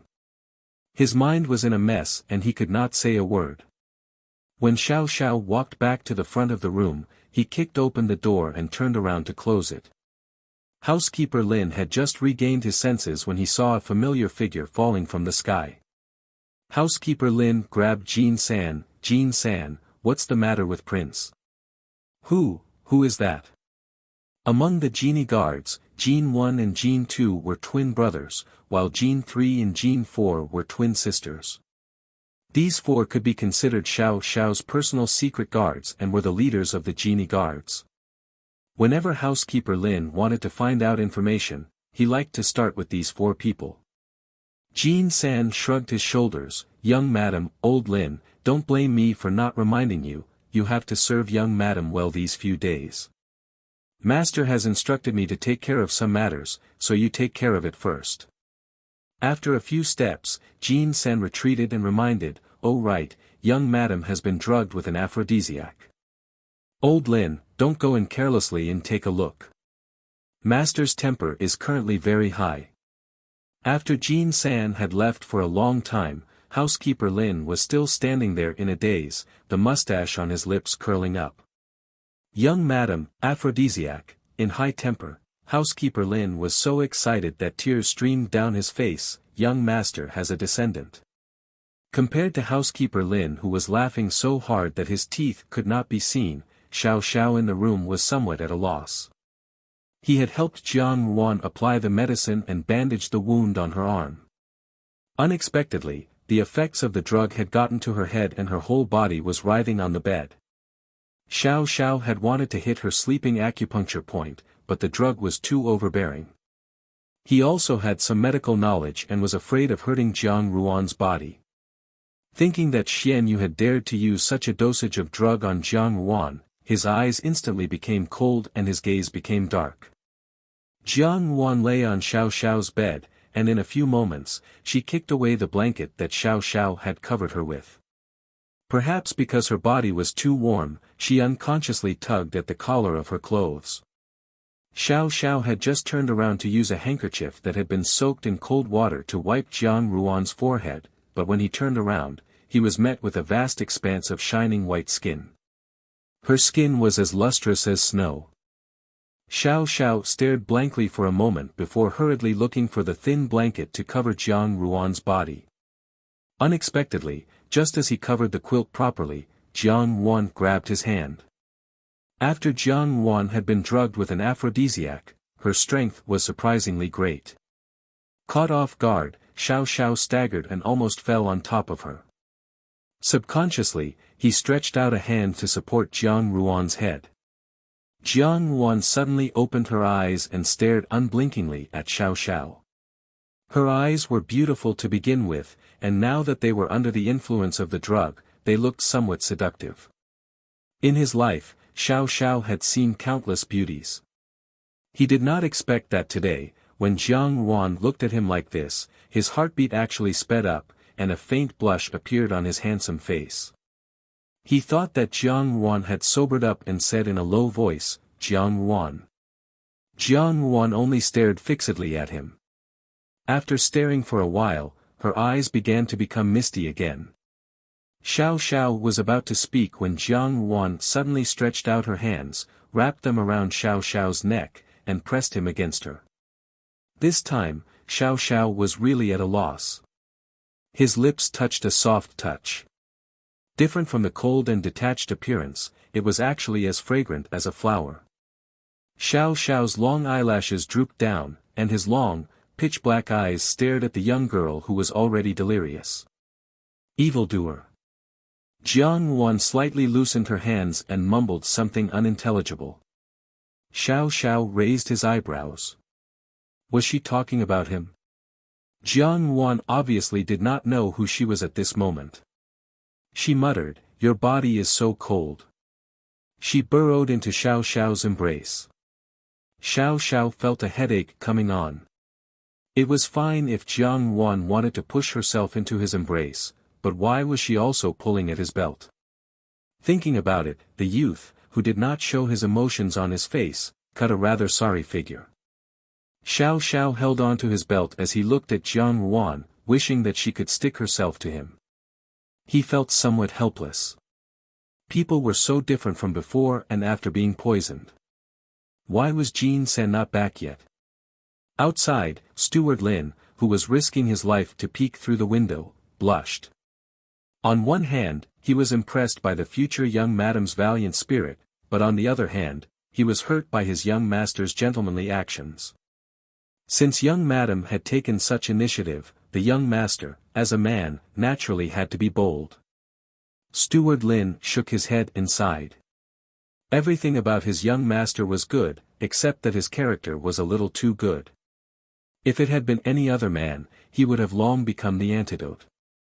Among the 12 gentlemanly homes, 100 Flowers Lu was the most wonderful. Not only were all kinds of girls beautiful and intelligent, they were also people who had seen the world. High officials and nobles were also willing to come to support them. Today, however, a special guest had arrived. This guest was dressed in a long robe and green cloth boots. Her hair was tied up high. She was clearly dressed as a man, but with one look, one could tell that she was a woman. The brothel keeper's eyes were very sharp. With one look, she could tell that this woman had a certain charm as she walked. Her facial features were also beautiful. Although her clothes looked simple, they were made of expensive rain-embroidered silk. Although it was strange for a woman to enter a brothel, she still went up to greet her. "Miss, do you want to enter our 100 Flowers Lu to order something?" Jin San glanced at the brothel keeper. Rumor has it that 100 Flowers Lu is experienced and knowledgeable. "Do you know of Spring Breeze Crossing?" The brothel keeper's expression changed. She could not help but seriously size up Jin San. After thinking for a while, she cautiously asked, "Miss, why do you want to know about Spring Breeze Crossing?" "I have a friend who was accidentally poisoned by Spring Breeze Crossing." Presumably, 100 Flowers Lu is the capital's largest brothel for beauties. "It can't be that you don't know about this thing, right?" When Xiao Xiao was young, he had traveled extensively and ordered people to find the cup that Jiang Ruan had drunk from. He could smell that it was very similar to that spring breeze crossing that he had seen before. However, although he had studied pharmacology, he did not know much about aphrodisiacs. Naturally, he did not know about the antidote. The brothel keeper of 100 Flowers Loot definitely had a way, so she ordered Jean San to look for it. The brothel keeper smiled and said, "I won't hide it from Mississippi. Spring Breeze Crossing is a top-notch aphrodisiac. Its medicinal effects are very strong. Anyone who is fed Spring Breeze Crossing will die if they do not make love to another person within 6 hours. Rather than saying it's an aphrodisiac, it's more accurate to say that it's a poison." The brothel keeper smiled apologetically and said, "I say, miss, if that friend of yours still has enough time, then you can just find someone to make love to him. If it's that simple, why would I come looking for you?" Jean San was somewhat impatient. "I still have urgent matters to attend to. Lady boss, it would be better for you to quickly take out the antidote." The brothel keeper was in a difficult position. "Miss, it's not that I don't want to give you the antidote. It's just that the antidote for Spring Breeze Crossing is extremely rare. No one has ever asked for it. Miss, this 10,000 taels." Jean San said.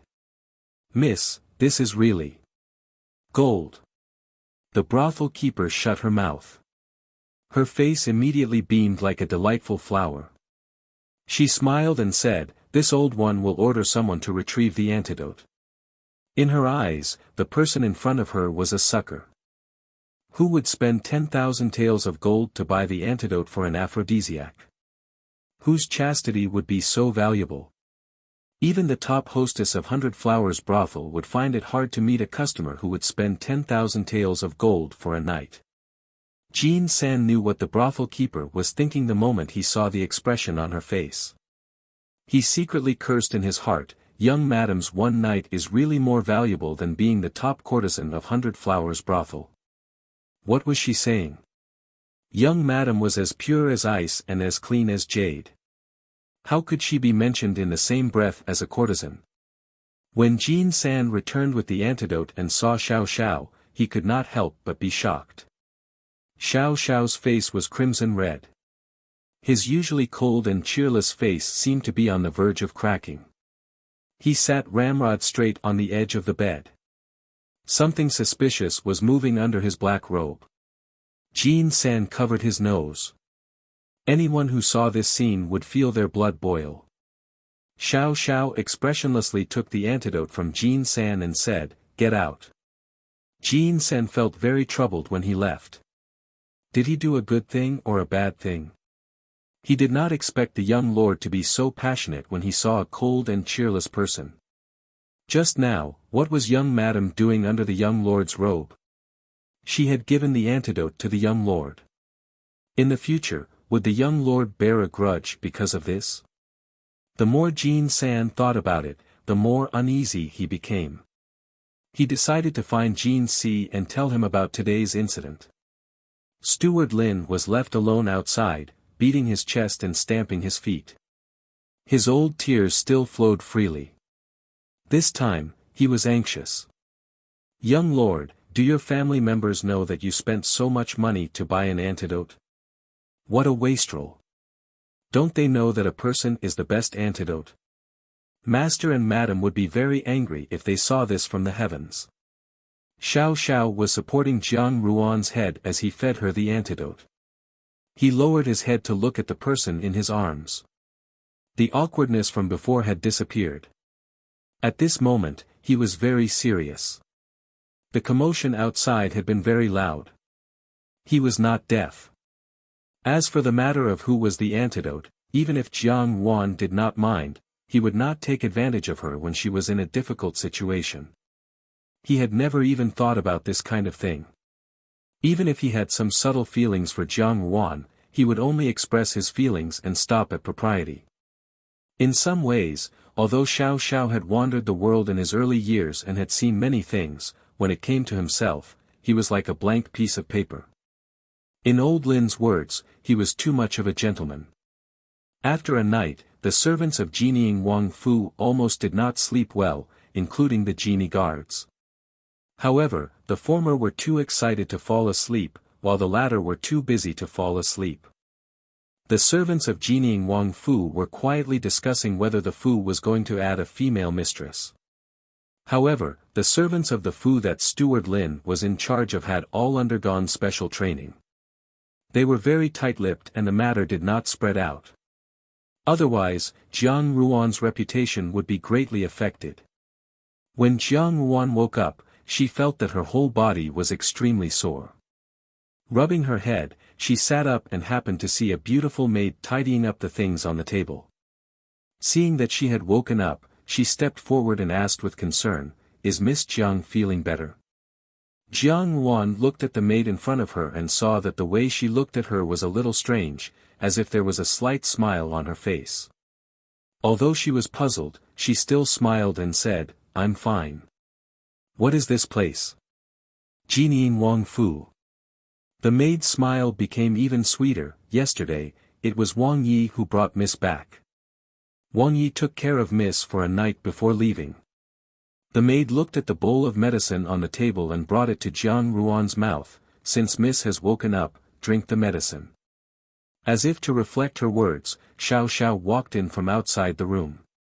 Seeing that the maid wanted to feed Jiang Ruan, he said, "Go out, I will feed her."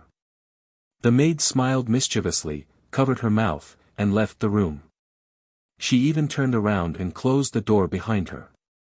Jiang Ruan looked at Xiao Xiao and some fragmented images flashed through her mind. Yesterday, she knew that she had been drugged by a powerful aphrodisiac. Now, there were many things that she could not remember. She only remembered that Xiao Xiao had saved her in front of Xian Yu. Xiao Xiao would not take advantage of others when they were down. Jiang Ruan was very clear about this. What she was worried about was whether she had done anything bad to Xiao Xiao under the effects of the aphrodisiac. Thinking of this, Jiang Ruan had a headache. Why was it that when it came to her, the situation was reversed? Xiao Xiao sat down by the bed and naturally took the bowl of medicine from the table. Jiang Ruan wanted to reach out to take it, but her arm was strangely painful. She looked down and saw the white cloth wrapped around her arm. Only then did she remember that her arm had been injured yesterday. She subconsciously felt for the dagger that had never left her side. After a while, she realized that she had dropped it somewhere. Xiao Xiao took something from his waist and placed it in front of her. "Are you looking for this?" It was that exquisite dagger. Jiang Ruan held the dagger with one hand. She raised her head and met Xiao Xiao's bright eyes. She stared blankly for a moment. Xiao Xiao had already lowered his head. He silently scooped up the medicine with a silver spoon and fed it to her mouth. Now that her hand was inconvenient, she was not bashful and obediently drank the medicine that Xiao Xiao fed her. The two of them were so close that she could smell the good scent on Xiao Xiao's body. For a moment, Jiang Ruan was somewhat absent-minded. After she had finished the bowl of medicine, Xiao Xiao grabbed a few sugar pills from the bowl on the side and handed them to Jiang Ruan. The color of the sugar pills was bright and lovely. For a moment, Jiang Ruan was somewhat confused. Xiao Xiao explained, "After you eat it, it won't be bitter." Jiang Ruan, she was not a 3-year-old child. Why did Xiao Xiao use such a tone to coax a child? What was with that serious look in his eyes? However, it was difficult to refuse such hospitality. Facing such a pair of dark, starry eyes, Jiang Ruan could not even refuse. Only after she put the sugar pills in her mouth did she return to her senses. In both her past and present life, how long had it been since she had eaten this kind of thing? Even medicine was a luxury, not to mention these sugar pills that only those who were carefully cared for were qualified to eat. She felt that eating this kind of thing was somewhat damaging to her current calm image. Jiang Ruan glanced at Xiao Xiao and thought to herself, "Evildoer." Xiao Xiao raised his eyebrows. He took in Jiang Ruan's reaction and found it interesting. He thought for a moment and said, "Last night, you were hit by that spring breeze crossing. As soon as she heard the word spring breeze crossing, she knew what it was. Jiang Yuan looked suspiciously at Xiao Xiao. She felt somewhat uneasy and asked tentatively, "Did I do anything inappropriate to you?" "No." Xiao Xiao replied. Jiang Yuan breathed a sigh of relief in her heart. Then, she heard Xiao Xiao's steady voice continue, "You just pounced on me, pulled my belt, and hugged me without letting go." Jiang Yuan was dumbstruck, but Xiao Xiao still had a serious and cold expression on his face. Anyone who saw it would not think that he was joking. "You are a man, so the one who suffered was also me," Jiang Yuan emphasized. Xiao Xiao thought for a moment and nodded, Afraid that Xiao Xiao would continue this embarrassing topic, Jiang Yuan hurriedly changed the subject and asked, "Do you know who schemed against me last night?" Hearing this, Xiao Xiao's gaze also turned cold. "I know." He looked at Jiang Yuan. Jiang Yuan's expression was cold and indifferent. He thoughtfully asked, "You know?" Jiang Yuan's expression seemed to have long known who the person behind her was. Jiang Yuan said, "Don't you also know?" Xiao Xiao was silent. What kind of status did the embroidered uniform guards have? They were the fastest to gather information in the capital. Knowing that Imperial Consort Chen had made a move, Xiao Xiao was both angry and surprised. Even if Jiang Yuan's current status was special, Imperial Consort Chen would not use such a method to humiliate Jiang Yuan.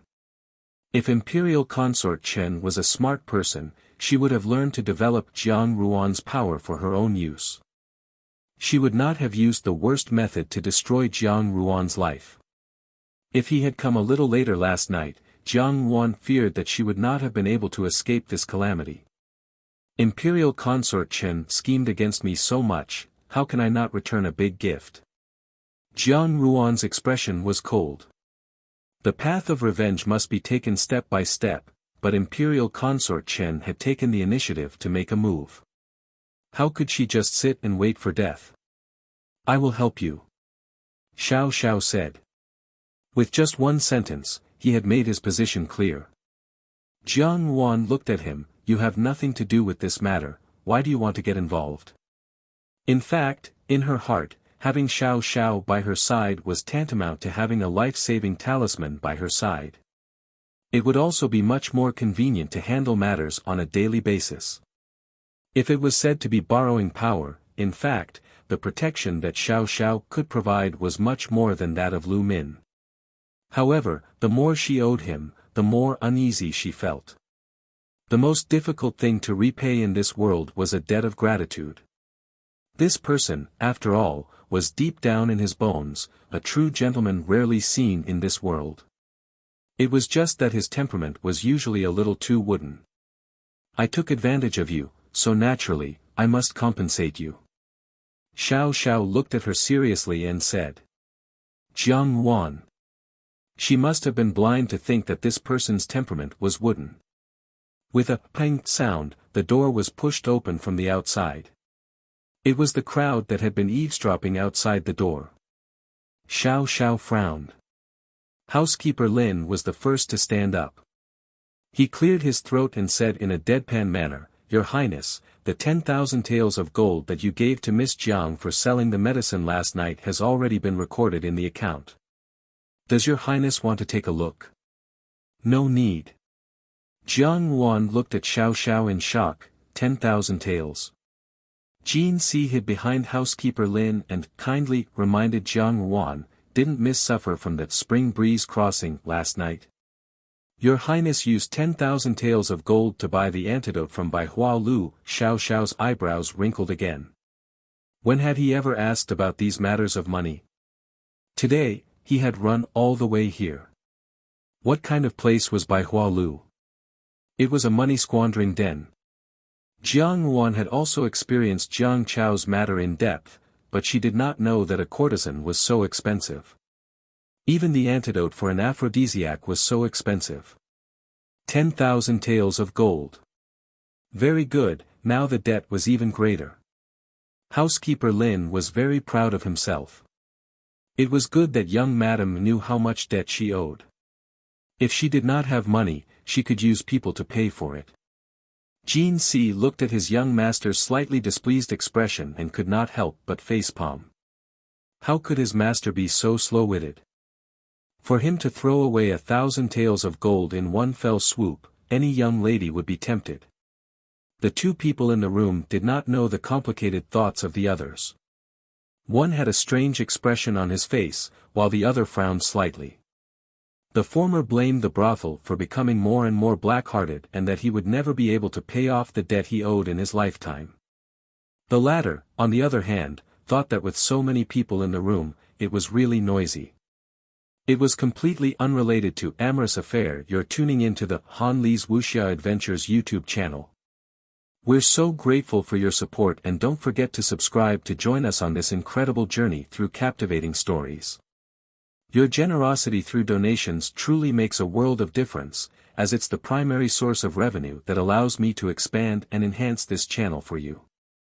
Thank you from the bottom of my heart for being a part of this adventure.